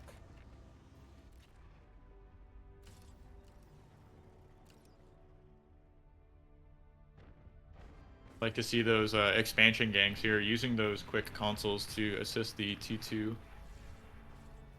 T2 Just now engineers. scouting just the army, see what's behind, what's there with the air scout. Just building up those res bots. He doesn't really have to make an attack. I mean, he's on his opponent's side of the map on the right side, right? So denying those 2 mexes on the right side of our True, we've screen. been seeing on the sides coming more claws here. He's trying to basically set up position so he can get his Geo faster and then figure out what's the next spec. I think at this point, if he didn't feed like more bulls, it's the only way he loses, right? Yep. I think You so, make right? more He's just pit buying bulls, himself you can time, make right? nuke, anti-nuke, and then figure out what's the next. I mean, He- this he's- fight in the middle is probably to decide if Chado somehow manages to throw that, then Andy has a chance. Somehow. The keyword being somehow. I don't think it's gonna happen. That T2 Geo should be close to being done now. He's got so many T2 mexes on the field already. Yeah, 135. almost 12 now, yeah. Yeah, and even forces Randy to chase them. Goes up to close as possible and then abuses the plasma's targeting thing. And abusing the repair value as well. yeah, I the think. Resbots are really good versus heal. So strong, yeah. Yeah, Randy doesn't have anything to. At this point, he might even reclaim these stumpies to field more bulls because the build power is at Yeah. least is split. And he's going to go for some tech spam though. I mean, Chisato could just go all in for calm, I think, and still win. Yeah. I think he's happy keeping the tabs, and because he already has a second Yeah. group going up there. No, but he's actually gonna do it with this, with the 3 bulls on the left with the radar tank. So Oh yeah, he knows where the calm is. Yeah, he'll know where the calm is. I think he's going for just the pressure more, keeping it safely. It is a 1-1 game, right? For like how many, like Yeah. $150, right? Or no? What's the Yeah. jump? Maybe not that big. Between like third and first, or first and second money would be about $100. Yeah.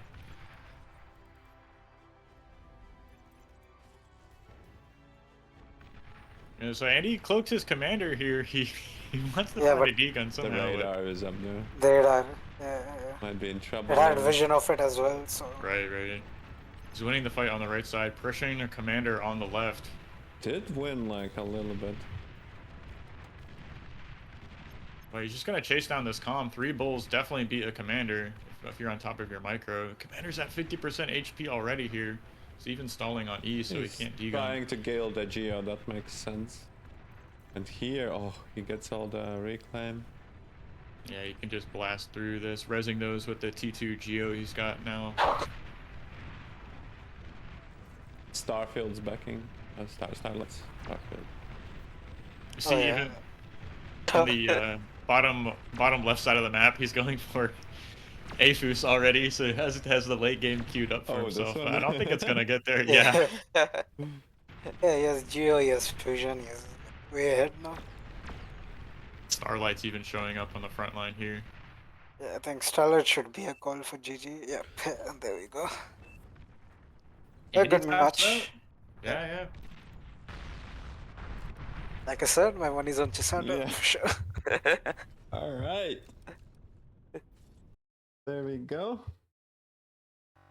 It's a great series for sure. Definitely clawing his way back. It's hard to come back from down 1 game in a best of 3 series, but definitely having that state of mind to continue playing, continue trying to go for the win. Yeah, well played to him. I mean, he kept his cool, was always calculative instead of just all inning anywhere at all. Except for the first match, and yeah. One updating on the challenge. Oh. Gonna wait. I think, I mean, last 2 matches it was just purely based off macro, of which Chisato was winning. I mean, you could see there was almost like 100 E income difference Going at the start. to the predictions right now, we can see that finally we have someone who's random, and you have a Chisato. So Clarence currently has 5 out of 7 wins with no losses. So Clarence has the best. Sheep and Jazz has dropped to the second positions in the predictions. Oh, she And- predicted Randy? Sheep predicted Randy, and with the Blowdeer win, yeah. I Mm. see. So that's gonna bring us into the next semifinals. Right? We got Tagslow going up against Blowdeer. Make some noise in the chat, guys. Hit the like button. Let us know who you think's gonna win the next match or what you think's gonna happen in the finals. CJ, thanks for coming on. Before you go, would you like to make some predictions for us? I know you said you have your money on Chisato in the finals, but what do you think about this next match, Low versus Blowdeer? I think it's another interesting match for sure. This is like 2 brawlers going into a battle, right? Like both of them like to raid, both of them are like grunt heavy guys. And Zlo definitely is like a raider. And just Blowdeer, at least, I think me and Alyssa at least have experienced this in our 2v2 scrims. He just makes an insane amount of grunts you'll never see coming sometimes. So it's gonna be interesting to watch for sure. I think. Yeah, absolutely. Yeah. Anyways, Well, I think I guess Oh, we go both ahead, get to kind of kick back and watch this semifinals here on the broadcast. CJ, thanks sure. again for coming in, man. And you're in the mentor program, right? So if you want to get with CJ and work on some of your games, check out the Bar Academy. You can find a lot of mentors there to help you out with your games. Thanks for having me again. Yeah, great, Yeah, great nice game to and hear great you. tournament, man. Yeah, nice to hear you. And yeah, see ya. Bye bye. Thanks, CJ. Thank you. Peace. Sure, you guys let CJ say thanks for casting that match there in the chat if you can. Show your support. And here we have our next semifinals. But before we get into that, we're gonna bring on 2 more casters. So Two. we're gonna get set up on the match. You're Yeah. treating me, Barcast. So we're gonna pump some energy into LSR here, get him hyped back up for this series. Let's bring on TNT and gosh, Inda Club. Excuse me. Let's get these guys in the booth here.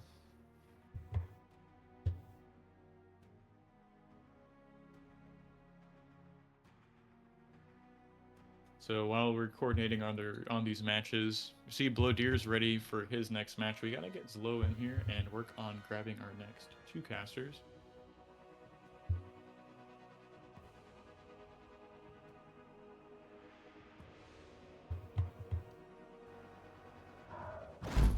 Broken. So I see one of them has showed up. Brightworks, welcome, man. Hello there. How's it going, everybody? Man, what a match. Holy. All right. Am I too loud? Everybody, Yeah. it's like coming in. That's so funny. Casting booth is broken. Dude, Testing. welcome. Red leather, yellow leather. Red leather, yellow leather. 1, 2, 1, 2. Sounds good, I think. I know. Yeah, What a beginning here game. with the hype, with little shock blasted my eardrums as well. Yeah. Yeah, Man. and here's our X-caster in the club. Just showed up, man. Welcome. Hi guys, really happy to be here with you casting this. All right. Okay. Welcome. Welcome aboard.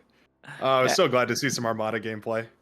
What a match. Yeah, it was actually a really interesting match for sure, right? And Looking I really like how Chisato used his 8v8 experience, right, to slowly creep with the bulls, and then he just ensure and finish the game with the tachyons, with the starlights, right? So he just played really 8v8 wise, right? So really slow creep, go slowly pushing with tres bots was really interesting to see, right? Really, really not something you see often in 1v1s, right? So that's pretty good. Yeah. I feel like we never get to see 2v or tier 2 as much as we really, ought to, as much as we deserve to. What a fun match. Yeah, and also Starlight's really weird, right? 1v1, Yeah, so man. awesome. Things are brutal. We never get to see those. Those are so cool to see rolling out. That must have been so disheartening. Randy must have been quaking in his boots as soon as he saw that first blue laser shoot across the field. Man, so disheartening. Lose 25% of your 950 metal bull to a single shot from a single unit. Oh, brutal. Yeah, and it's a really demoralizing unit, right? The Starlight, as you mentioned. Once you see the blue light, they are like shooting. You are like, Yeah, fuck, you're done.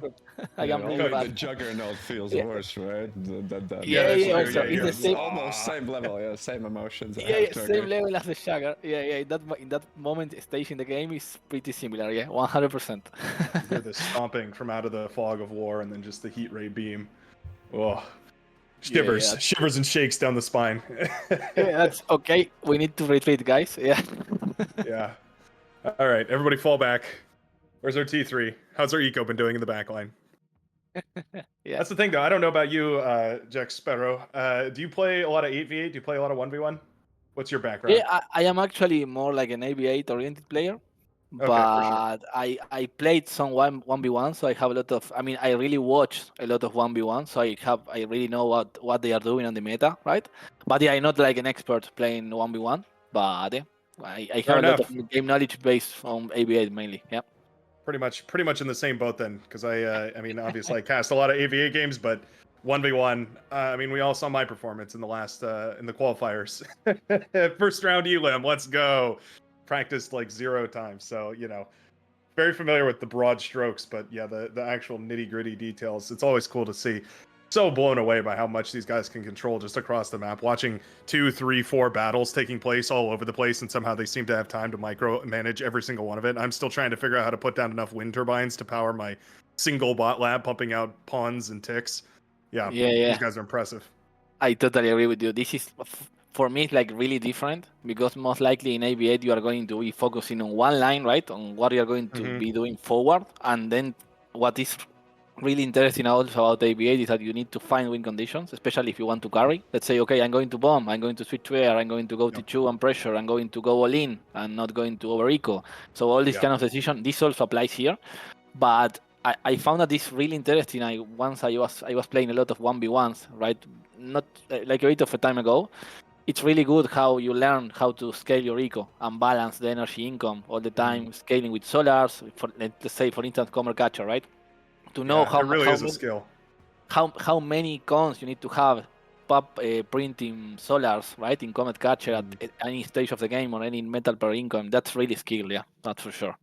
Yeah. Yeah. Yeah, that's the kind of thing that these guys just, they have so many hours.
Just message me if you see Zlo back on or something like that. But Yeah, you will.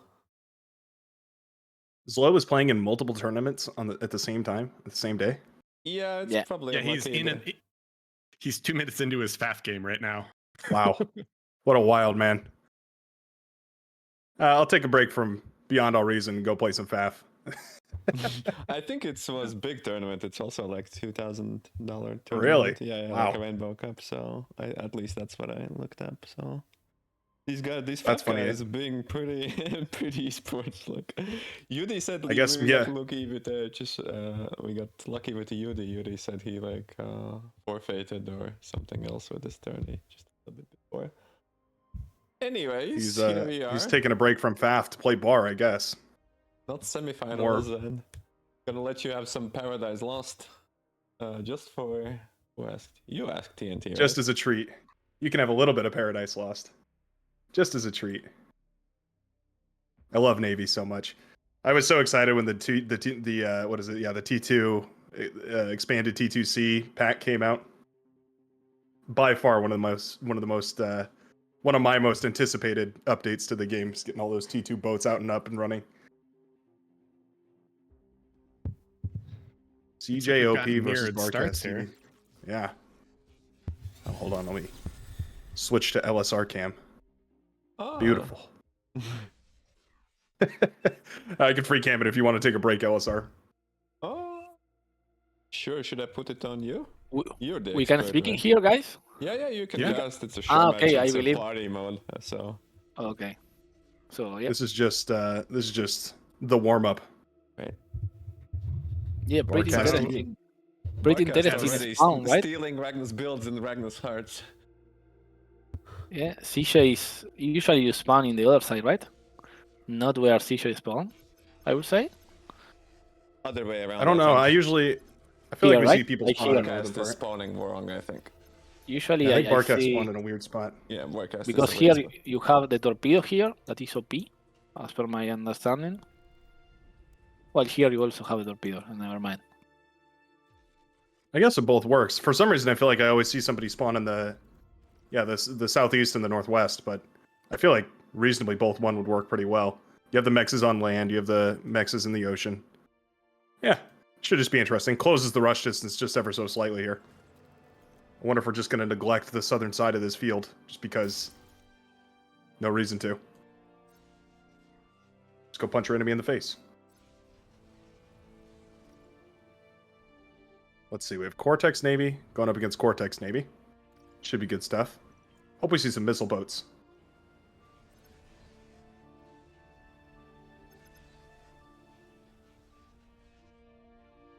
Did I disconnect here? Uh-oh. Oh, you're good. Oh, there we go. Unstable internet connections. You do gotta love them.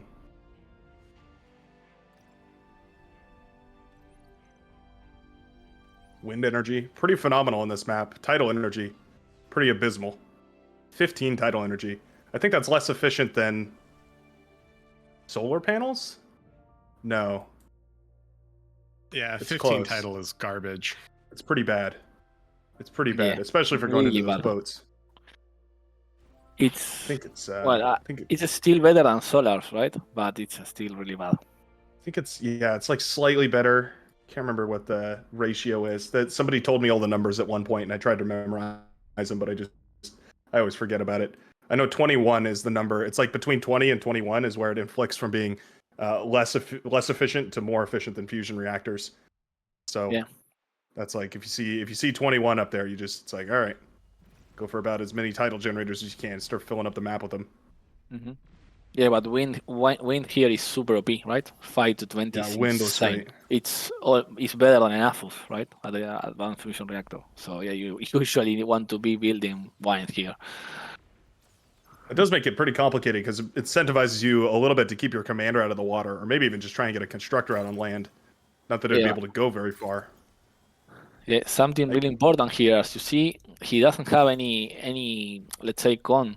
I actually guard in the factory, right? This is because, as you see, the ship shard takes a lot of metal from while building, right? So usually you want to delay the con. This is something like this. This is why I was telling also that Navy plays 100% different, because in land you usually want to have 1 or 2 cons before leaving the factory with the commander, right? Based on the map. So here no, here you're just going to just leave the factory alone because it has also a lot of VP and the ships are really metal expensive, right? So yeah, he just built the first con and he's still just leaving only the factory constructing. Yeah, That is wild. CJ already is already guarding, but CJ is stalling, right? So yeah, let's see. How does the fight for Already. mid play out on this map normally? Complicated. Yes, subs can go there, so it's all ships in mid. Yep. And it's usually every game I've seen on this map, mid is either completely contested and won by one player or completely ignored, and the battle happens on the north and south lanes. Yeah. Once you basically get a couple of torpedo launchers in mid, it's pretty impossible to break through efficiently anyways. So it feels like it's usually just better to try and break one of the choke point lanes up here. I think that probably is just because it's easier to take an engagement where all your forces are on the same part of the map. Not worth risking half your force when it's so critical that you don't lose that many units. Do we have a favorite here? I mean, I feel like CJ is a pretty strong swimmer compared to Barcast, right? Yeah, but CJ is rusty, I think, playing 1v1. As per my, not sure, Barcas, I know that Barcas has a really copy-paste build for this map. So he has a really well-crafted build. So let's see. Yeah, I will say the for me- expansion is looking phenomenal for Barcast. He's got the constructors moving out everywhere. I remember Torpedo launchers coming up too. he has a notepad, right, with all the amount of vines, everything. So I think he has also a really good chance. I know that I also see some of the guys put here and here the cameras, right, the perimeter cameras that are really good because give you a lot of loss. So when the opponents think you don't have a radar, but you can actually see. You cannot see subs, right, but you can see ships going through. Also here. Yeah, that's a good point. I feel like those are really underappreciated. The fly cameras. Yeah. Extremely useful in 8v8, but I can't remember if I've ever seen one in 1v1. Yeah, because ships cannot go there, right? So you have a free camera there watching everything. Yeah. You have a submarine on the southern side. The Orca. The Orca. Heavy T1 submarine. How do we feel about this eco difference so early in? I mean, we're 6 minutes in, and it seems like Barcast is just outscaling. Because I told you, right? That guy has the well-crafted build, right? With everything. I think it's also exactly what you said about not attaching a constructor to the shipyard early on. Meant that he could send out the constructor early to capture metal extractors all over the place. The naval construction ships have 125 build power, so you really only need one of them to set up metal extractors pretty efficiently. Yeah. Sometimes sending out groups of 2 on land works pretty good, but they're very self-sufficient. I think CJ's closing the gap here. But yeah, this has been a nice little metal lead already for Barcast for quite some time. Middle metal extractor claimed by Barcast. Yeah, micro CJ there, winning the fight. But yeah, he has already a torpedo here, so this is secure for subs at the moment. Torpedo really destroys subs, Yeah, brutal. Probably the most efficient T1 defense in the game, if I had to take a guess, the torpedo launcher. So much damage to ships, and for a relatively low upfront cost of 170 metal. That's what, like a medium turret? Yeah. Also, the super pork that he has in the north side, it's almost impossible to break without the destroyer, right? Yep. I mean, he can go all in with frigates, but yeah, you need to make sure that kill it would be like get a hover and just build LLT on the coast, and it would like pew pew pew pew pew like. We are Cortex, so we could go for those missile ships as well. Those are a relatively cheap way to deal with that. Not quick, mind you, but efficient. Metal-wise, anyways. The herring DPS is just so brutal, though. It's like one con just out repairs 10 of them, it feels like. That is true. It's the lasher of the sea, right? The Whistler. Exactly. Yeah. But I see some guys like pump like 20, right, and play to kite in the You sea. can play some really funky comps with it because you Yeah. can pull back for so long on most sea maps. Frigates do Yeah. pull the trigger over there. Again, the main issue in the sea is that you cannot reliably fall back, right? Because you don't have the commander to dig on, Yeah. and you don't have good pork. Sea doesn't have good defenses, right? So you cannot just.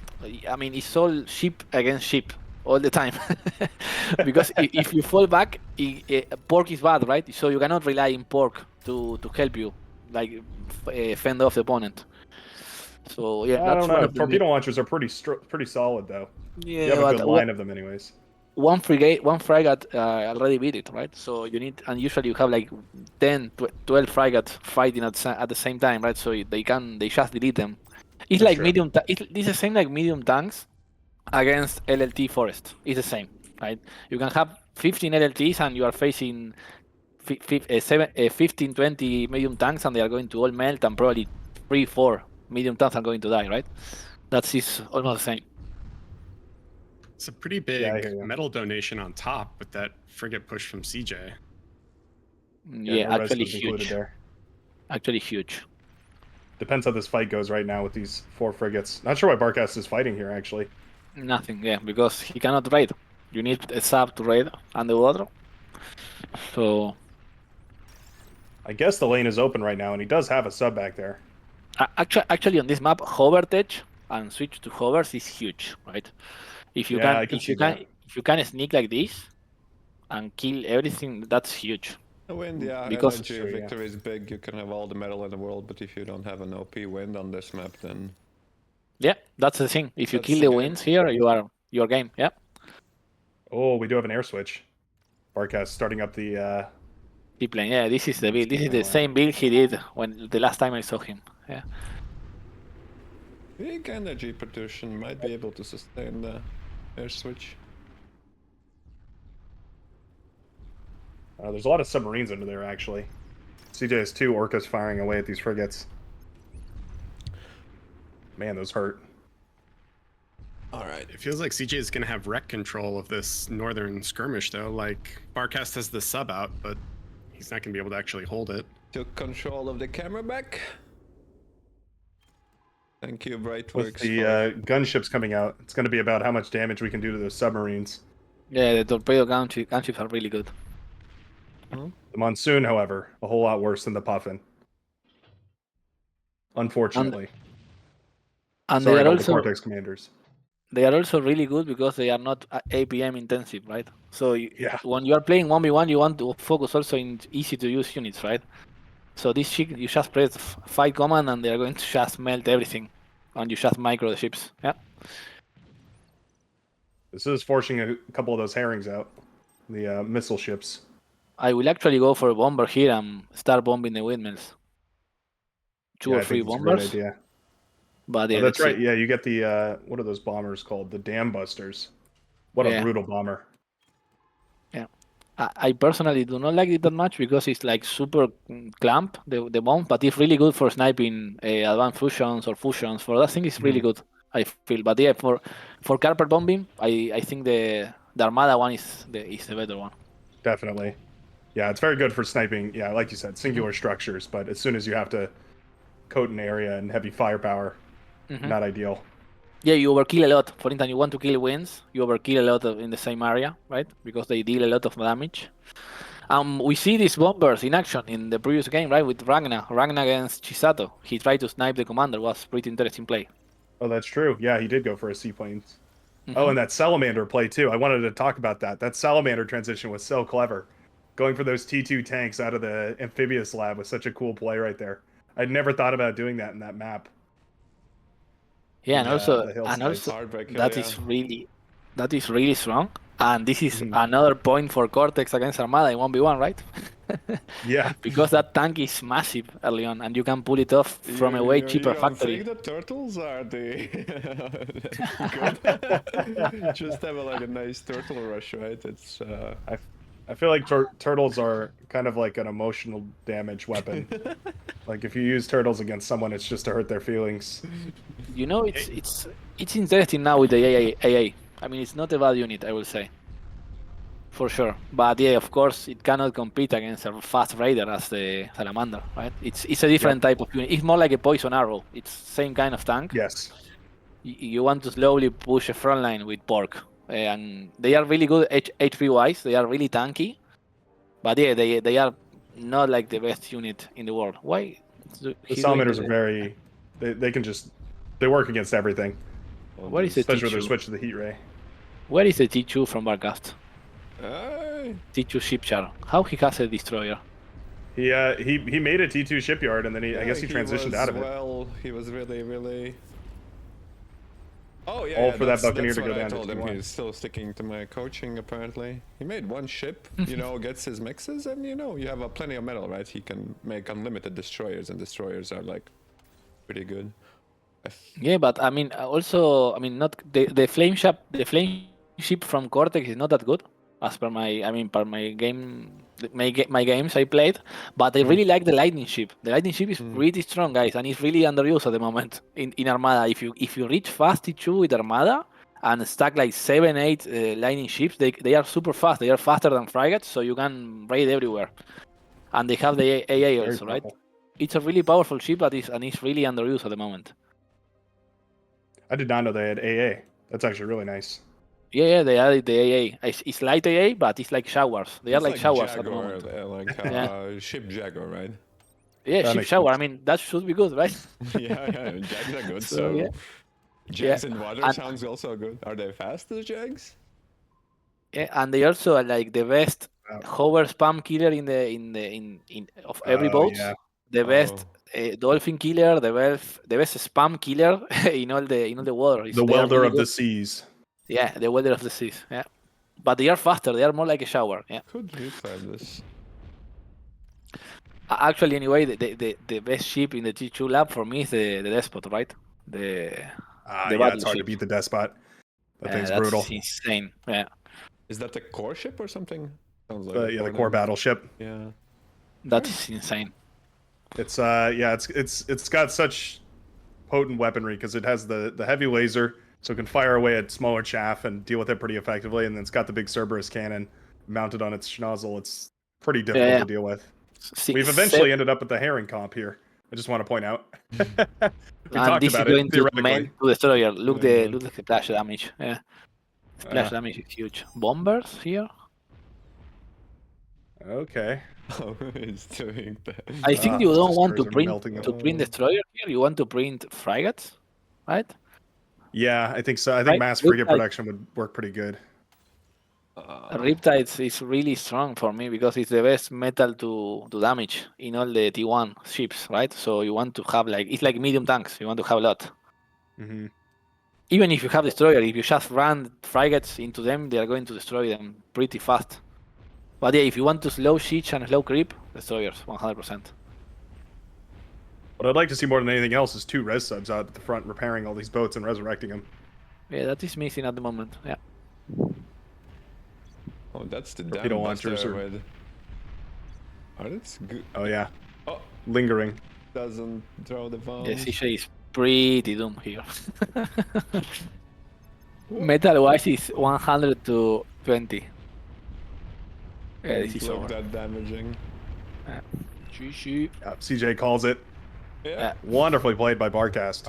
Was it Yeah, one yeah, of he the has- expansion stage, right? I didn't catch the start of the game, but He has the Yeah. copy paste build. Yeah, as I mentioned to you. Yeah, he has a really notepad with all the different timings. That's really strong 1v1.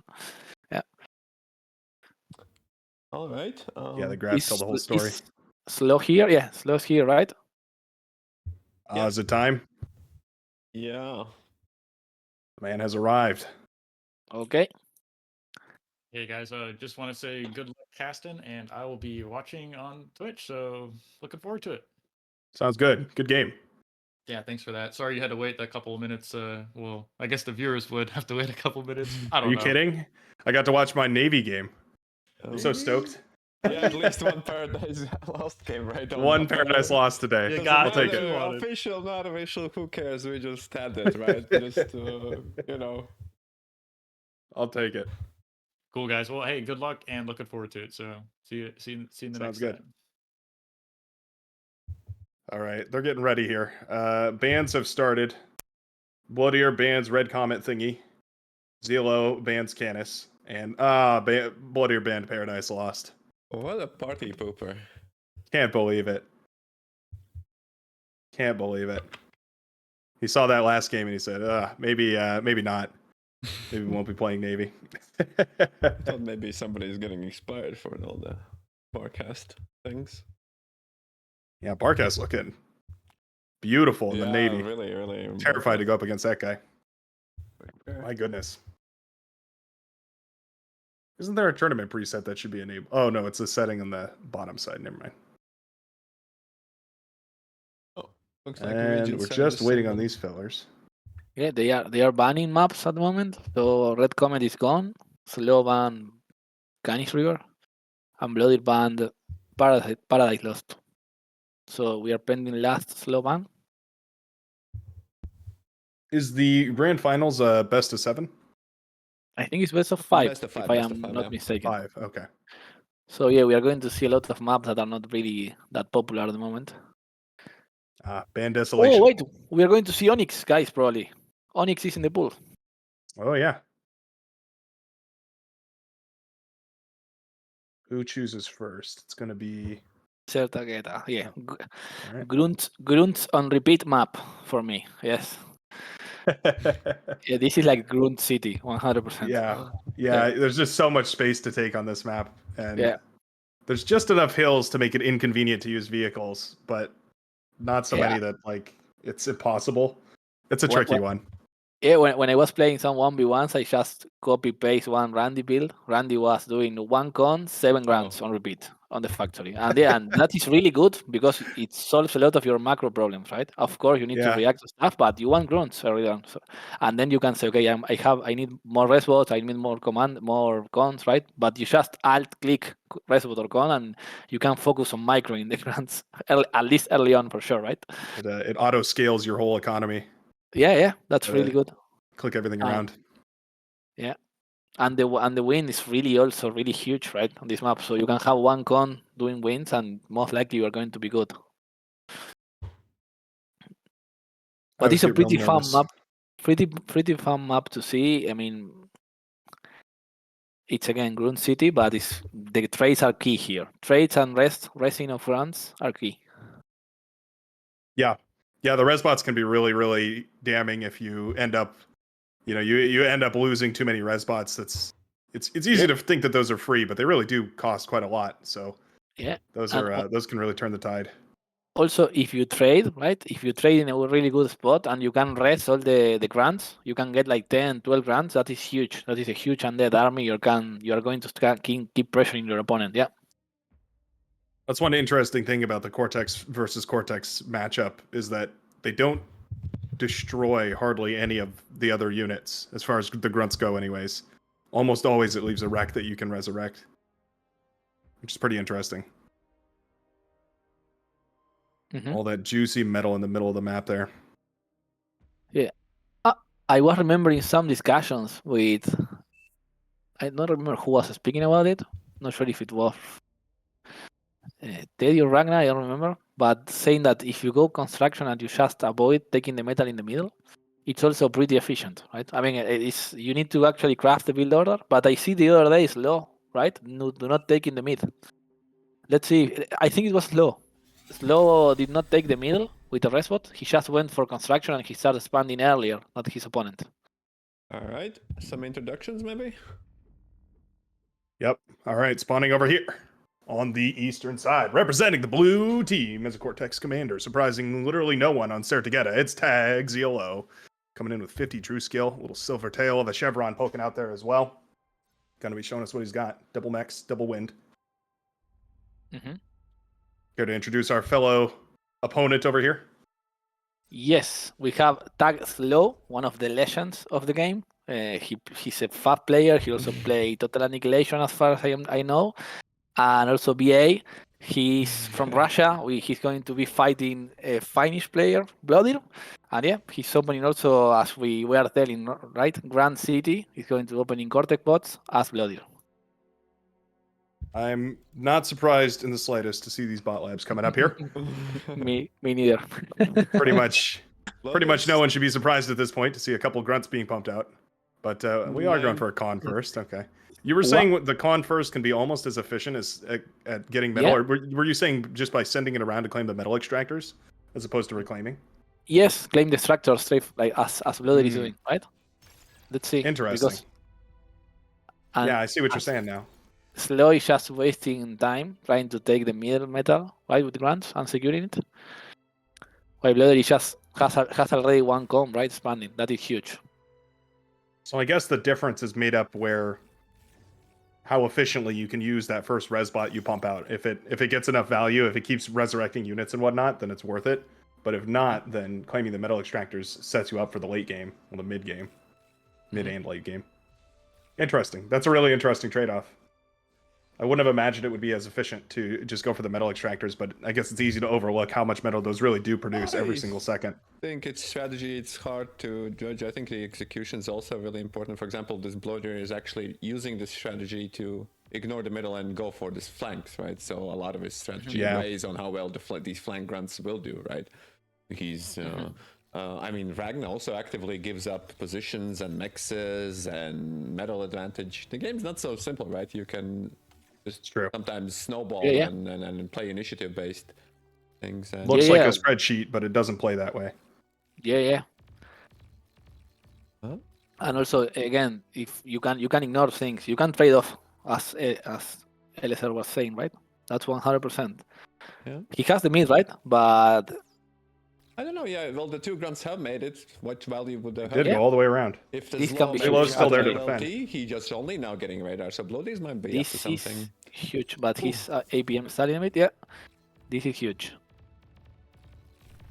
Yep, there goes some wind turbines. Yeah, actually, wine is more important here than Mexis. Okay, that Radar was tower really goes down good as value. well. That was really Yeah, good that value, was and quite he also good. has made. Okay, that trade was. You said about the Denied base about or what? something? 150 reclaim? Beautiful. Yeah, There's a grunt running also- around in the back. on the top left. Also, Slow is taking with the rest bot, the top reclaim. Both sides. That's another interesting trade-off, as you end up being able to reclaim other things on the map other than just the middle as well. Corpses, other rocks, trees. Not that that matters too much on this desert wasteland, but useful on other maps.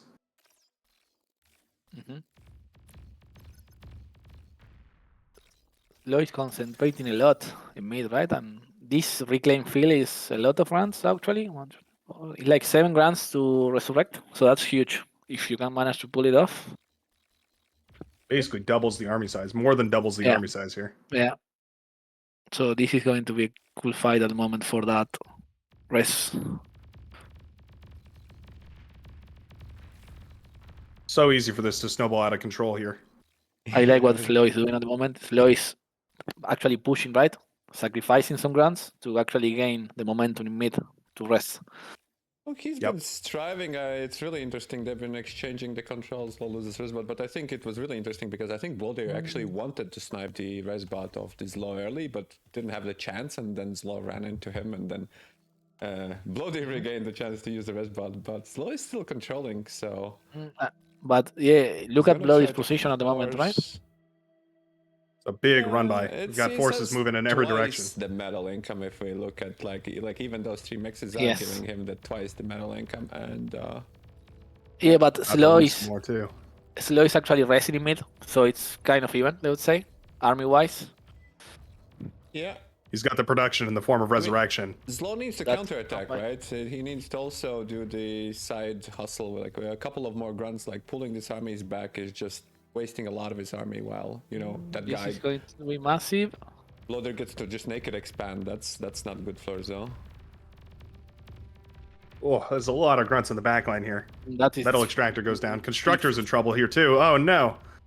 One constructor already goes down. They give each other a hug to try and stay in the fight here. Okay. That is Nicely huge deflected. I wish That was a lot of damage. Could have been worse though. At least one counterattack, but I think Blowdeer would be able to stop it. Maybe do the LLT. Yeah, but look at the moment at Slow. right? Slow base. He's actually surrounded by Completely red surrounded. dots. Yeah, but his Yeah, he army has here the has, mid has control. a little bit more, right? Middle army had more, right? If he just, takes the radar off, Yep. might be able to pick this mech, might be able to pick this mech off. Yeah. But, He. We can fire in any direction, sir. They've completely surrounded us.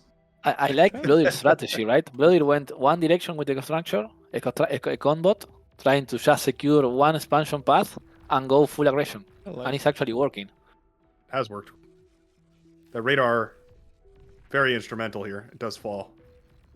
Yeah. Not going to be too difficult to replace, but there's not a convenient constructor over there. Oh, this was a little bit of a mistake by Zlaw. Might even. Resbot is picking everything up, though. That Resbot is going to be Okay. huge.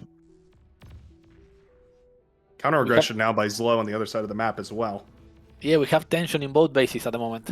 Yeah, Little bit of a base trade here. Both armies are knocking each other's bases doors. Oh, it was a fabulous fight right there for Bloodeer's army. Yeah. Took essentially 6 different 1v7s right there. That was beautifully done. So many grunts down from ZLO. Oh no. Resbot's going to have to work overtime to patch together an army to deflect all this. ZLO's commander running for his life to claim that metal extractor. Huge engagement on west. Equivalently equal huge engagement up on this side. All right. These guys at each other's throats. My goodness. Those Resbots, though, are helping a tremendous amount. I think more of those units are resurrected than were actually fabricated in this army right here for ZLO. That's a dangerous push. Oh, line it up for Deegan almost. Oh my god. And there it goes. 500 energy to wipe away all those grunts that were harassing that. That was. ZLO completely secures his border at this point. That was lovely. Oh. Single little APM slip. Army value is precisely even. As long as one Yeah, grunt but- more, like in metal. Yeah, but eco-wise, Slow is a bit behind, right? Both in energy and in metal. So let's see if Blowdeer can press advantage with this lead that is huge, actually. 600 metal, so he's gonna use this extra metal to go for vehicles, which is a good choice. He has his own resbot. His position is looking alright. As able to. I feel like this is the north. tried and true. Yeah. You get a little bit ahead and then you press the advantage by going into vehicles. Slav will eventually catch up, especially if he's expanding with the calm, and Bloodeer can't really afford to lose all of his middle army, otherwise he will lose the resbot here as well. And this is actually, these grunts are opposing. They could kill all these mexes, right? Taking that engagement with such a nice concave right there really evened up the playing field in the middle. Actually disevened the playing field, I would say, for ZLO. Basically complete control over the center field. The Resbots were trying to pick up all that junk lying on the floor over there, but they didn't quite get it. Vehicle production is going to be disheartening, though. Oh yeah, incisors will have a really, really huge role. It's actually huge how Blowdeer get away with all the north expansion with only one con, right? Yeah, you're He's right. That was almost- just a single con. That was He's because also- pressure, just good Yeah. pressure he does. It's really hard to play, even if you know that he's doing that. It's really hard to just be observant and make a counterattack consistently, and find the units to do so when you're getting pressure. Yeah, we've got the perfect vision. They're obviously working with that fog of war. Yeah. Makes it difficult to make that judgment, and obviously he can't tell. Hey, there's just a single constructor up there. Pretty easy to snipe. There's a grunt running along the northern side of this map here. I wonder if that's going to be able to sneak into the back of those naked And that- expansions. That is good damage, actually, if he can sneak. There is another constructor claiming all those ones in the top left-hand corner. And this is also something. Yeah. Oh, that's nice. You guys can feel free to ping a jump immediately as well to your pings. So. Okay, sure. So. Actually, this is scary, guys, huh? This res field is huge. Yeah. Yeah. This can. That's a mix of incisors and grunts, right? Yeah, that is With huge. some- Well, Blowdeer's commander is closest, so he should have. He should have this. It's really greedy for Zlo to try to Yeah, resurrect them. But Yeah, I wonder if reclaiming would be a better option here. Use it to go for a think vehicle so, transition especially since if she already spot sees the calm, incisors. you should just it's. Yeah, get out of there. Yeah. Oh yeah, these incisors are so useful for pushing all this back. Oh, but I'm not. yeah, not they are, No, but no. they don't have the numbers. They don't They're have not, the yeah, they're numbers. not invincible. There Yeah. they go. And he raised another res bot, so he has 5 now, right? So he can print units. This is like a factory. I mean, It's like a graveyard. Another Zombie res bot is factory. already 6 res bots already in the same place. He needs to save those res bots. if So the bad. void was lower, this is actually pretty dangerous. This No, is this is a mistake by him. no, you can split. I mean, yeah, he's pretty good. I mean, if the D-guns, never-ending D-guns is hard. Yeah, he called it. Pretty weird. GP. I mean, he was Balls behind, GG. right? But yeah, he was 2K metal behind. Yeah, I don't And yeah. think. I think a little bit pre. Feels a little early. Maybe with the damage on the northern front, it would have been Yeah, I come mean, backable. he just but gave up because of the vehicles. He didn't want to play against the vehicles would have been so hard to deal with. So Yeah. hard to deal with. Especially once those incisors make it across the map. Even if you do have the forces to shut them down, you can't shut them down quick enough, and they're still going to do some damage. They're still going to take you out. Are What do we have going up to see next? Onyx, guys? What do you think? I sure hope so. Have we seen Onyx yet today? No, haven't seen it in the games I saw. I don't believe. Man. No Onyx. No Paradise Lost. Where's your sense of adventure, you pro gamers? Playing the same 2 maps. What are you trying to win the whole thing? Come on, play for our entertainment, won't you? Oh, Heartbreak. Okay. So we need to pray that slow wins so we get to see Onyx. All right. I feel like we've seen some killer games on Heartbreak today.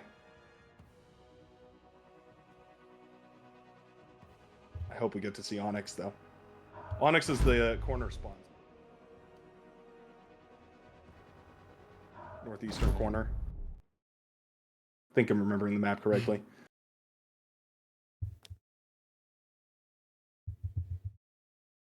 Zelo says, boo, another grunt map. As if you're able to play 1v1 professional bar and complain about the grunt. That should be sacrilege of the highest order. Somebody did say that Randy had a Armada build. Chado tried to guess that whether Randy is starting arm bots somehow. I wonder what that would look like. I don't know, like a I've seen tick and pawn compositions pawn work. rush, right? So it's about whether you can, for example, you can play pawns, but like if you manage to sneak around and then smash their wind and win that way, but it's still pretty risky. I don't know what else you're making them. Like a Centurion push doesn't sound too hard, but Guys. with a dedicated maybe. One question here. Have you seen LSR sometimes a tick opener here? Armada bots? Oh yeah, With some ticks. ticks I form? forget ticks exist. I kill them usually with my grunts. How could you? That's a good idea. Yeah. Yeah, the issue is that it is much easier to pull something with grunts, right?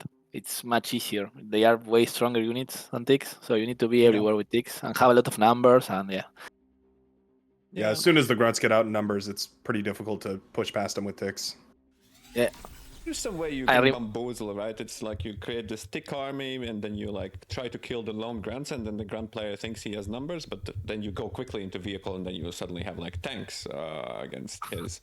But grunts still do fine versus blitzes, so it has to be. I remember when I was starting playing, right? That I saw replay. That I think it's a bot that is actually in YouTube. If I don't remember bad, that is actually it was like I'm not sure if it was Goopy, 3 factories in Comet Catcher spamming ticks, pre-nerf ticks, right? So the 13 metal ticks, and it was like a swarm everywhere. And the unit was damn OP that back in the day, yeah. Pretty brutal to deal with.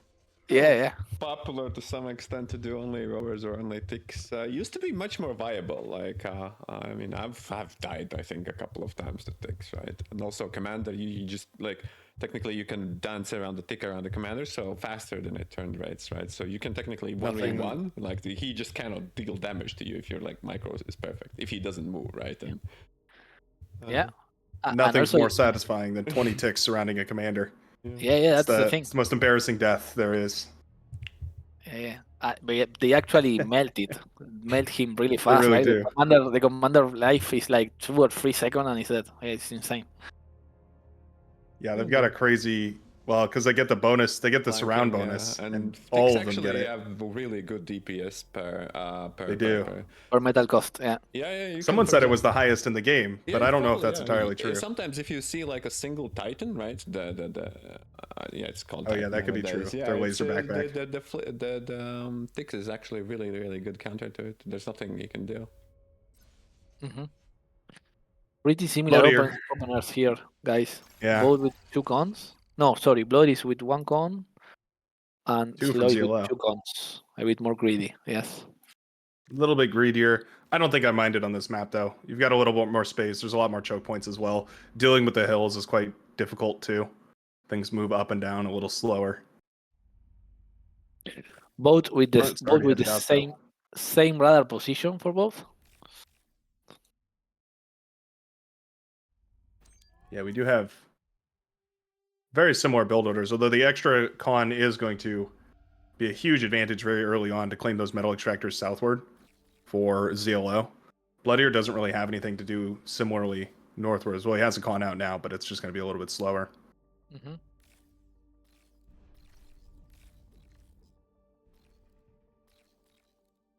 It's always a tricky question about where you want to fortify on this map. Because obviously those ramps on the northern and southern side up to the high grounds, they're an easy place to put a choke point.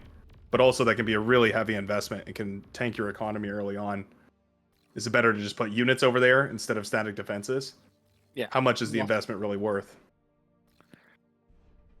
Yeah, the thing is that, let's say you have more likely 3 grants per LLT, right? So those 3 grants can then transition to attack or to another place, right? So units are always going to be better than an LLT. Right. But the LLTs are stronger. Let's say metal per value damage, right? APM is also a huge resource in Yes. the game. So, Sure. you didn't look. Oh, they already passed your right, passed your units. Yeah. Just chilling. So either you need to 100%. do patrol or roam, or like that way, like you chase. You have to be aware that they're trying to pass. LLT just fires. You build it. it's LLT release a lot of APM. Yeah, that's also really important. I am an LLT enjoyer, so yeah, no worries.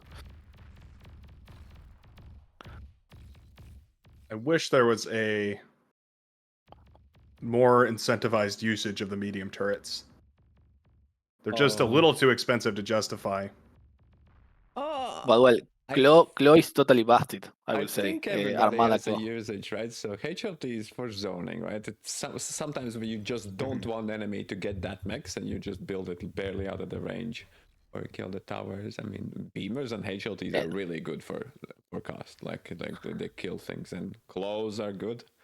Maybe more. Also, I maybe really like the beamer turret against blitzes. The beamer turret performs really nicely against the blitzes I Beamers, found. I think really good. I think Beamer is insane DPS. are Yeah. lazy sometimes to just build them, but they're more prevalent in team games. So I don't think any T1 turret is like really bad. You could say HLT, but HLT is good for reclaim fields, right? yeah. When you And have this even kind just of zoning huge turret. Its idea is zoning. to have a poke damage that's consistent that annoys the opponent. That's its purpose. Like the gauntlet, right? But the gauntlet is even weird. Well, the gauntlet has a lot of use in straight at the moment in AB8. Oh, really? Because you have the fast Mausers meta there, so the gauntlet is actually really okay against Mausers early on. 2 or 3 Mausers, they cannot deal with the gauntlet. So yeah, this is It's only really why. interesting how people find usages in different metas, right? That's what Ragna says. Sometimes So the hard meta to goes sync around. that. Yeah. So hard to sink that 1,000 metal into a gauntlet, though. So difficult to justify that on the front lines. Yeah, but this is why also, for instance, why we were discussing about Mausers, right? For a lot of months. And Mausers are really OP in ABA because of the choke points. But here, Mausers are not that huge in an ABA map, right? You prefer Bulls always, as Chisato was doing, right? Bulls, you prefer Tigers, you want fast units that can transition to everywhere, more multi-use units. For example, the sprinters you've been trying to, they're really good versus pawns. Right, because they outrange the pawn and they're faster than the pawns. So pawns, technically, you can macro with the sprinters. They can beat any number of pawns if you're really good. I mean, trade up, trade maybe. I like sprinters against medium tanks. Yeah, they are also really good. Things can't hit them. Oh, because they dodge the plasma shots somehow, right? Yeah, and also they're they just have barely fast enough. A Sprinter so- have the instant flank capability, right? So they are going to surrender everything in a few seconds. So that is also a lot of damage. In fact, they are really good against artillery, against Mausers. yeah, If you yeah. if Oh, you yeah. manage to spread them and you got them out of guard, you can just go forward and you kill them. But yeah, most of the people is actually laughing at me because I am a huge Sprinter fan, right? And I am asking for buff, but the unit is really interesting to be honest, and it's really a unique unit, really fast, huge DPS, but it's really weak, really right? sad when it runs into Aphis and just cannot kill like even the construction turrets because it feels like. Yeah, that's the issue. They need some kind of tweak. I mean, the unit is fine, just small things to make it at least competitive. But yeah, anyway, I found some success with them. But yeah, the Finns are straightforward, way better than the Sprinter, Yeah. right? In every Hard to aspect. justify printing sprinters over fiends. We're Yeah. talking about all Numerically. these awesome units, but I don't think anybody has made anything besides grunts. Still, maybe Blowdeer's transitioning. Yeah, we are speaking about balance, but yeah, because this is grunt spam, as you see, right? Yeah. Harvest So- perfectly balanced. I do Yeah, like I- the twin exploiter up on the northern side. Yes. I think we've seen that before, and that's really, really Oh. powerful. Was that the Randy? Just walks there, makes exploiters, yeah. I think. Yeah, I think that was just the single constructor set all that up. But that is now Yeah. completely locked down. Well, it's a Units really would be good more than idea. enough You to hold don't the have middle. You don't have to make I all actually- LTs there. You can make it on the front. I actually really like slow position this game, man. Yeah. Yeah. Slow is Pretty really consolidated at the moment because that top side and also bottom, he can just roll bottom if he wants. It looks like Blowdeer wants The to air shut trance him now. down through the Oh, air switch. Super early. energy Does blasting. Blowdeer have vision of the base? No, not really. Bloody anyway is already with 2 bombers, right? 3 bombers on. Yeah. What he really needs is a scout plane. Yeah, but this is If massive. this is an unscouted bombing run, I don't like it whatsoever. We've seen No, too no, many of those he- today. He's probably going to just send scout. Who's gonna make it? There it yeah. is. Oh, a T2 as well. After this, so probably plan to reclaim. Okay, so this Oh, is wow. like T2 bot lab. super practice build, actually, right? No, it's Yeah, looks like this is refined pretty good. Early, rather 8 early. minutes. Yeah, it's early. 8 minutes bombing is run. early. It's okay. It's pretty fast. Like it's pretty dangerous because if slow counterattack could, but I think he feels safe enough. I also like these 8-minute building runs because it's like He's Yeah, going to quick run slow to the splits up the commander with AA. scout. No, Alright. fine. Yeah, this is massive. splits If he up managed to immediately. bomb the wings, this is huge, actually. Yeah, that's huge. This is massive. Massive connection. Solar panels going down, wind turbines popping, metal extractors, the next target. I feel Yeah, like just he's- sniping individual metal extractors with these would honestly be worth it. Yeah, this is huge damage. Its energy difference right now is double. So Blooder is double energy income than slow. Yeah, if he scaled energy himself, then I would say so. Also manages to get through. I was a little bit more That's skeptical huge. about Blowdeer, since he's going air. I mean, he shouldn't spend his units there, but, getting in here, Law not covering this. And then Yeah, you it's have enough the damage to justify it. unit we were speaking about, guys. The Finn spam is going to come, and that is There it is. insane. Yeah. This is going to be so disheartening for Zelo to see. First Yeah, Fiend that's hits the huge. battlefield, and you know you're in trouble if you can't make a really quick transition. We've got the Yeah. Shuriken built on the southern side as well. Yeah. Oh, that's such a brutal comp. Shuriken and Fiend is going to melt away the grunts. best Fiend I've been advocating for years, since I think it's a really strong combo. Fiend alone, I wouldn't say so. Shuriken alone, well, it doesn't deal damage, but Finn is Together, it's a wombo S combo. tier. I have a tier list, and Finn is S tier unit for me, right? It's huge unit. yeah. He can blow and deal 1k damage in AoE, right? In area of effect. While Oh, really? blowing, How much so it does? That's tremendous. it's 1k, so it can, if you have like 3 or 4 between mediums, it kill like most of the medium tanks. It's insane. Wow. Yeah. I knew I mean- their self D damage was pretty impressive, but I didn't know it was that big. And also they do not leave Rex. That is also huge most of the Yeah. time.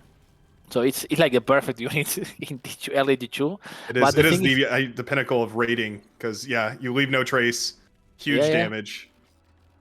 The main counter is the showers, right? But they are T2 Armada, and we don't see Armada in this kind of game. So yeah, you don't have main counter. Which unit you sent? Sumos, I will say. Sumos, yeah, Sumos work pretty good against them. I'd love to see those come out. Depends on Has any of this been positioning. scouted though by ZLO? I I think don't think so. grunts do still fine. I know grunts Yeah. have been nerfed, but grunts do pretty fine versus fiends. No, alone. Grant as well. Yeah, the grants are OP unitors. Mm. Yeah. Armada commanders hate this one trick. Yeah, Switching to Cortex. the unit I always avoid is Sheldons. Not sure, for me it's so slow of a unit. I prefer just spam fins and just crash the fins against enemy. But yeah, it's my playstyle probably. But I yeah, hear you though. Sheldon this- are kind of weird. They fit a Yeah, weird it's role because they're like an assault unit and a siege unit in the same thing. But they're It's not like exactly fast enough to be an Long-range assault poking, unit. You're expected to do a damage efficiency. It used to be meta for years before. Like, yeah. The Sheldon. thing is, you have ages to react because the DPS is so low, right? Yeah. So you have a lot of time to react. And okay, and what I'm going to do against Sheldons? Okay, I'm going to do this, right? So that's the problem. Beans are spotted. With Mousers, you don't have that possibility, right? Mousers are going to just roll in your face and delete everything in the way. If you have 10, yeah. Oh, this push is huge right now. Is Slow just On the trigger. looks Okay, he's okay. He's F2'd everything. The army to the lab. This is game actually, guys. This is game. If he founds Well, this, the fiends appear to not be here. Defender's advantage is real though. They're going to be coming out pretty quick. They don't take too much to produce. Commander is here and is going to be scouted. Energy. Commander scouted. Yeah, anyway, this raid is huge. Oh yeah, the energy is going down. Solar panels are popped. So much is rolling into the back here. Those vehicles have enough sustain to get through. I don't know. Wind turbines falling left, right, and center. He is hugging, but I Oh. thought he would go for the T2 lab really fast. Anyway, this is huge. If he kills the wins, it's this game actually. The advanced solars are putting in a lot of work too, though. They're durable enough to stay up during all But- this. Yeah. Look at the energy now, guys. Look at the This- energy. Just about even. Yeah. 200 difference, more or less. Where's the energy per second? No, Slow's rising up by Yeah. energy 600 now. I think the fiends are efficient enough. Wow, once those advanced solars go down, though, it's going to plummet. Oh. Yeah, there it goes. That is he has no energy. Blowdeer has no energy production. No almost. energy whatsoever. That's game. That's actually I think it's game. If Slow just stabilize, that should be game. He's Are there any res starting bots to on the make field? Solar, but yeah, but this is a little bit too much. No. Look at the energy. It's 80, 70. That's impossible, right? he don't look at this. Look at this factory, guys. And the LTs all with He the needs to, yeah, he needs to shut up. yeah. Bloodier He needs to starts up start. the T1 solar panels in desperation. Yeah, that is impossible to come back. Actually, I mean, again, maybe he pulled it off, but it should be a slow throw. Actually, Yeah, I think this is a Vovo's energy. Really interesting. It's funny how I the- thought he's going to kill the T2 lab into maybe he's killing the commander, but he actually goes for the win. Yeah. But he's spread Because across all of the he things. saw these two LLTs probably, and he was a bit scared, right? So I think Blowdeer threw this a little bit. I mean, he has these mexes upgraded, but not units to defend. But actually, Very when risky. the moment that Slow saw the first thing, he went all in, right? Yeah, That was like I the mean, play. But yeah, it's out of position because he attacked from Wait, this side. look who's here, guys. We were speaking about it. Yeah, that's how you use this third. The Warden has arrived. Yeah, He's ready to blast away. Oh, that's so funny. this was We saw it. We can officially say it in the Bar Yeah, Pro League true. tournament. in total We saw a annihilation. single heavy laser tower. Yeah. My goodness. Actually, I am surprised that 1v1 players do not build the Dragon Maw, right? Dragon Maw is insane DPS also. Oh yeah, the flamethrower turret. Yeah, the Flame Tower. Yeah, it performs a lot better against big, sturdier units than the Dragon's Claw or whatever, the lightning one. Yeah, but check in the build, the Dragon Claw energy cost, guys, is so Interesting. low. Yeah. So low. That's the main thing, right? You can just spam. If you have the metal, you just spam them. Yeah. I think These fiends have bought a lot of time. yeah, and I think I love Yeah, but this idea of him just making non-stop solar with freakers. I think that's a lot good adjustment. this is So this actually, is The smart, Twitchers can guys. build mexes too.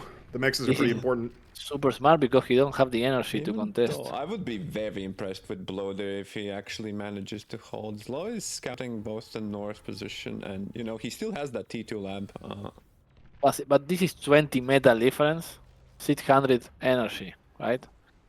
So Yeah, it's pretty brutal. anyway, if he can manage to rest this, the advanced solars. Yeah, that Yeah, makes he sense. can actually try to rest it, but yeah, not sure why he's not dropping a T1 lab. Well, again, I will probably drop here T1 lab and go for resers and rest all this. Looks like on the other side of the map, CLO's gone for a seaplane transition here. He Oh, playing Trying to with finish this gunships. game out. Yeah, but Finns are not like really good against medium tanks. They are okay against medium Yeah. tanks. I feel like they trade efficiently when you have them, pardon Yeah, me, in you need enough the number. numbers. You need the Yeah. numbers to just right click on the opposite side of the map so you can start surrounding them, right? But if you're going to kite, so they are going to be going back and forth, you have the medium tank with the range. So yeah, they can actually perform well. I like this kind of no unit challenge, but down here. Like poor creep fest. Static defenses only. Yeah. 17-minute, no units. It's like a no rush challenge. Wait, look at these mechs, guys. This is ballsy. Just barely outside the range of both of those fiends right there. Not able Yeah. to get sniped. Oh, come on. Oh, please. There we go. That'd be atrocious if that was left standing. That northern side was captured by Blowdeer, though. That does... Oh, yeah, the heavy laser tower. That's quite nice. Hey, but these gunships are going to be insane. How many do we have in that bundler there? I wonder. It looks like about He 8 can or go. so. He can go for a commander snipe actually, right? If he has a I don't remember the sonar ship, right? The watcher. Yes, Yeah, that's he true. has. Yeah, this is probably game. I'm not sure if he can. I mean, he can cloak right inside. He doesn't have pinpointers, so they're going to miss. Oh, no Oh, cloak. Blood is AFK. What the All fuck? right. Goes for You need the to AA. No chance Okay, against those this game. gunships. All right. Yeah. CLO. Put a point on Usually, the board. if you cloak on the side or in place, right, they're going to miss, right, because of the radar Inaccuracy. inaccuracy. Yeah, that's weird. Wow. Okay, All right. 1-1, guys. 1-1. 1-1. That means we get to see Onyx. Pretty hype for that. Onyx. Okay.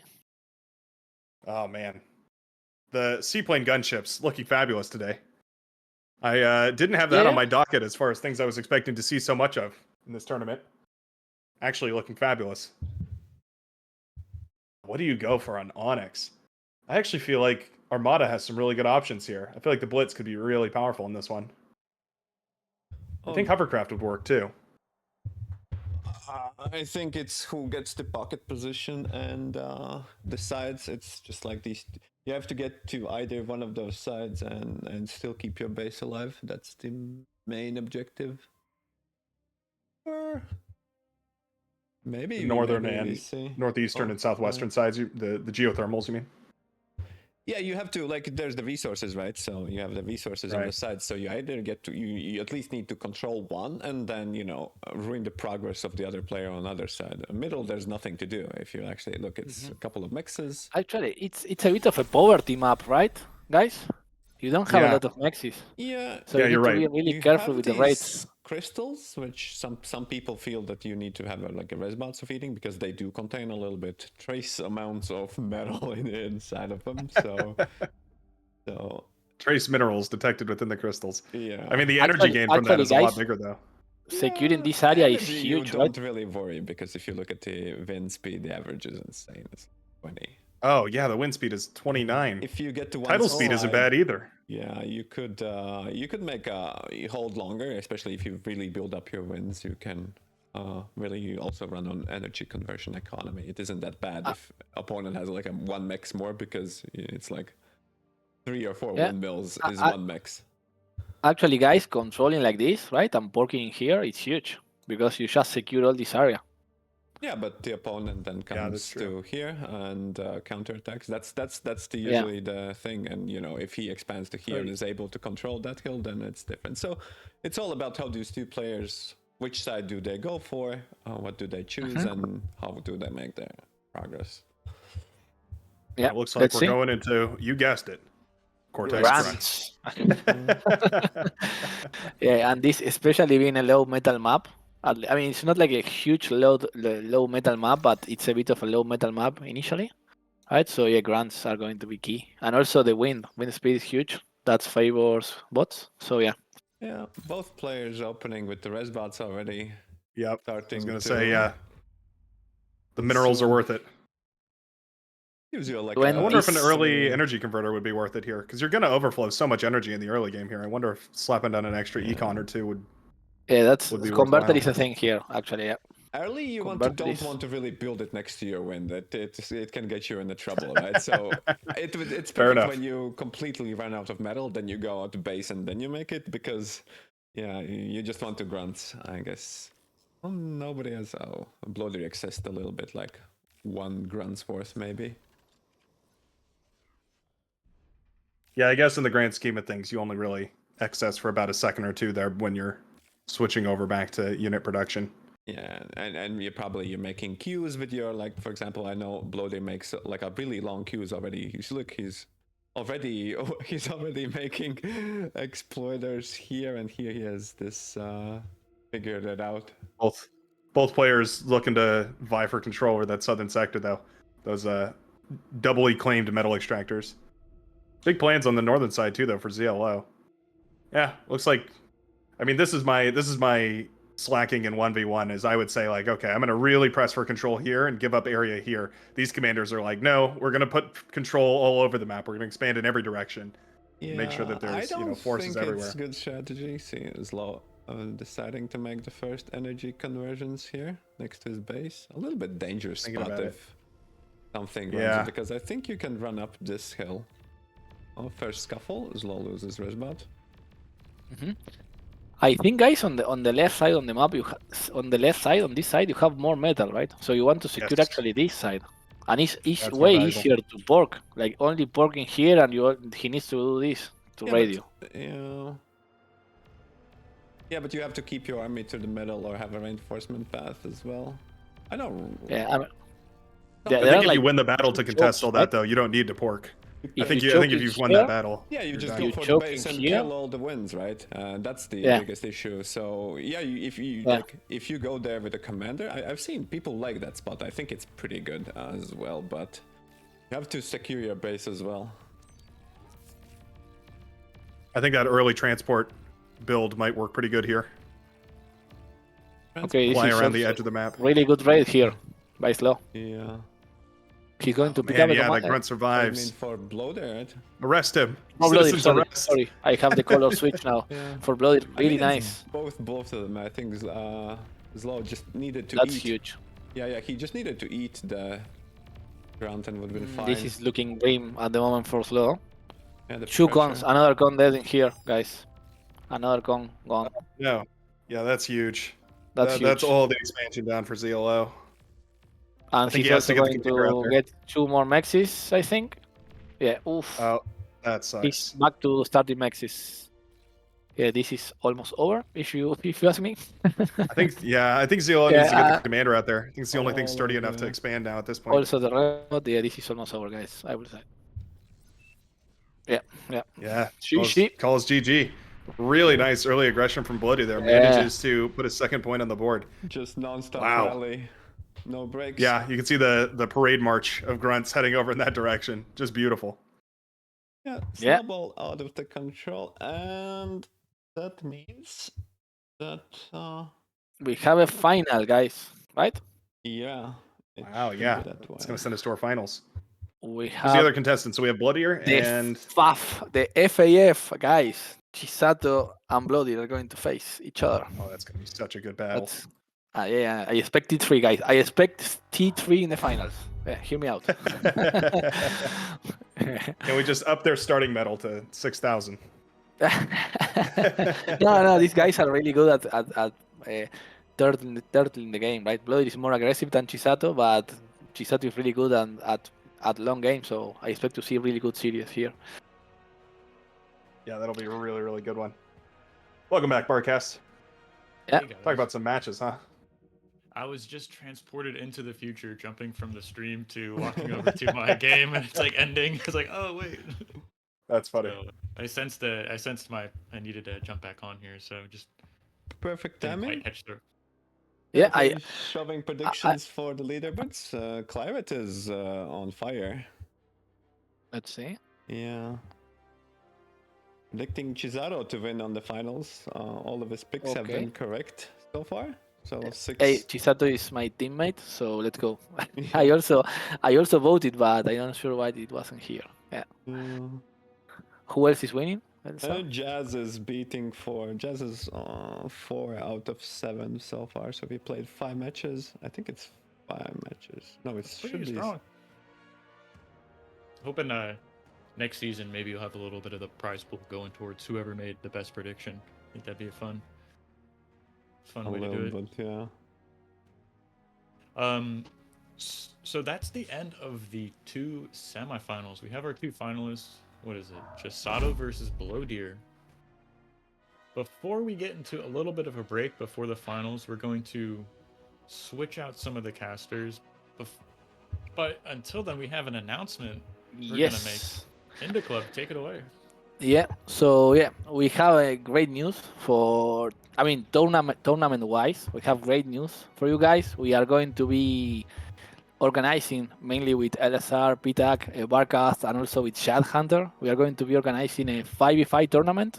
It's going to have a $1,500 prize pool for the top 4 teams, right? So it's going to be really interesting. We have 11 maps, so we are going to see a lot of different strategies probably, as we have 5v5. It's going to be huge teams, I would say. And yeah, we have water maps, we have land maps, we have huge maps, we have more smaller maps, so 2 betas per team. And we are going to have mainly a qualifier. So this is how it's going to be organized. We are going to have the top 4 teams based on true skill and leaderboard are going to actually auto qualify to the main event. And we are going to have, with the remaining teams that are going to register, we are going to have a qualifier, right? This tournament is going to be held on the 17th of March for the qualifiers. And between the 24 and the 25, we are going to have the main event, right? Spanning 2 days. 2 days, yeah. So, A lot of 2-day games, event. guys. Yeah. Lot of games, lot of maps, and a lot of possibilities, right? Because with LSR, we have been crafting some really cool group stage, right, for the main event. Yeah. So we make sure that all people can play a lot of games and have fun, and yeah, it's going to be really interesting to watch. Sounds like a blast. Right. I'm gonna post the information soon into the Discord. I think the main tournament Discord, and then maybe we'll have PTAX talk for like an announcement in the website. And yeah, I'll. But yeah, I prefer you would just start registering early. My additional plan is to maybe have this, since we have teams qualified based on open skill values, guys. All of them. Yeah, this is. You need to grind back because you're gonna have a week, and we're gonna set up a live leaderboard. That's my idea of live Come on, leaderboard. guys. And then we're gonna grind and see who are the 4 teams actually. So yeah, that's going to funny. be actually awesome. And also really good to see the grinding there. As most of people is actually with your certainty, right? It's not knowing if they want to try hard, if they want to be playing more chill, right? So yeah, this is going to actually help. We just want to motivate a little bit, getting back, because I'm also been lazy, right? I just, keep playing, win some because I get carried, but I actually don't play, so I need to get my Blowdeer rub motivation, right? I need to grind it a little back. So yeah. And also, LSR, probably we are going to have an announcement, probably after this tournament, let's say next week, with all the details about how to register, right? And all the things about the tournament, the maps, the rules. We can register now, as long as like 3 minutes waits. I'll post some things, and awesome. And everybody can submit their forms, and start figuring out. I know our team is made. I don't know about AFF. We could be registered already, so yeah, find your teammates. Figure it out, and I'll post the registration shortly. If anything, you can be organizing with me and in the club. So if you have any questions, you can send to us or ideas or propositions. Start holding tryouts. That's what he's saying. I would be interested to know who are the 4 pre-qualified teams are. We do not know yet, right? So the main idea is that we're gonna lock it 1 day before qualifiers. I think that's fair, maybe, because technically we would have the registration deadline is on March 11th. I'm thinking maybe we can even push it back from it, so you get 2 weeks of matches and we have a live leaderboard. And then everybody's like, "Oh, I don't want to play, or I don't want to lose OS." It's gonna be pretty awkward, but. Yeah, let's see. Yeah, like lock in the OS. Like, yeah, we're gonna when lock the in. teams register. Yeah, but we're gonna lock in one day before the qualifiers. So 1 Yeah. week we should. Well, there should be 1 week where everybody knows what teams are in, and then it's all about the OS thing, right? Yeah. So. Actually, the leaderboard is going to be awesome if we manage to pull it off, Al-Azhar, with the top team register, Yeah, right? To I've see been who is the first one and the talking second with one. people. Worst case, I'll Yeah. update it once a day, or Yeah. there's gonna be a manual leaderboard either way. So No worries, no worries. Yeah, it's awesome anyway. So yeah, guys, that's all for me. Thank you very much for allowing me to participate here and cast at least one game, Barcas. And this tournament is awesome at the moment. I'm having a lot of fun. So yeah, this is all for me for today. So I'm probably going to leave it to you. I'm not sure who's casting the last games. It's Barcas with LSR, right? It's gonna be myself, LSR, and And Requiem is Requiem. gonna be jumping Requiem. back on. So, Mhm. Indie Club, thanks so much for jumping on. Thanks for organizing the next tournament. That's gonna be a banger. Hopefully, I get to see the fruit of that at the finals, so to speak. Right. you're gonna play broadcast this semi-5? I think I might actually. If someone's gonna have me. Yeah, you can, I might think be able there's to. a couple of free agents, like maybe Goopy Master Bill. I haven't seen it's. Everybody's really acting surprised that there's gonna be a 5v5 tournament soon, but it's been a little bit. That's a pretty impressive team size. Usually it's like 1v1, 2v2, 3v3. 5v5 is gonna be crazy. We might see some T3. Oh my god, I see Skag and Kuma. Wait, you actually need OS for this? Everybody's like, oh no. yeah, they did. Yeah, it was like incentivize players to not throw games Yeah, and team games now, perhaps. So. I see the reactions on the comments. Alright, more details coming up soon. Everybody who is worried about dropping. Uncertainty isn't that locked in for you guys. Everybody can gain it, and yeah. It's gonna have stacked players anyways, right? So if you manage to get a stacked team, you auto-qualify good. Maybe a couple of teams. I think qualifiers should also be pretty fun, and maybe you get to practice and, figure out when you're stacked, you're being lazy. All right. So, guys, before we get into the finals and see everyone off, I think we're gonna take a maybe 15-minute intermission. I don't know how y'all feel about our LSR. If it's good enough for you, or shorter or longer, but I think 15 minutes, and then bring in our two finalists to do a little like a pre-finals interview. Sure. Hope that's not too long for you guys. And TNT, or Rightworks, just want to say thanks to you for coming out. That was great to hear you and Indie Club casting the semifinals. Yeah, no problem. That was super fun. I don't have as fabulous news as Indie Club has about the new tournament coming up, but I'm thrilled to hear about it. If it's beyond all reason, I'm excited. So, I love me some team games. 5v5 ought to be really, really fun. I'm super stoked for that. And I'm excited to see who wins this one. We've obviously got a crazy match coming up ahead of us, so that should be fun. Is it a best of 5, they were saying? Best of 5, that's right. Yeah, so that's going to be more good. mind games, a little more meta decisions to be made, so I think that's going to be a great. And Paradise Lost, you only get one ban, so yes, unless they choose it. Either way, I'll be watching. I'll be watching from the live stream. But thanks, Ted, for having me on here. Super fun to cast. Super fun casting with the Indie Club. Really appreciate that. Thank you. Love the camera work, by the way, LSR. Yeah, lovely. Thank you for stepping in on camera. Buttery Actually smooth. Get my blood pump going around, Had a little bit of snacks, so takes a village. Really good. All right, guys. Well, I'll see you around, and I'll be hanging out in the stream. Thank you, guys. Bye bye. Cheers. Bye bye. Yeah, so LSR, I'm not sure if you can put like the like an intermission or a break screen up, but I think I can set a timer 15 minutes, and then we'll jump back, have our pre-final.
Ladies and gentlemen, welcome back to the Bar Pro League Finals.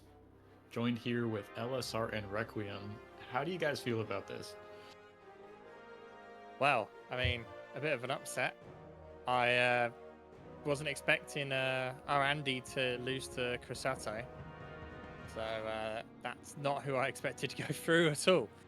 But Blowdeer, kind of, my money was on them, so it's looking good so far for me. Safe bet, right?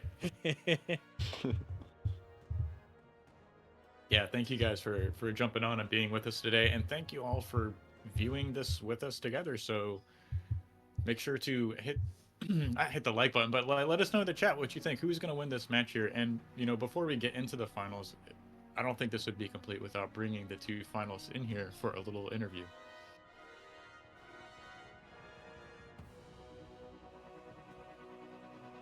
So I'm going to try and get those guys in the room with us here in a moment.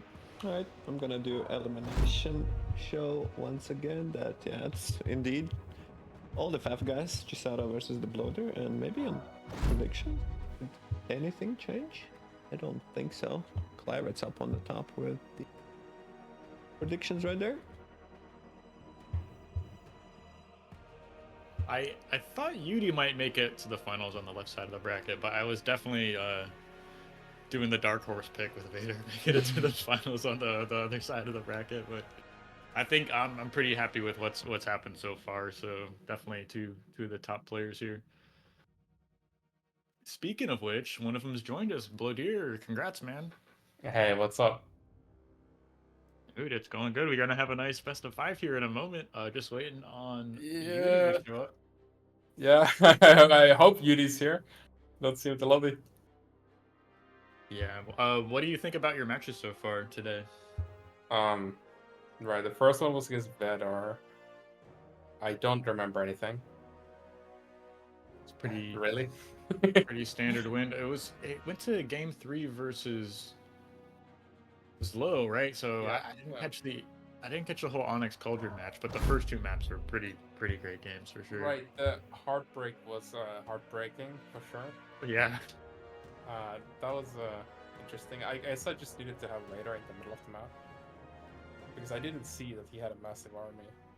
Yeah, and it's like hard because the enemy has like 100 billion PDs everywhere, and I just feel like I don't want to I don't want to run into their range, of course. And LLT has bigger range than I have vision range, or at least it's close. So it's like, kind of rolling the dice if you click on the enemy base. So like I don't actually see anything because of that, and so I didn't see that he had a massive army. It was probably like kind of silly to go tier 2 that fast, but I was doing it because he had so many LLTs. I don't mind the call at all, especially like immediately after the bombing run too. So Yeah. kind of distracting, and you also had that little grunt run by to like top left even to distract him more from like coming onto your side of the map. But yeah, he had the sense to just move to your side as soon as he heard TT unit detected. Zoomed he knows out what to do, and set all of the units were going regardless of which unit type. I think he panicked. Like I guess he felt that the game was lost, which I agree with. So yeah, I think I could have probably held it anyways. And I think I was actually even at the end of the game if I didn't get sniped, or at least close to. So it wasn't that bad. Yeah, the energy was a big issue. You had all the metal in the world, but yeah. I think if you maybe use mines or do not lose all of the windmills, you might even spike back. Maybe you make like A solars instead of the regular solars, but probably you still have to make a solars. The easier, maybe the safer way to play it would have been to just not go for the T2. I think the part of the issue you had like sufficient amount of fiends, but you were so much in the north that you basically could not use those armies, and your only option is to counterattack. If you defend, probably fine. If you have mines, maybe fine. Yeah, that's the thing. I was stacking them up, I was ready to go, north, and they weren't there because I didn't see the army coming through the middle. I mean, he saw your fans and immediately go through the middle, so out of the position. Yeah. But actually really curious how you lost, because I thought he was going to kill your lab first, and then your commanders felt like it was in danger, but at the end it was like the losing windmills in the back, so it's kind of funny that it could have been all the 3 win conditions. Maybe you lose the T2 lab, and then you can't produce anything. You could lose your commander and then it doesn't matter. But yeah, the wind in the back is what got you at the end. So I think you almost recovered. That was like from like 60 energy income. Yeah, I mean, like I said, I think it was pretty even, or at least close to even. It's just that I got sniped at the end, which is pretty funny because you don't really see that in bar, but you do see it in subcom. I'm waiting for it to develop in this game though. It seems like the T2 air might not be the play, but just the seaplanes, if you can get them out on the map to do those comm snipes like we see in FAF. Well, I certainly hope that it doesn't develop. I don't like them. But actually, in this game, you can cloak your comm, so Right. It it's didn't like if stop you see it. it coming, then you're gonna be fine. No, it doesn't come. The seaplanes have a radar plane in them, and it's really good. Okay. So I mean, those shields are a seasoned- lot easier to get though in FAF than it is in bar, and That's obviously shields true, block yeah. everything, so there is that advantage FAF has. Yeah, but I feel like it's harder to the cloak is stronger because it's really hard to find your opponent, especially if they have just a couple of anti turrets. Although I'm not gonna lie, I don't really know like how the radar planes work that well, so maybe it's not that bad. They're pretty strong. And I think that the seaplane hover is actually like with the VTOLs, it's a lot easier to control too than it's a really good than the other radar scout plane. planes.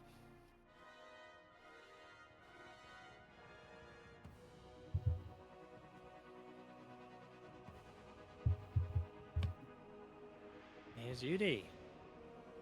Hey, welcome, Hello. Yudi. Hey, Now, welcome. first thing you've been here, please tell us how we pronounce your in-game name. I mean, it's an anime name, so it's just Chado. I mean, you want to pronounce it in the Japanese way, right? Which would be Chisato, right? Where Americans pronounce it Chisado. Which it's Because super I've easy, been but pronouncing it so many different ways, and I said at the beginning of this tournament that if you made it to the end and made it to the interview, I would Yeah. ask you how to pronounce it. That's a good. So thank you for getting here and being able to solve that for me. He's just like, oh, it's Cool. Yudi. Yeah, so we have our two finalists here with us. Congrats, guys, on making it this far. I know you have some of the prize money locked up. Not that was really motivating you to play, of course. But let's do some predictions here. Can I get Yudi? Can you make a prediction here? What you think's gonna happen, and maybe what the map score will be at the end? I haven't played much against Blowdeer. I lost him twice a few days ago, but I was rusty, so I cannot really tell. Honestly, he has a very different play style compared to the others. That's how he plays. Very aggressive and greedy, naked expansion. I'm quite not sure how to counter that, so I'm still thinking about it. Yeah, see how it goes. I don't know. Okay, can you give me a map score? I think it would be very close, maybe 3-2 or score, of course. I would be very sad if I got clean stripped, of course. So you can hope it could be even in the games. Yeah, Okay. make it more entertaining as well for the viewers. More Yeah, games, more fun. Let's Yeah, that's what go. I'm here for. Yeah, for sure. So 3-2 Yudi at Blowdeer. What do you have to say about any of that? Well, I mean, come on, I have the latest answer ever, which is I have no idea, of course. But like, I think both of us are capable of tilting off the festival. So it's totally possible that like if you lose one game, it's like either me or him like could just lose the rest, just like troll it or whatever. I've Definitely, certainly yeah. done that. So, you guys don't have a history in FAF at all, or is that just you haven't played much on bar together, or what? No, Well, it's because no, you can don't say do I don't that. know. Okay, so when It's Blowdeer time was at his zones. peak, right? It's time zones as No, well. no, right? it's not really the time zones. I mean, I used to live in Japan, so yeah, I didn't use to play as much. But when Blowdeer was at his peak, I was still not as good, right? So I never got to compete against Blowdeer. back in the 2014s, 2015s, that's when Blowdeer was at the top. I was still kind of not that good yet. And once I actually got good at the game, Blowdeer kind of became inactive. So we kind of never got to play against each other that much. Well, that's It's too much. great. We get to see this matchup now here at Par, so that's Yeah. pretty Well, cool. okay, so I actually have like the timeline. I think both of us probably started 2013, 2014. Yeah, we in both FAF. actually started playing FAF at the same time, right? But Blowdeer Yeah. got better than me quicker. I was more of a, like, a straight player that only plays one map, right? I was that type of player. Blowdeer was kind of a one player. Yeah, exactly. Okay. It's Yeah, funny. yeah, like, yeah. Blowdeer also we played the Tooth and Tail together, right? A couple of tournaments. So Yeah, that's yeah, I 2017 played- as Yeah, well. yeah. So you played like at least I think a couple of 100 hours there. Yeah, I played like 200 hours of Tooth and Tail. What an awesome game! Like Yeah. honestly, it's such a sick game. But yeah, I just like RTS in general, so I play all the RTS games basically. I obviously like not at the same time, but you know, I transfer between them. And so like FAF for me, in recent years, like FAF is my favorite game of all time. But you know, I've just come to play team games mostly, like every few months or every 6 months or something. It's a fun game to dabble in. Of course, it's maybe a little more epic of the scale it feels compared to Bar, but yeah.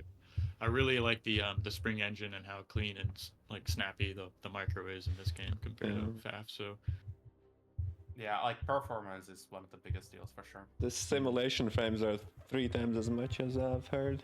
So a little bit focused on micro, I think. Of course, you FAF guys, like there's this little movement details. Every time I watch the FAF battles, it's like looks like a big macro thing pushing in and bar. You kind of get, I think, about both worlds a little bit. Yeah, I like that about Bar a lot. Just the line move functionality is just. I'm going back to playing FAF after playing Bar for a while. Oh, like reclaim, managing Yeah. reclaim, and Individually clicking on every tree. It's just like, Yeah. Avoiding tree breaking, Yuri has some great learners for that. Yeah, decades of experience with that. I memorize every single tree on the sounds. It's good. well, I'm satisfied with the interview so far. I don't know if you boys are ready to play your match, but I certainly am as a spectator. So Sure. hopefully Should we read the bands? There's 2 bands, well, 1 band per person, right? Yeah, 1 ban per person, and then I'm not sure who's like the highest seeded player. To be honest, that's a interesting question to ask. I could just like. Are we banning voice? Why don't we do that actually? Yeah. So we could count the wins maybe on how they got here as well. Yeah, not a bad idea. I mean, Yuri has a much harder bracket than him, so. So why don't we just give the first pick to Yudi? How about that? Yeah, sure. Actually, Wait, I think it's better for me if you give it to Yuri. So. Sure, I can't understand. Whatever you say. There's Okay. now leveling, right? It's like. Yeah, you're right on. So yeah, Yudi, take your time, but let us know your bans and picks. How many bans do I have? You have 1 ban, Blowdeer bans, and then you pick, he picks, you pick, he picks. How about that? Okay, so normally I would ban Paradise because I don't know C, but I know Blood is way less experienced than me, so I'm not gonna ban that one. Oh, but why am I saying it though? I'm so stupid. You could join the lobby and write it in as well, so that's why we have the locked No, I'm information. just gonna see what I'm gonna ban. I'm banning Oinks. Oink. I don't know how you spell the name. Onyx. Yeah.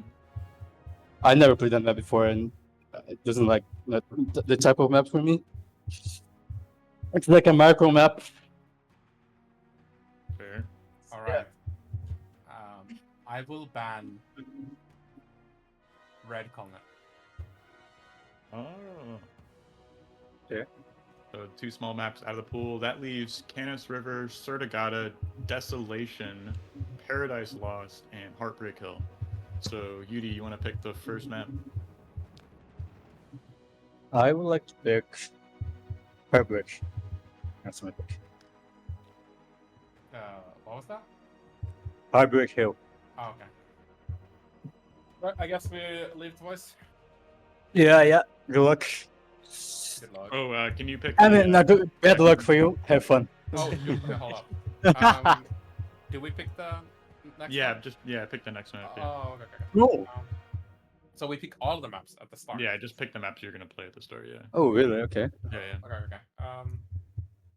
I guess Canis? Canis game 2. Okay. What's the map again? Serdagat. Serdagat game 3. Okay. Are you writing this down? I'll just remember him. Like. I hope you will. Big brain. So you picked Serdagat? Okay, Heartbreak, and then Desolation. Yuri, please join the lobby as well. And I'm getting worried. Oh, yeah. Okay. Sorry. I'm trying to find. There's so many lobbies. So hard to find it. Andy versus XFactor lobby, obviously. Yeah. I can give What's you. I'll try to message you.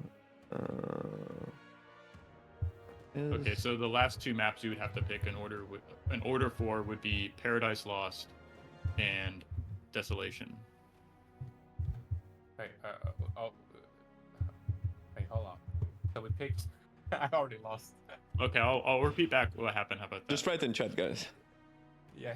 Just write it in chat. How about okay, that works too. But you Canis is game 2, Serdagat is game 3. You have 2 maps left to pick, and the 2 maps in the pool still are Paradise Lost and Desolation. Oh, right. So we had you did pick Heartbreak, then I picked Canis, and then you did pick Serdagat, and I haven't picked the last one. Okay. So Right. Desolation. Okay, we'll do the best Okay. last. So Paradise Lost game 5 if it goes to that. So. What a way to end a series. So best of luck, guys. Hope you can drop out of the channel, and we're gonna bring in our special 4th caster. One expert. Super secret hidden caster. It's gonna be revealed here. All right. Best of luck. luck, guys. Yep. Good luck, boys. So time for the big reveal. If you thought the tournament wasn't great enough with all the talent, all the great games, we're gonna bring in our final caster. Let me get him in here.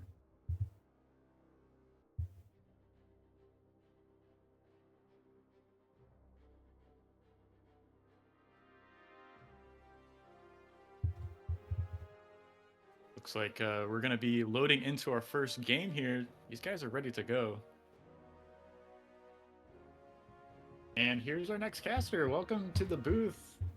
Randy, how's it going, man? Hey, Backus, not too bad. Looking forward to seeing some high-level action. Well, I'm looking forward to having your expertise and insight into the game to provide us some, a little extra commentary.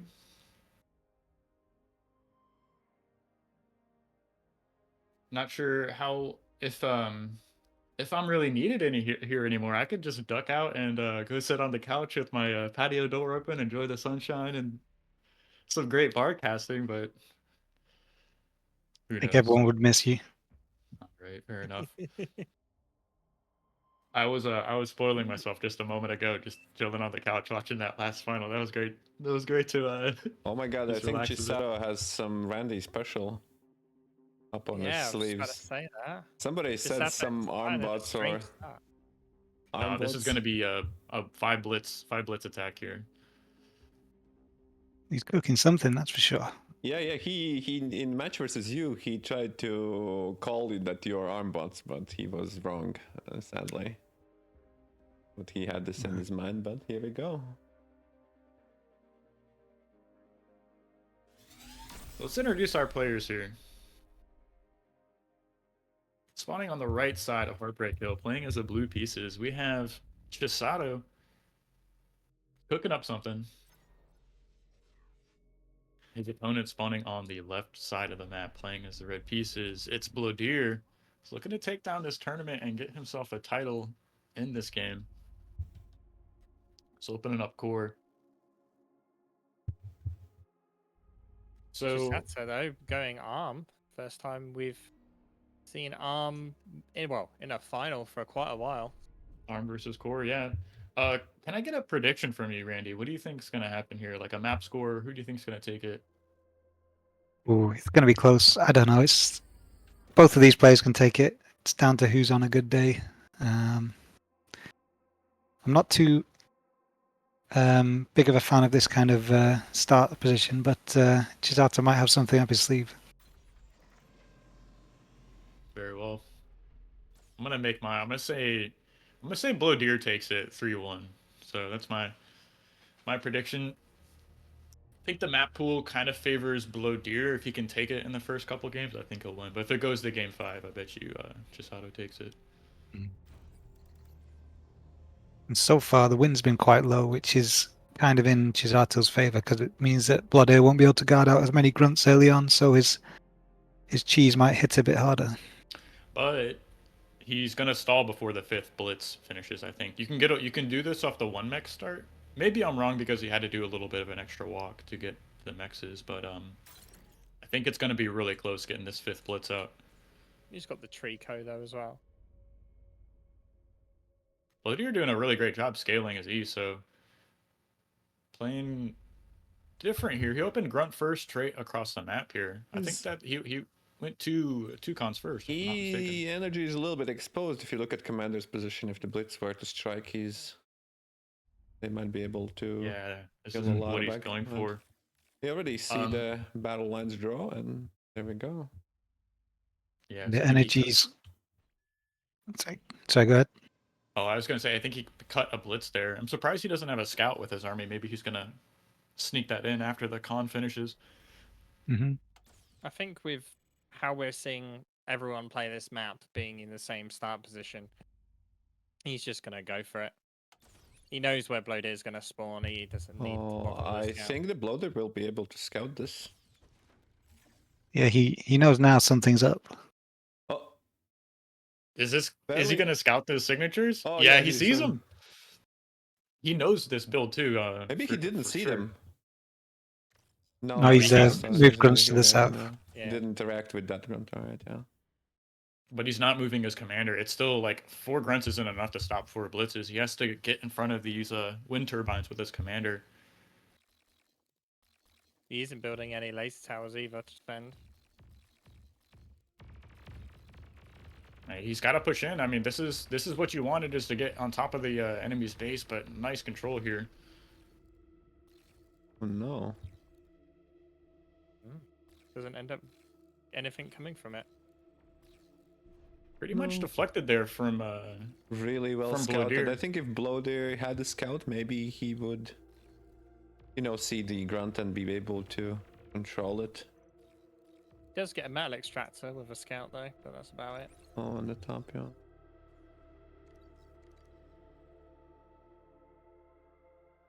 So, Randy, I'm really surprised we didn't see you bust out arm ticks at all in any of your matches. Is that something you didn't refine enough, or you weren't comfortable playing? I just don't think it's very good. Okay, fair. Still hoping for someone to develop that, but I remember in your series from last season, actually, on this map, you chose to play in that little pocket position and play tick. So surprised to see you not try that again. I had something different for this map with the amphib play, but unfortunately I was too far behind early on to make it work. I think your opponent on the fly realized how good that unit was, because he did the same thing. He reclaimed his factory and made it that amphibious spot lab, or amphibious lab in the little lake. That's wild to see him. I wouldn't be surprised to see a lot of that on the ladder coming up. So what about this position here from Chado now that his cheese was, I don't want to call it a cheese exactly, but that he was scouted out? See, this is a build that Ragna likes to do. I think he did it against someone in one of the qualifiers. Mm-hmm. Yeah. The Blitz? Yeah, the blitz from this start position. Exact same open, but the difference is there's a few, right? Ragna was able to secure up to there with LLTs, and he also reclaimed the lab and placed it, edge built it on that low ground to capture all those, like the 5 mech start you normally see players go towards.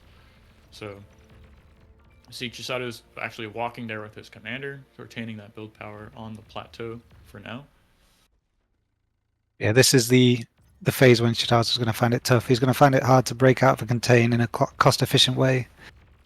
So it lets Bloodeer greed up quite a bit, take a lot of the map, and he doesn't need to make as many units as Chisato. I think that was the best trade he could have gotten there, actually, kind of plowing through that few runs containing him on that plateau. So Blowdeer is going to respond and bring a lot of units down south. But he's free to expand on the top side. I mean, he's kind of running away with the map here. Mm-hmm.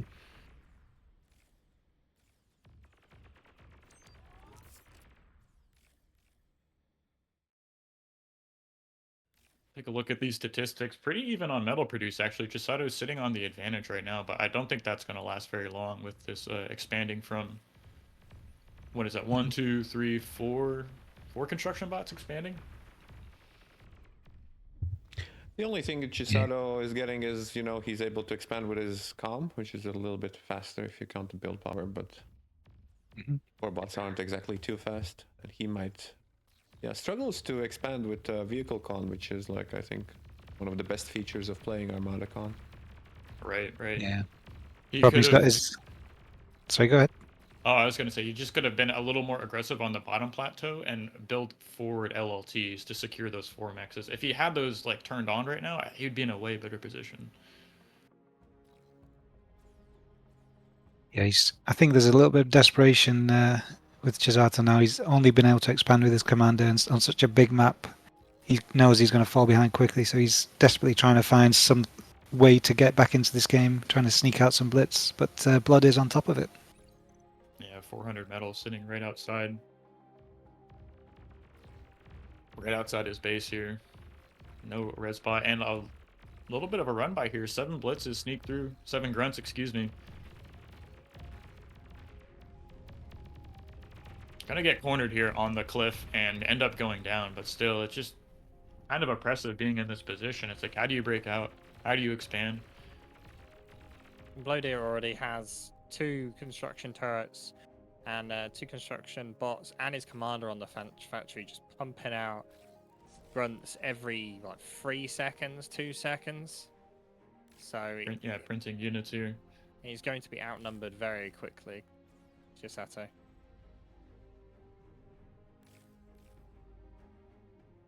Just keeping my eye on the mini-map here. You can see how much red is able to spread out along the top and the bottom side of the map, so just extending his lead here. I mean, surely if Chisato can last long enough to transition to stouts, then the game moves into his favor. But it's whether he can last that long and not just get swarmed. Yeah, there will be a switch soon from Blowdeer. I think in the next couple of minutes he'll switch to vehicles himself. It's going to be very hard for him. For Chisato, that is. Yeah, I see his metal is starting to climb up just a little bit. I'm curious to know if he goes air after it. Yeah, we see that just now. He starts his air lab here instead of the vehicle plant on the high ground. Already 50% done. I think this is gonna 3 bombers, then some scouts and shurikens for defense, and then fighters. I like this decision for Go ahead, Randy. I was just going to say I like this decision for if you're against bots, it's very easy to put a few anti-air bots in mixed with your army, but it's a lot more difficult to do that when your vehicle. The whistlers aren't as quick and they don't climb as many hills as the bots, so it's going to be tough for Chisato to find a satisfactory answer to that problem. Save going Able to for his maybe own air lab. see the bomber with blitzes. Hard to tell whether he spotted it. Yeah, I see AA going up right now. What I have noticed quite a lot from watching Vader play is that he is very cautious player. Like the amount of units he has outside of Chisato's base right now should be enough to basically push into the base if he just went in. Yeah, he's being very, very careful and passive about it and building up more plans like their bombers and stuff to put the final nail in the coffin. Wondering if we'll see that kind of play into the rest of the series. Yeah, that's a great point though from Requiem. Bloodeer's got no pressure to do damage. He knows he's got most of the map and he can just sit back and try and get further ahead. Yeah, it can be tough though, thinking like, oh, how do I trade these grunts into LLTs, right?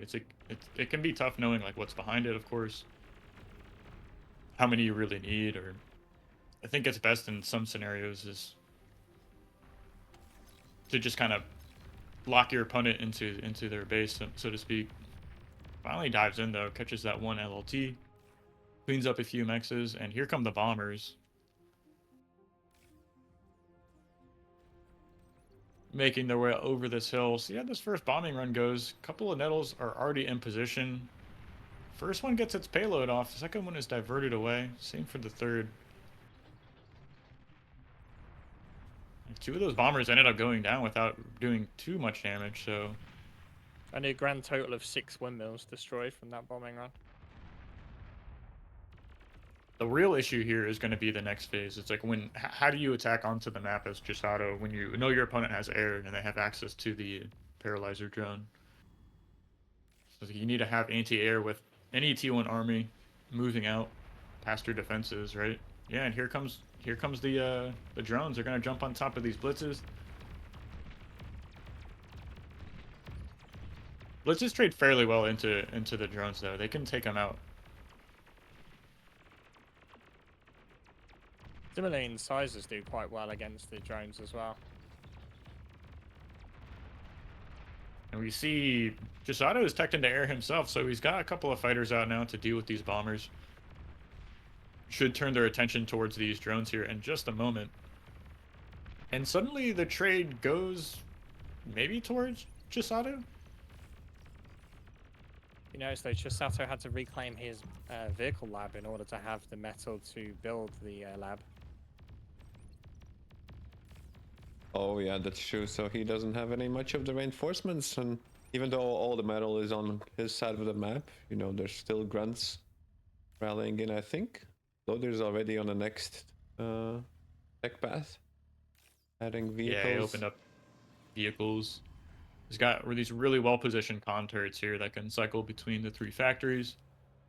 And a stream of units, stream of tanks moving across the map. It's going to be hard to deal with this in just a few moments here. A couple of LLTs isn't enough to stop this many units. Yeah, Chisato's fighting against the ocean right now. He's standing up to 1 or 2 waves, but they're just not going to stop, and eventually he's going to get swept off his feet. Banshees with transport by the looks of it, so his plan is maybe to fly through north.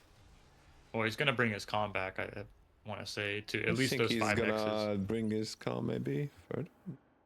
Actually playing And he's macro. gonna move his comm into Blowdeer's base, degun everything, and get out. Gets dropped off of the high ground here, but there's a grunt already in place to defend against Bringing this. me gifts, I see. It looks like Chisato's going for a comm snipe. He's reclaimed his vehicle lab. He's pumping out banshees, but Blood is already getting ready to hide his commander, I think. Yeah, you have to know. So there's only one way to lose this game now. As Blowdeer, it's your commander getting sniped, and these couple of fighters are going to shut down that transport. Chisado's going to have a tough time going for a comp snipe if that's what he wanted to do here. Well, the map looks pretty brutal for Chado. Not even in the middle. I think Fair I think play it to was- them, not giving up. Sorry. I think it was Ragna who actually used this build against Blowdeer in the qualifiers. That's how he knew like the perfect reaction. As soon as he spotted that he wasn't in the standard starting position, that second grunt just moved down south to watch for this run by attempt. So We see Randy also scout this bottom piles, not going through the Yeah. middle, right? Randy, right? Yeah. Yes. I expected some kind of cheese against from XFactor, but that came on the other map instead. yeah, not Canis River. Yeah, I think Now, blitzes would be fine. I saw Teddy do with success on like a couple of tournaments where you just get your mixes and no cons scout for. But I think it works on larger maps where you kind of harder to scout you and then you suddenly appear back of their base and. It's possible Chisato doesn't think this is like the best strategy. There could be some best of 5 mind games in progress here where he's trying to first game do a cheese, put into Bloodeer's mind for all future games that he's capable of this, and Bloodeer might play a bit more defensively, a bit more cautiously, and a lot of Bloodeer's strength comes in his greed and being able to take the map very quickly. So if he's a bit more reticent to do that, it could play a factor in the other 4 games. True. That's a great point. What would you think about more of the qualifiers being best of 5s? Think that's maybe better for the players and their skill differences, or? I got mixed feelings on that. I think the more games, the better. Well, I enjoy playing more games, but at the same time, I'm starting to be an old man, so I can't play games all day anymore, and my stamina might struggle. I guess we're all screwed. We're old men now at our at this age. It's a young man's game. Yeah, and both these players are in their 20s, if I'm not mistaken. I'm not sure actually about how old Blowdeer is, but I'm fairly certain Chado is a little younger than us old timers. Difference in start positions here between Blowdeer and Chisato. Blowdeer's gone for the kind of safer but less economic start position. That could be a response to Chisato's cheesy shenanigans last game if he expects something similar. Wait, Blowdeer is playing ARM himself. Interesting. We haven't seen Blowdeer, I think, today ARM at all. Yeah, I it's think an he interesting quite likes ARM vehicles this map. Yeah. I was surprised to see him play core bots on this map earlier, actually. So, and I know he actually plays like this armed vehicles on Canis River, so no surprise here. 2 solar collectors into a vehicle plant.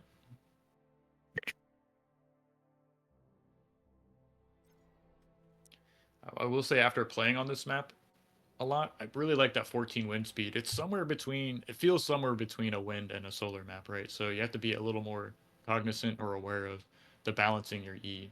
That's really good observation. Then it forces you to actually look at the max values, figure out whether you're actually struggling for metal or no. And you know, everybody likes some mixing in some A solars when they're rich, right? It's a good strategy.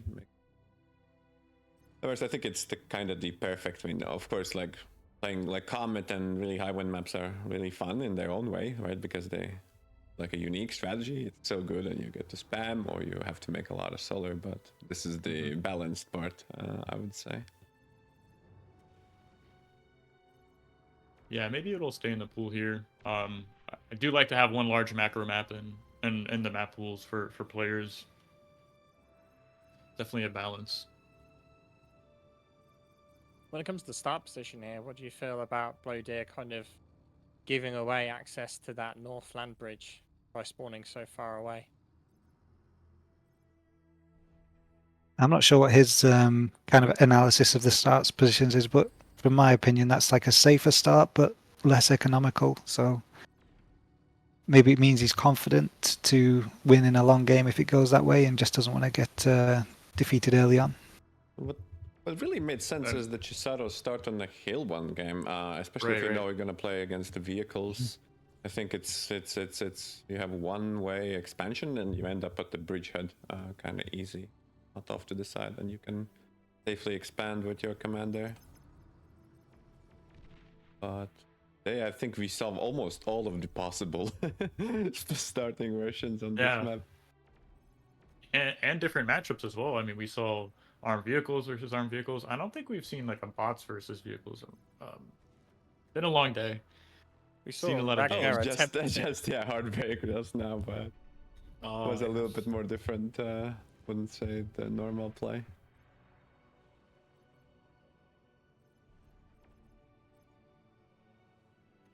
I do like Blowdeer's open. Seems like the inverse of spawning on the high ground. You get to arc across the map with your commander and it hit those 3 mech spawns, so it doesn't feel too terrible. It's got the LLT on the right side of his base. The main issue is that like if you're going like this, right? Why not start here and go like this? Especially if you know, and then you end up at the bridgehead. That's why I like the Chisado as that opener.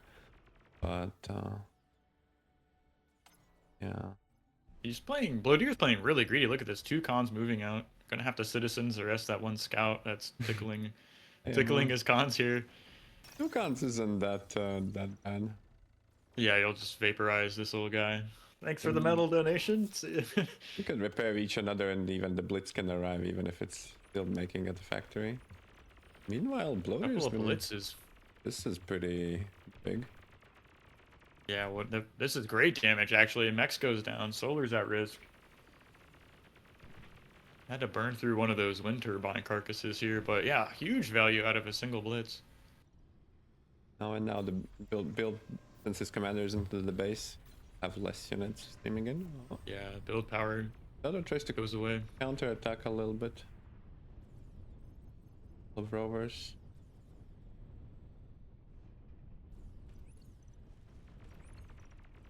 Yeah, but Blowdeer's buttoned up. He's got the 2 LLTs at the 3 max. He's got a really great radar position there. Comfortably assisting the factory. Still pretty even. Oh yeah, with the double LLTs, yeah. He had the time to watch some Ragna play. Maybe think about it.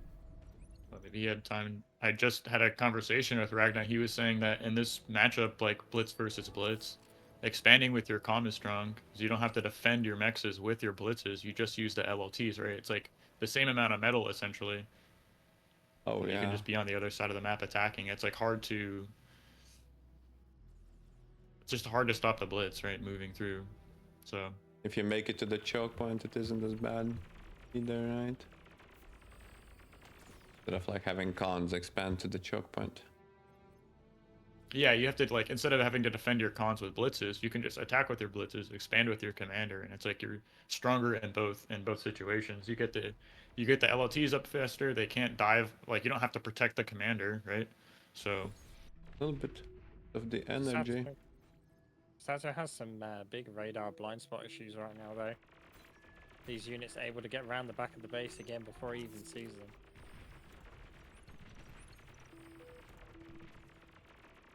It's gonna get the construction turret even, just finding so much damage here.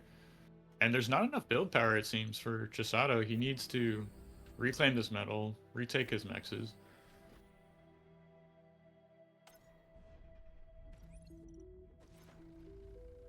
Fairly even metal production so far, so just a couple hundred metal difference between the two players. Blowdeer's on 32 metal income now, as opposed to Chisado's 23. Yeah, and energy is a little bit higher, also 20% over. But both of them starting to struggle, like Blowdeer has this metal advantage, realizes he needs to add some construction turrets. It's got one going up in the main base. Should see a commitment to energy after that. Yeah, adding a bunch of solars in the main base. But it's... counterattack. Yeah, counterattack. He doesn't know. I mean, it does have like 2 LLTs is not that easy versus with 4 blitz, I would say. Yeah. I don't know how you even drive. You will definitely feed them off, but that's how many wind turbines you got. Blowdeer even expanding across the river. Decide what he wants to really build. Everything. 4 radars apparently. In the bottom right hand corner. That's where all the energy went. A little bit of a mistake there. This says the windmills, right? This reminds me of Melody, I think, in the background. Just makes sense. I mean, I see spinning things, right? That's producing energy, right? Or... Cool. Alright. 5 blitzes versus 2. Chado shooing this away. Kind of consolidating his forces. If you look at the minimap, I want to say I favor Blue's position in a sense. He's expanding a little more quickly to the opposite end, it seems. Yeah, Blowdeer doesn't really... Like, his commander didn't have, like, much of the impact. He's not making, like, a second lab. He's not setting up anything. He's just, you know, being a good old construction turret in the wild. Right, so does Chado, but he's much closer to, you know, being to the choke. You know, he protected this spot. You could say here as well, but... Also, Blowdeer is still not capped off any of these mexes on his like land just outside of his base, whereas Chisado's covered all of that already. Yeah, metal income actually switching forward now 50 versus... I don't think he's... Oh, maybe he reclaimed a little bit, but 52 versus 39. And Yeah, I think, Chado might be able to lock down, at least in north yeah, side. Bloodair forgot to build enough energy early on, so he's kind of had to focus his cons on doing that recently. It's hurt his expansion a little bit in the last few minutes. What would you, sorry, Andy, what do you think about like a second factory here in Chisado's position? Like, what would you favor? He's got plenty of build power at home, so I think he can just leave that for all his unit production. Building a second factory, probably at this stage of the game, not get too much out of it. What's your opinion on proxy factories, though? Like in other RTS games, for example, even FAF, you see a lot of times proxy factories being built to open second, like, front lines. You don't see that much in Bar. Do you think that could be an interesting tactic, or is just the cost to build a factory just too much to risk? Yeah, I think it's with build power being such a big factor in pumping units out quickly, it's hard to do a proxy factory, and in Bar you've got stuff like radar, which makes it even more difficult to hide stuff away. We saw Ragna try the Ragna to do the proxy in this position. Was interesting. Got spotted by the radar. All right, I actually really like that because he was making the lightning turrets. So I think it was more like a psychological play than like a strategic one in some regards. LT self-D. Pretty good. Great self-D. I'm looking at Chisado's position now. He seems like he's evened up the metal differential. He's up on E at the moment. He's going for the Hydro already. Oh. We see this proxy factory, like Requiem was calling out. Yeah. Ragnar did counterattack, I think somebody ran in with the pawns. I remember some pawns just wrecking everything. So, but yeah, doesn't have enough. Chisato and Blowdeer's combo very close together on this north side. I don't think they necessarily This know is each other's weird. there yet. This shouldn't be like this. Great D-gun there. And, you know, tank battle over on the other side.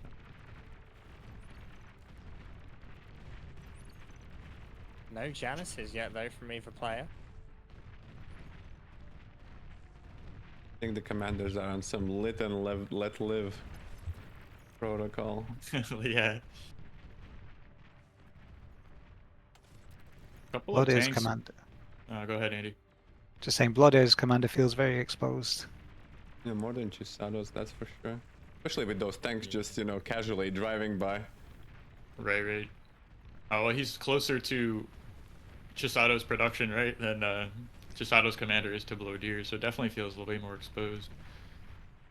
Another 5 stouts on their way down as well.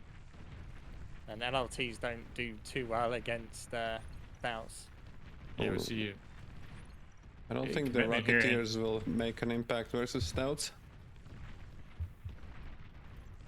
Add some beamers to the mix. Zato's eyed on Blowdeer's comm though, trying to get some flank with these stouts. He's going to clear out these LLTs though, and force Blowdeer off the position here. Seems fairly vulnerable still. I mean, that's enough medium tanks to kill a commander if you're on top of your micro.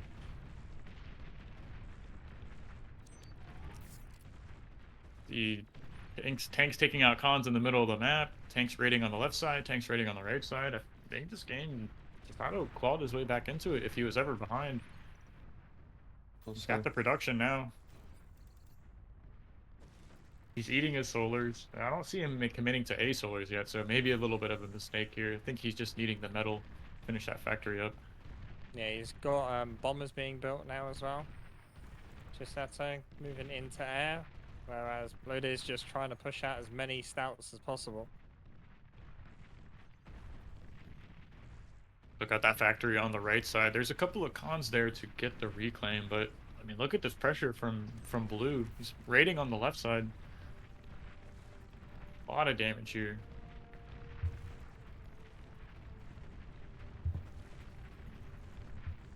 It's like as soon as he got that G up, he was able to, you know, reclaim his solars, add on the second factory. I think these bombers are going to be the nail in the coffin. Ooh. Some energy converters go up there. before he retreats. It's going up to 5 bombers even before revealing them. Blowdeer has done a great job of getting his commander back to some kind of safety there. It's kind of worried for him there for a moment, but... And he's got a lot of reclaim on his side of the map, so we're going to have to see if he can leverage that at all. Let's say that Blowdeer, though, now has a lot more tanks now, though. The production of tanks from Chisato slowed down substantially because of all the bombers and like 20 plus tanks that Blowdeer has. Yeah, there's no AA just quite yet. These bombers are more than halfway across the map. Here they come now, 4 in the front, Goes straight 5 for in the the back. PO. Yeah. First pass targets the Geo. It's a big portion of the economy there. Goes down in 1 pass, and here comes the next pass. What is he going to target?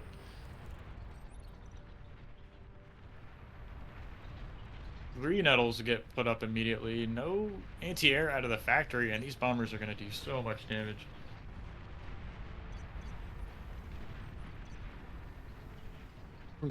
Surprisingly not going for the construction turrets, though. Yeah, those are very vulnerable. Really easy to destroy, but I mean, if he takes out all the E, he's going to have the game in the bag. We see 500 energy per second to 2.3k. Dropping down below 400. Vader calls GG. That's 1 game for peace. Got a series, guys, not a blowout.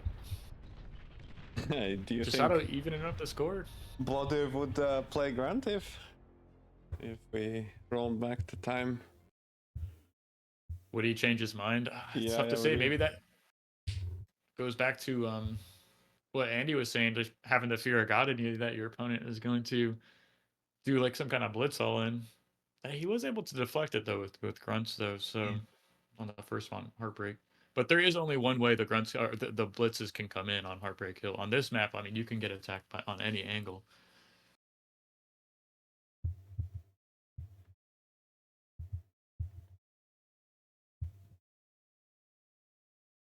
Sato's going to be feeling good now, though. He's played a more straight-up game and won quite convincingly, so he'll probably have the confidence now and maybe the momentum on his side. Yeah, it's really interesting. I think Blowdeer was ahead for the most part. He just didn't scale energy, and something's a little bit off. Chado was able to plug the holes with the commander, even if he lacked early, but yeah. Yeah.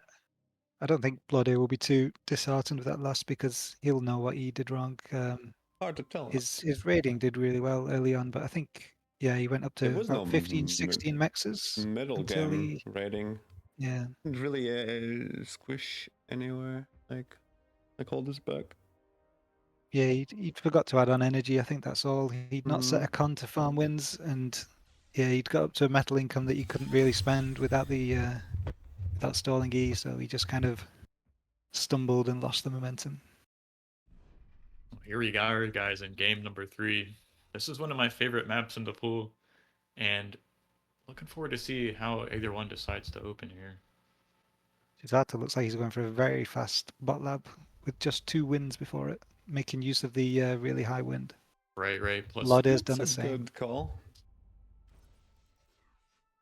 So it just shows that these players are very adaptive to the situation they're in, and they both recognise the importance of the rocks and the advantage they can gain from the high wind here. Well, we had a chat before that Blowdeer apparently doesn't really eat rocks, right? He yeah. Look at his build queue. Yeah, he thinks the res bots are actually a scam, and you just get them later, right? You just make grunts, maybe get some X's, right? It's really interesting versus Law, while Chado is just like, okay, resbot first, let's go. I need all the metal in the world. So we see a little bit of these strategy clashes. And last time I think Blowdeer managed to kill Law. He went around and he did like a better pressure as well. I think Zlo could have the game if he counterattacked an expansion pad. So we're seeing a little bit of a difference. This is super greedy from Chado, and if he had studied his opponent, he would know that like Blowdeer commits to earlier grunts on this map. So it's kind of wild for me to see him just run right into the middle of the map with his resbot like undefended. Maybe he did the calculations. Maybe he figures he can eat like this much rocks and get back safely. Because resbots are like really fast. That's my only thing. Everybody knows that resbots are pretty OP, but I think it's their speed that makes them Yeah, gobbling really up that metal dangerous. even. And like if you have unlimited APM, you should never lose your resbots, right? But Oh, self D on the resbot instead. Yeah, couldn't Doesn't get go it off. off in time. Now suddenly Chado has this interesting position. He's got 2 expanding cons, radar just finished, and like look at this pressure from Blowdeer moving across the no, map. Blowdeer. Okay, I killed resbot. This is perfect. Versus Law, we had a little bit different scenario where Law actually had the numbers and didn't lose his resbot. Chado just tries to eat as much rocks as he can and stacked it, but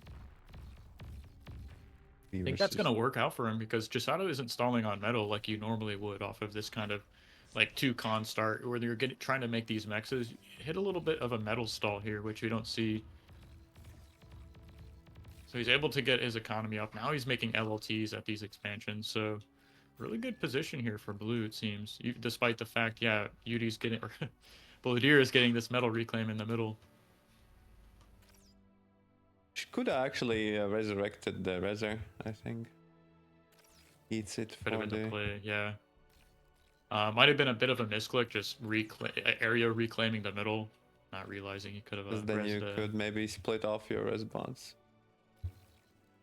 There's no radar yet for Bloodeer, so he's not aware of these Yeah. grunts coming around the north side. Wanted However, to it looks like they're set up. pathing into the LLT.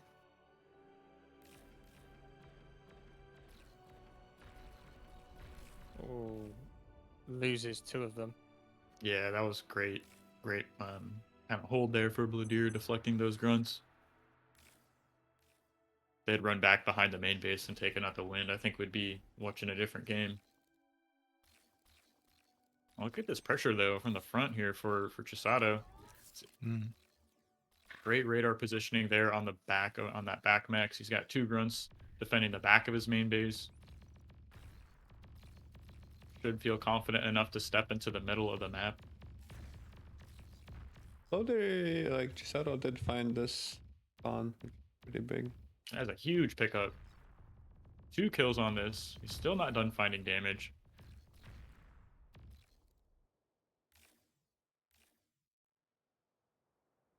Andy, what's your opinion on the grunt-heavy tournament we've had this far? There's just nothing better on the bot side of things for the early game. Arm doesn't really have an answer to it. On a map like this where you've got reclaim, yeah, the res bots, you want them as well, so it's just a unit that you can always rely on. There's never a matchup you get where you think, oh, I'm screwed now. You Yeah, I always really got a like the chance. stability they offer personally. Feels comfortable playing core bots, which nice little catch there from Blowdeer grabbing that on in bottom mid. He almost lost another con there on the right side. You think about the grunt? I was confused that on the red comment you both guys went grunt because I'm not convinced grunt is good there. Like you spend your metal when the incisors so much better, and if you just rally, I find it the grunts can't really stop incisors because it's just like it feels like you're getting 1 tank for 1 grunt almost. Yeah, or like Yeah, Randy, did you have like a motivation opening core bots on red comment versus XFactor, or? It's one thing I'm just mostly comfortable with. I feel like I get a period around about the 7-8 minute mark where I can just kind of attack in lots of different positions at once with like split grunt armies, and it's very difficult to deal with. Yeah, it was right. You attacked Nork so much that round, but interesting. That was a really nice battle there for a moment for Blowdeer, catching out some of Blue, but now it seems like his own army is surrounded. I'm starting to get a little scared for Red here. There's so many res bots out for Chado. He's sitting on top of all this reclaim here. What is this, 500 reclaim almost? Yeah, it did look like Chado was aiming to pincer Blowdeer earlier on, but Blowdeer just went all in on one of the armies instead. And so managed to do more damage than, I guess, Chado was hoping for. One thing that Blood is really good at is he's very active on your side of the map. He keeps in your face on multiple fronts, and it becomes very easy to be just defensive. Take up a down and, defensive mindset. and do not And counterattack. But I yeah, move one thing to you have to try and keep doing is making sure you are slipping units out to try and stem him from his free expanding. Love to see this radar position. Look at that mini map on the right side. You see that high ground radar from our man Blowdeer. Great to see that. We do see an additional factory coming out from Blowdeer though, with vehicles with some incisors queued up. Feels pressured to expand with the commander even, so Blowdeer maybe falling into a little bit of the trap we saw last game where his commander was a little bit out of context, but like not leveraging the power of the unit in the right space at the right time. So I feel like this is he feels like forced to expand with his commander at this point. Don't know what you guys think, but to me this vehicle lab feels a little bit on the early side. Feels like last couple of minutes Bloodeer's kind of momentum and pressure he's been putting on has just kind of slipped away. Right. Yeah, I would maybe argue or I don't know, I think it's pretty even, yeah. No, this game is super in favor of blue. I mean, look, he's been camping this reclaim field and he's got 3 res pods sitting on it right now, so. I would say energy per second is the best estimator usually. I don't know how much they overflowed or anything. Be like Energy, a 20%, maybe 20k 15%. excess from energy from Blowdeer as Yeah. opposed to only 7 from Chisato.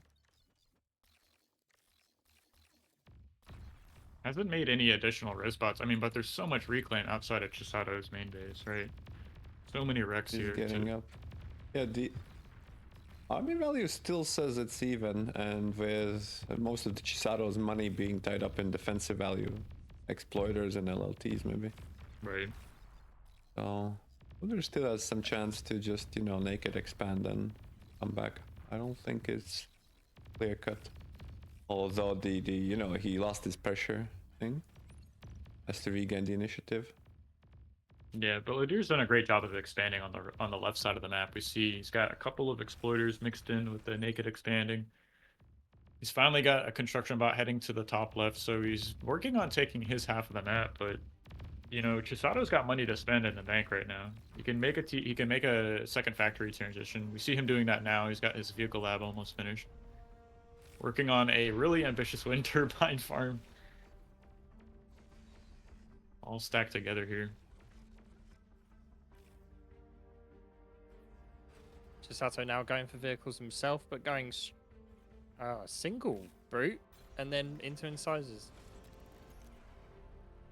And kind of something to lead the charge with a grunt attack he's preparing to make Yeah. here in the next few moments. Bones are pretty Tank those good, I LLT think, shots. but maybe grunts are also dealing good damage dealers. You're able to use the against LLTs if you. I don't know whether targeting changes, whether it goes lowest or whether it goes just like lowest by percent HP. Blowdeer is really struggling with units at the moment. He's behind in unit count, I would say, quite a bit. He adds these nanos for I don't know. He needs wind to go higher. That's the most. I think the wind has been reasonably low. Like the wind RNG is banned. But I mean, the same There's thing. commander. It's got no Oh, yeah. energy. No energy for D-Gun, and that's This should be close fine. enough to snipe it. Yeah, he's gonna pull I back think here. it should be fine, but especially with LLT and Gators coming in, it's a little bit too scary. Although, you know, the pressure doesn't really stop. For example, just one LLT. But the one same thing to keep time in mind. Sorry, go on. The north side, there's a big push now from Chisato along the top of that ridge.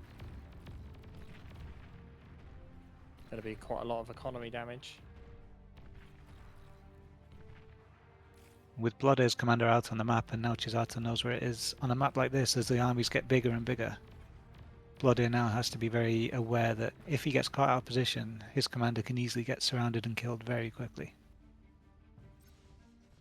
Yeah, but where is Chisato's army? It feels like suddenly it's gone. I mean, he's got a few raiding units on Blowdeer's side, but I don't see a really large standing army grouping up. Well, he has higher quality now with the brutes, right? So that's where his metal goes. Let's see. So Blowdeer losing like 7, 6 metal extractors though in a very short period of time. And he's still not done getting damage. There's a single tank in the back of the main base right now, just out of range of those construction turrets, but this LOT is going to help shoot away. I don't know if it's. I think really interesting he didn't go for windmills, but can't clear them. Yeah, I mean, there's so much to do at this state in the game. And No, no. finally, we see Blowdeer's calm.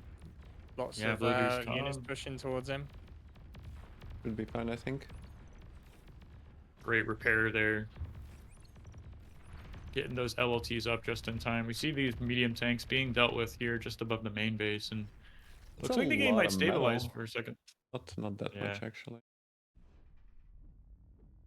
Couple of res bots into. Sato ahead on metal production here at the moment. By quite a bit.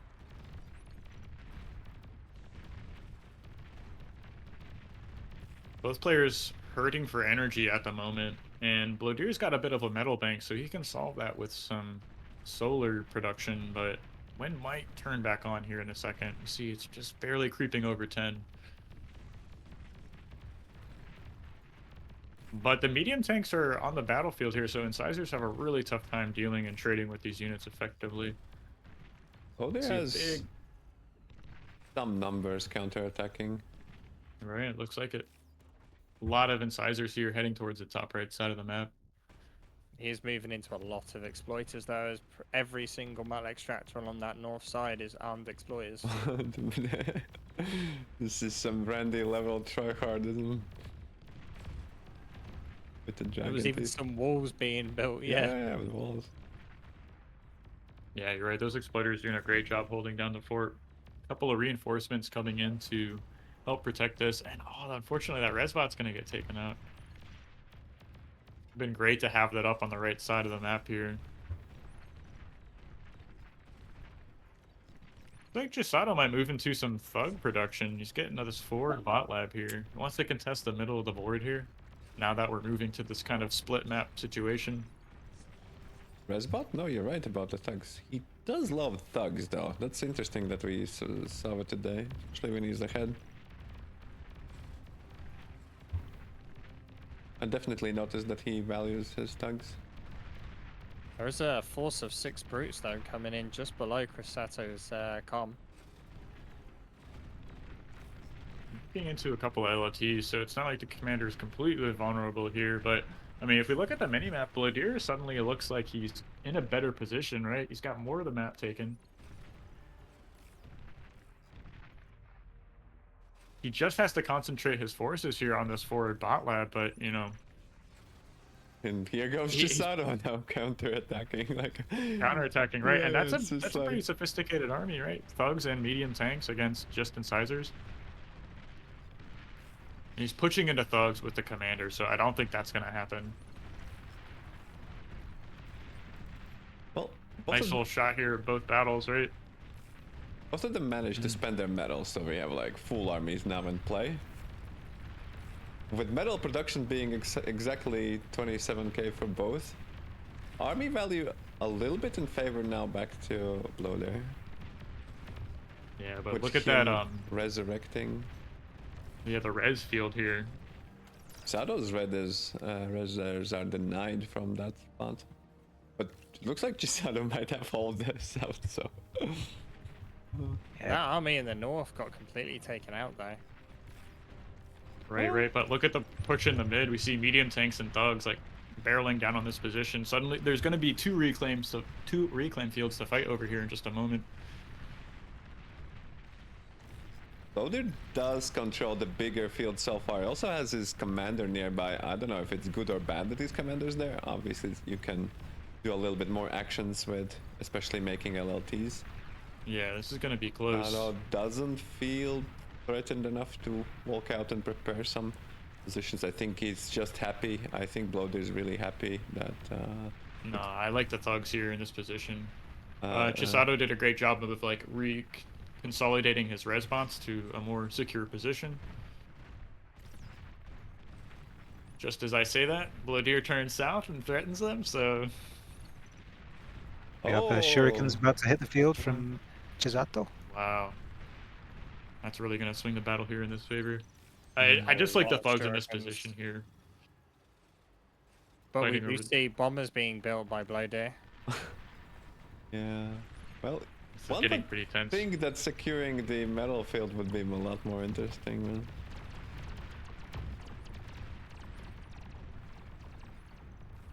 I don't know if Chisato can hold this.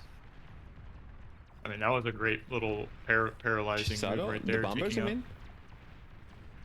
I mean, the army in the middle is starting to look like Bloody might just roll over him. Yeah, Blowdeer is suddenly like third army. I think it really helped that he got some units from the. I mean, looks like most of the Blowdeer's army is in fact resurrected, especially from the north.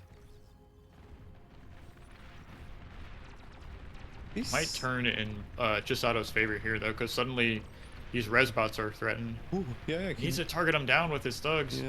Gonna try and pull back. Pretty good set targets. I don't know if he did set, but where's the bombers yet? Still. I think he cancelled the bombers just to get fighters out to deal with the shurikens. There is 2 bombers here. I think he needs to switch into reclaiming. Look, Blowdeer's got a full metal bar at the moment, so Yeah. not spending his metal even with the army advantage, it seems. Well, his army value is going down, and suddenly it starts to even turn onto Chisato favorites. So it's really hard. Like, if you see on the bottom graphs, he was leading like 30%, but then it wildly dropped. You have to figure out that he's the one making all the fighters as well, and he retreats, leaving Chisato with a whopping 6.5 thousand metal pile. The thugs, yeah. Now the question is, reclaim or res? Alright, reclaim. What would you do? Reclaim. They're dying for metal right now. You've got control the reclaim field for now. There's no guarantee you're going to be able to camp that reclaim field for the next 2 minutes and, make it all disappear. It's all blocking as well at one point. Bloody knows he's kind of lost that reclaim field and he needs to do something different to try and win it back. And it looks like tier 2 lab is the option, but his construction bot is blocking the placement of it. You might argue that it would be smart to mix the bombers to bomb the resbots at least. Yeah. Or just bomb the Rex. I don't know if you can't really get, but yeah, he does sneak a little bit and tries to eat them. Another large amount of shurikens though coming from Blowdeer this time. And the T2. And the T2 vehicle lab even, so pretty insane match so far now. Chado with the bombers. This is going to be close. Look at all these medium tanks that got split off from Chado, but he's got this huge arc around Blowdeer's army at the moment, and just another decisive victory, it seems. Bombers get absolutely taken out though before they're able to do anything. Well, if the Blowdeer stops this suddenly and then swings back, I think they might be colluding into making like a really nice game show. The way this game goes so far, just back and forth. We have 9,000 metal pile almost in the middle.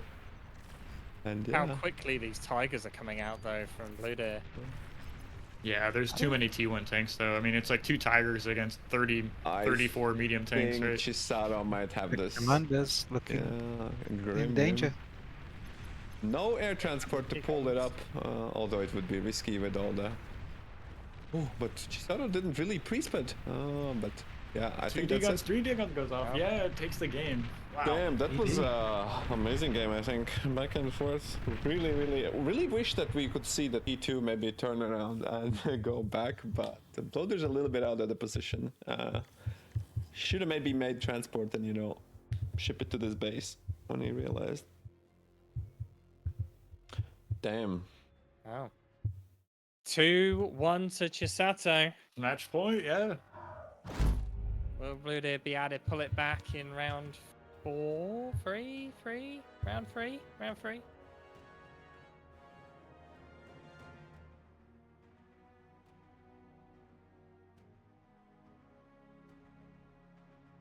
What map do we have for this? Barcast man has it in his brain. Yeah, I remember it. Oh crap! What are we on? Game 4? Yeah, game 4. Oh, I didn't write it down. I'm sorry. Well, the it's in last your No, one it's was Desolation. Paradise. It's Desolation. No, Paradise is the last map. Yeah, that's what I'm saying. Paradise is the last. That's all I remember. Well, yeah. Yeah, it's curious we didn't see this map. What's wrong with this map? It doesn't have that much reclaim. Why do people ban it even? Because it's too small, right? I think a big part of it is there's a lot of radar shadow with that massive hill in the middle, so it can be quite a bit of luck, and you can be taken by surprise by an army just popping up I at don't the know last where the moment. commander goes, yeah. Yeah, you kind of have to split your army between the two fronts, and yeah, I think I would prefer a lot of players Desolation over Desertagada with all the reclaim shenanigans early in the swings, but yeah. I think if you get a matchup where one player thinks they're the favorite, they're going to want to ban it because it's more of a luck-based kind of True. map. You think the same holds true for like Mithril Mountain and a couple of other middle mountain maps? I think this mountain Mithril is... Mountain's a bit bigger though. There's more room to see around it with good radars. Because at least this mountain doesn't really give any shortcut or anything like that, right? It's just a mountain in the middle. If you have thugs up there, though, You might range get a advantage. mix maybe, but I haven't seen like thugs utilized. After like even on Heartbreak Hill, you technically can snipe. Like if you get a thug there, you can snipe some things on that low ground. So You can harass the two middle metal extractors, though. If you've lost this side and you control this side, you can move your thugs up and hit the side that you're failing on. yeah. I'm predicting we're going to see a very bot-heavy game again today in this round. Bold move there. Vehicles should perform all right. It's choky. I've seen both on this map, yeah. I think it's. I think the vehicles are great for expanding on this map, but it definitely feels more stable opening bots with the terrain in the middle. Yeah. Depends on like where you get the LLT checks. I mean, if you rush two cons and they make LLTs, the guys have to like sometimes walk away. But for example, on a hill, it's pretty hard to hold with just like vehicles because you have to drive up, right, and it takes time. Alright, but yeah, Chado choosing Vortex Bot Lab, and I think Blowdeer feels really similar. Vader, though, deciding to go for a point where there's 4 mexes very close to each other, whereas Chisato has started closer to the hill with just triple mex start. I think this position gives you a little bit better of a radar in the main from Chisato. Place it here. Also, you're a little bit quicker expanding to this like high ground plateau with the 6 metal or 7 mexes on it. So You can also push to expand here, then kind of lock it and then take these nakedly. Right. I suppose the one advantage for Blowdeer is you can pressure your opponent's air quotes like plateau a little quicker, like moving all down this side of the map. So it's like you get to their plateau faster, especially if you like calm walk straight below. So definitely some trade-offs with both positions.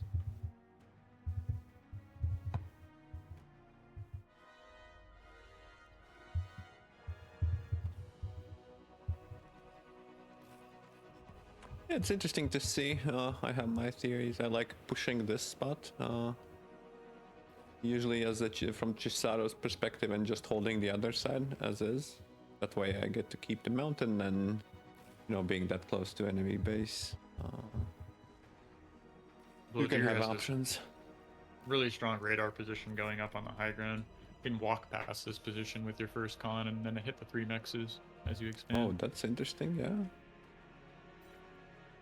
It feels like pretty safe radar as well. Do you feel on this map that the corners are more important or the middle of the map is the most important? I think the plateaus are more important because like if you can secure it and you can choke up the entrance with the LLTs, it's like suddenly you can really pressure the other points on the map. But, what do you think, Andy? There is a more important position to have. Yes. It's a map I think that's It's not been fully explored yet, so it's the jury's still out. Like I think a lot of it comes down to like being able to balance pressuring one side whilst being able to hold the other. It's going to be interesting to see how these players deal with that problem. Would love to see someone make some RD drops on those like plateaus just above the main bases. That'd be so annoying to deal with that if you could somehow just park or like land a couple of artillery. Yeah, on that little cliff right there as we're seeing there, or even the plateau that the I've radars are seen sitting gauntlets on team games. It's pretty good from that position, especially if the players. The boxes used to be different, so people would start actually at this choke. You just get up and fire Who did plasma. we see with the scouts? It was Lapaka. He had those scouts on like these little like high ground positions here, and just giving him so much vision of the map. Yeah, that was wild to see.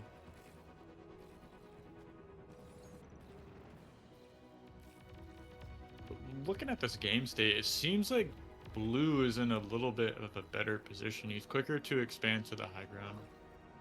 At the same Got more time, grunts. though, Chisato is being a lot more contained, and that high ground is about to be destroyed. As oh no, these reinforcements have moved elsewhere. I was about to say he had a group of about 8 grunts moving down to the corner. So those forces have now fallen back.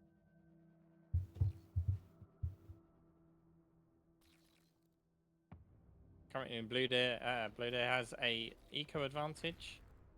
17 metal income, make that 13 now. Metal income of Chisato as opposed to the 22 of Blowdeer. Right. Great pick off there, denying the kill on the mexas there. So just has to get a resbot in position here to get that con back up. And look at this naked expanding from Blowdeer. It's so wild to see. LSR, you need to change scene. I've been told by chat. Oh, sorry, that's.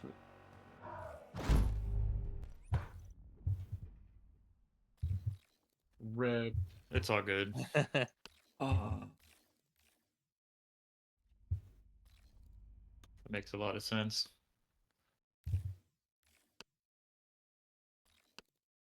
Let me maybe quickly I rejoin. told them. All the chats going, God damn it, LSR, what are you doing?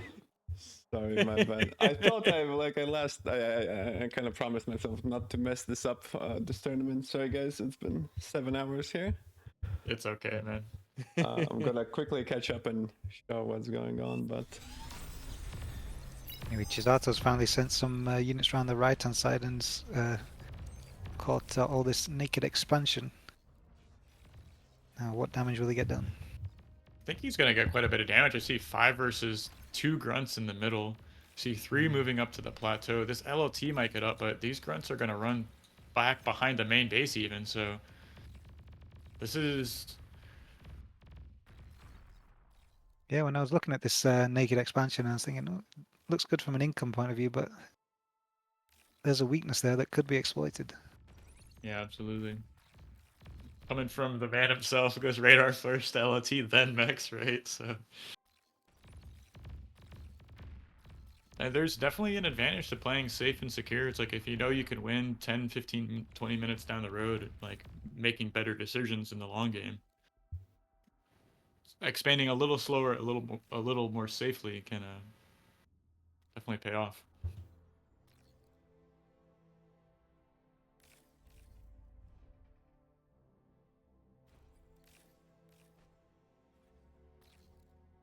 A little bit of a lull here in the action. You can see Chisato was able to secure his high ground plateau here, so he's stepping off of it with a lot of grunts. There's plenty of LLTs to stop this attack, but I don't think he's going to commit too far forward into this. He just needs to protect his expansions. Or protect that expansion by standing in front of it, right? It's interesting that Chisato's trying to take the middle hill as well with a con. Single grunt there to stop that from happening. Great LLT positioning place there, though. Can deflect units around it, even. Protect it from getting flanked, even. So that hill is doing a lot of work right now. I'm interested that we're not seeing like just single Rocketeers being built to slowly pick away at these LLTs that are in positions. Vehicle transition though into Pounders and Incisors of Blowdeer, moving away from Grunts now. Yeah, Pounder's very strong on this map. You can just stick a few in each choke, and then the grunt Right. aggression gets really shut down. I'm not sure if it's a little too late. He did a great job. Blowdeer did a great job of getting these res bots out, so he's able to kind of secure this reclaim on his side of the map. He didn't have to reclaim his bot lab, but we see Rocco's coming out from Chado and Thugs, which it's a short little walk to these 4 mexes on the left mid side of the map.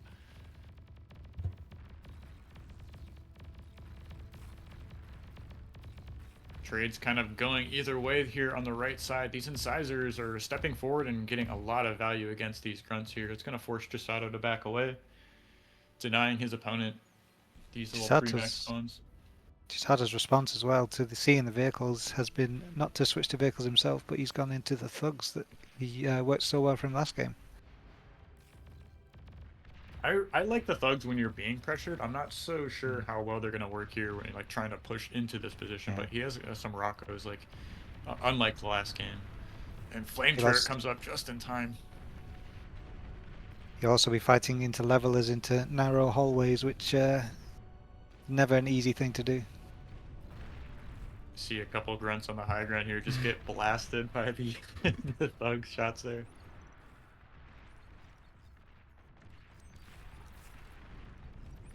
You know, I'm starting to like Blowdeer's position here. He's holding down the left side push. Meanwhile, he's able to deny his opponent's own 4 mexes.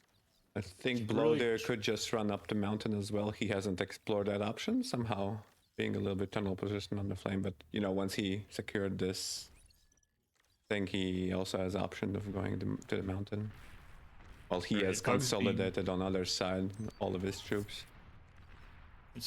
This is gonna make or break it here in the next few minutes. Chado is moving his commander to the middle right side. He really wants to secure those mexes. Call. I think it's the reclaim. You have to move out at the reclaim at some point. Right. Both players are going for it. We see Resbots moving from red to there. Chisado's doing the same thing, so it's gonna be a point of contention here. There's a lot of red here spilling forward.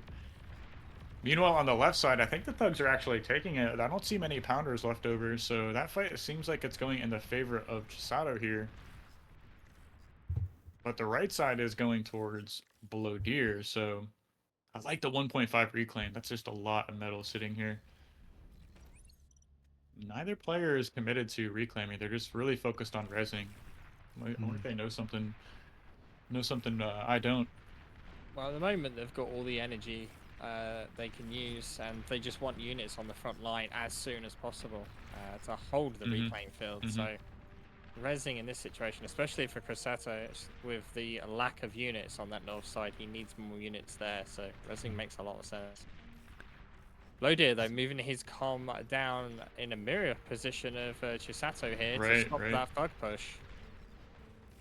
Kind of a bit delayed, though, past his past Chado, which I really think the rezzing is a mistake here from both players, right? There's that single resbot on blue's side in the mid.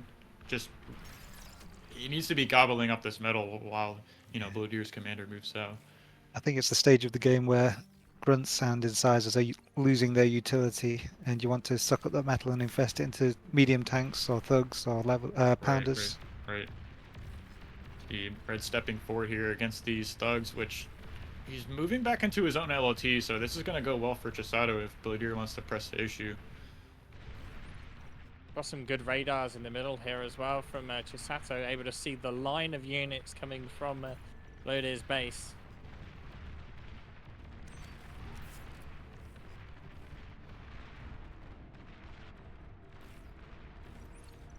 The thugs also on that left side starting to not do quite so well against the sheer amount of brutes coming down towards him. Right, but on the right side, Chisado's winning super hard now. He's got 6 resbots, 7 resbots here. Commander's able to repair these damaged thugs. He's got some LLTs to retreat back to. There's also 6 more res bots heading to this left side, where there's another 1.8k metal.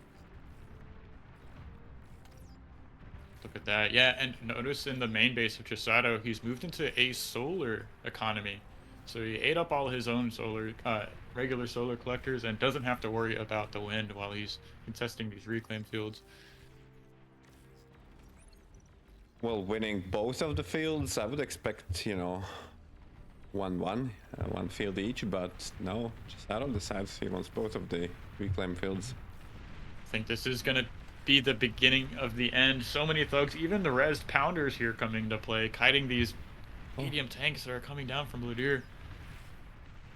They did try and get a D-gun off there, and it didn't go well. Here it is, walks in. This will be the end for Blowdeer's chances.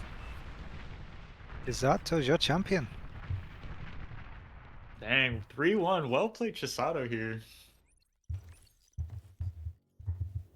Perfect map prediction, right? Let's get our champion here, guys. Well played.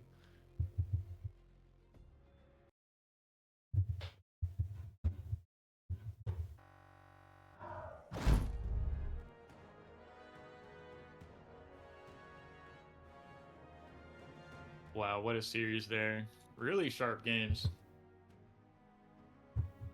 Somehow we didn't catch a Paradise Lost on the official round of 8, so somehow teased the game going up against CJ, but I think we all really wanted to see that game 5 on Paradise Lost.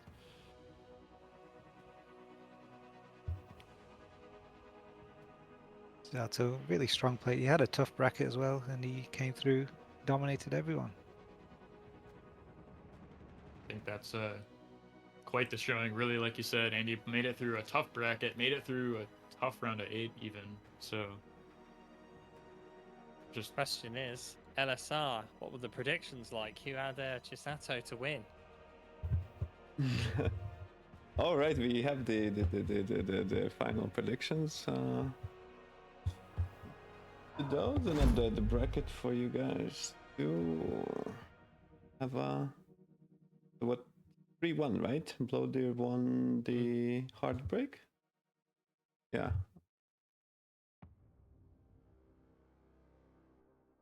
And for the predictions, we have Claret and someone who's Rand.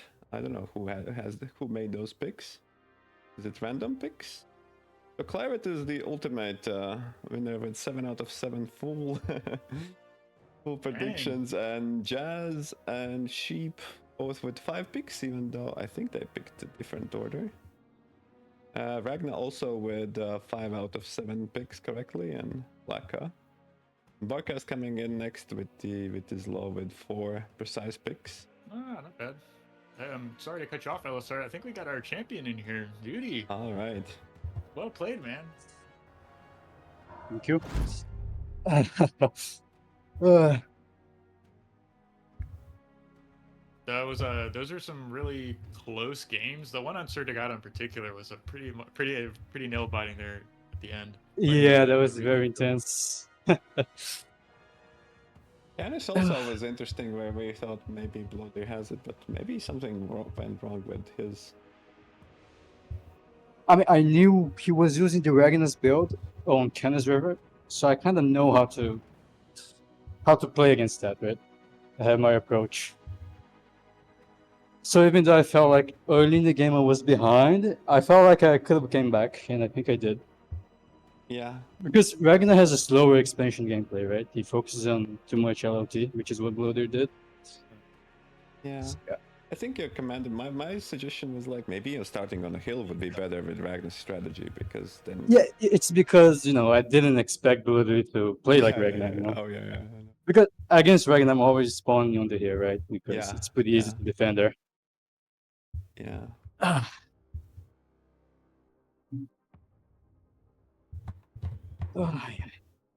Well, congratulations, though. A long, hard-fought battle. Yeah. And Yudi, do you think you, we have a month of Thug meta to look forward to after your display? Yeah, really interesting on the thugs. I thought people forget like thugs aren't good, but you mixing them up, I think, in the correct times. I actually learned about this because you were the only one that I think pretty regularly. Yeah, Thug is the I best always think response. Yeah, I always think thugs are good if you have good res bot mark, right? Yeah. The key is the res bots, not the thugs. If you can mark with the res bots, you can easily snowball the enemy. And I don't think tanks are good against thugs on that map. It's pretty flat. And the hills, it's pretty hard for the tanks to go up them. Maybe I could have made rocket bots, but I think thugs is the choice. I don't know. Yeah, we've seen you do thugs on, I think, multiple maps. Even against salamanders, you started just spending your metal into the thugs. Oh yeah, Throughout the I didn't tournament.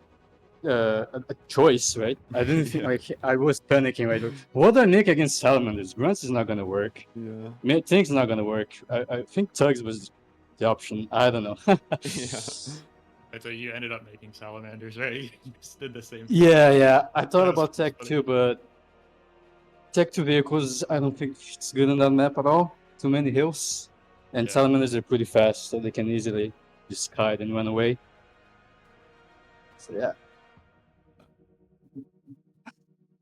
That was a great series from both of you guys. Really well played, making it to the finals, giving us a great show there. So, kind of spoiling us with these excellent games. Thanks, Troll guys. build no work. I love that sound. The attack. Curious. So. I've got a question for both of you now. Now the series is over, did you have a build planned for Paradise Lost?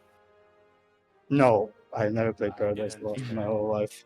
Nah, I was just like, yeah, Yudi said that he hadn't played it. I was like, yeah, I have played it like 3 times, so. I thought I was confident just based on pure experience. I know Blowdeer. I don't know if Blowdeer knows, right, about C, how it works. But I kind of have like the basic knowledge about it. Yeah, well, I played a few games of it. Didn't go Yeah. too well, but. Yeah. So, It could have been fun to see that for all the marbles. Yeah. Like game 5 for sure. Like these best players in the game, air quotes, don't even have prepared meta builds for the maps, right? Yeah. But yeah, I do have a Paradise Lost build order video for you guys on my channel. So maybe It was check really out, you good. might learn. When Nice. you rewatch your matches, we have in show match as well. Barkas demonstrated. Yeah, actually, I stole that from Ragna, so shout out Ragna. That's pretty much the exact build he used many months ago. Really, yeah, but great showing, guys. Fantastic series. Andy, you're here. Great playing as well. Love to see you representing yourself in these 1v1 tournaments. Might be motivating now for the Randys and Teddys and anything else with ends with DYs. To practice more for the tourneys. I know. And I think Chado didn't play that much 1v1, but Blowdeer's been grinding. I did play a few 1v1s. Yeah, Yeah. I did play like 6-7 It games. was I think it's really- enough to earn rest. When I made the predictions, I looked at your history. You were, I think, losing 3 to Ragna, and I was like, I don't know, man. I don't know how. Yeah, it yeah. ends, Because I know you're strong, and I see Ragna playing, and Ragna had this like salamanders, but I was really surprised that how the bombing go, right? So you were supposed to get one tapped, but it didn't work. Oh out. yeah. So good dodging. Some of you guys immediately said that comes from Fath. I think Requiem said it, and I was like, okay, because Yeah. So mechanic in FAF, you can every time like you're gonna you wanna have to dodge bombers, right? With Yeah. the constructors expanding.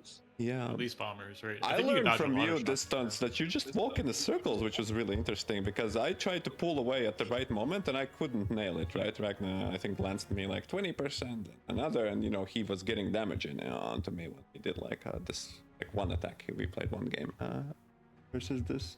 It's curious how you dodged all of the bombs, so You just spin in circles and fast as well. Yeah. So, yeah, circles. Yeah. Yeah, Kind so of micro intensive, but I mean, I guess it beats dying, right? So it definitely beats dying. You yeah. can, in FAF at least, you can queue it up as well. So it's a bit iffy. Yeah, here's a little bit stronger. Also the bombing range, yeah, it's curious. A couple of players said that maybe with the set target, it's they won't drop, or you know, you could bomb, because I think Ragna was manually targeting to bomb. So if you walk onto the wrong, because I don't know how you actually predict where do you can make the circles all you want, because if the guy chooses where to bomb, like one of you can be wrong still, and you die. But compared to Faf, the commander turn rate is way faster than bar, so I definitely feel like it's way easier to dodge. Oh, and bar, yeah, with the simulation speed, even though like yeah. I was doubting you a little bit, you know, how hard it would be for you to play with, especially like with the ping you're playing. It's like 600, but No, it's not that big. It's like half. I don't know exactly, but it's kind of high, yeah. Especially if it's on Europe. Yeah. It's playable though. It's not unplayable, right? But also you kind of get used to it after playing it your whole life. I can't get like I play. If it's not a EU, I'm like, oh my god, it's unplayable. You know, it's simulated with the monitor refresh rates, right? You just get spoiled really quickly, and then you think it's the norm, and when it's the norm, everything feels bad after that. But get used to it. Just want to say thanks, guys. I know we're kind of getting towards the end of this cast here. Big shout out to LSR, dude. Did such work there with the observer cast. Only messed up at the end. Have to now. Yeah, do a sneaky edits with demo putting in for the grand finals last game. Like it's really, I'm just excited. I think I did it the same way. I just get excited into getting the last game. I completely forget to change the scenes. I was so, like for the 7 hours I was able to do it. But yeah. No, you did well, man. I think we could all look past that. Thank you for observing for us. And wonderful casters. I really loved the people coming in and going. I think that was pretty cool. For sure. Usually so tired. I'm looking to host a couple of more seasons this year, and I really would like to say if you guys want to see the league grow and improve, I mean, I could use some help. We could, we need more casters, more observers, more players. Like hype videos, I haven't had a chance to make anything like that. So the league is for everyone to participate and play in, and if it suits you to kind of get involved by just doing those kinds of things, I mean, we're more than happy to help you. So hope to see more players show up in later seasons, and just the match is getting a higher and higher quality. So really great showing today. Hope we get to more group stage. I know a couple of them were casted with the replays. Maybe we can. I don't know how you would do, but having a content lost Deadman, I think also did like a lot. He's been reviewing everything. Which he gets his hands. I think Requiem gets some series on. So. Right. So speaking of which, I'll be releasing a replay pack. If you guys download it, maybe consider donating $5 to the next prize pool. I would appreciate that. I'm sure our players would like that too. While we're on the topic of prize pools, I want to give another shout out to the people who contributed to this season. Saragos77, James Youngquist, David Porter, Paul Robinson, and Volshak. Thanks again, guys. You made really generous donations and funded this tournament, so thank you for that. Really appreciate it. And of course, you guys, just send me, I guess, PayPal if you can. I think I have yours, Edie, but Blowdeer. Yeah, sure. Thanks for organizing, dude. It's my pleasure, man. I was sitting on my couch watching super high level bar and players casting it. So like, I mean, it's not completely altruistic, right? Yeah, but seriously, thanks for competing too. I mean, the tournament wouldn't be what it is without you guys. So thank you for that. Yeah, close series. Actually, nobody last time there was only a couple players who have done it. This was a little bit different tournament when we won. Oh, with upcoming, you still don't know, but yeah. Yeah, and we have next month we're gonna be seeing a bit of a different practice meta develop instead of 1v1s. I'm sure we'll be seeing a lot of 5v5 lobbies popping up. So that being said, also shout out Requiem. Thanks for going through the peregrinations of a 1v1 tournament cast. Really appreciate it. No, it's fine. Thanks for having me. Yeah, man. Really great show, and love working with you and collaborating. Hopefully, it's not the last time we get to bring you on in our tournaments here. So next season we'll be gonna be doing the rotating casters again. I really liked not having to cast and just watching the game, so we're gonna be doing more of that. So next season. Before we sign off, though, I've got a little bit of an announcement to make. Yeah, go ahead. If you're interested in the bar Discord, you would have already seen this, but the bar Discord hit 30,000 members, and so Taku is looking to do a bit of a celebration. So on the 3rd of March, there is going to be some 30 versus 30 games and a 60-player FFA, and there's also going to be a dev Q&A taking place.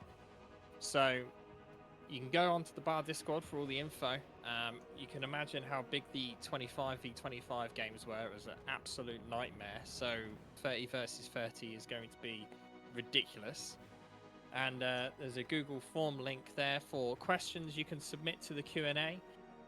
We've got Berif, who is the lead developer and founder of Bar, joining us for that Q&A, as well as Tarnish Knight, who's an engine dev, and Borg King, who works on all of the seasonal stuff and the data in the background. So yeah, definitely check that out for Sunday the 3rd of March. Thanks for that announcement, Requiem, and that's really exciting to hear Bar growing so much here so quickly. I think it's a really special game, and we've got a lot of great players and just so many great tournaments kind of popping up all over the place on all the different formats, right? So pretty cool to see.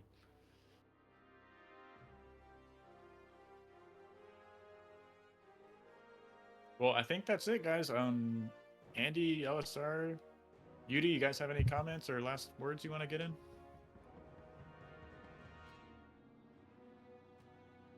Doesn't sound like it. Thanks for the Tony. Yeah, man. I think that's it for me, guys. I'm gonna go sit on my couch again and enjoy myself. So All right. hope you all get a chance. Yeah, LSR, last thanks words. again, man. Oh yeah, I'll try to get this stuff on the YouTube. Everybody say bye and see you next season or 5v5. See you next time. Bye bye. Guys, right? Yeah. See y'all. Bye.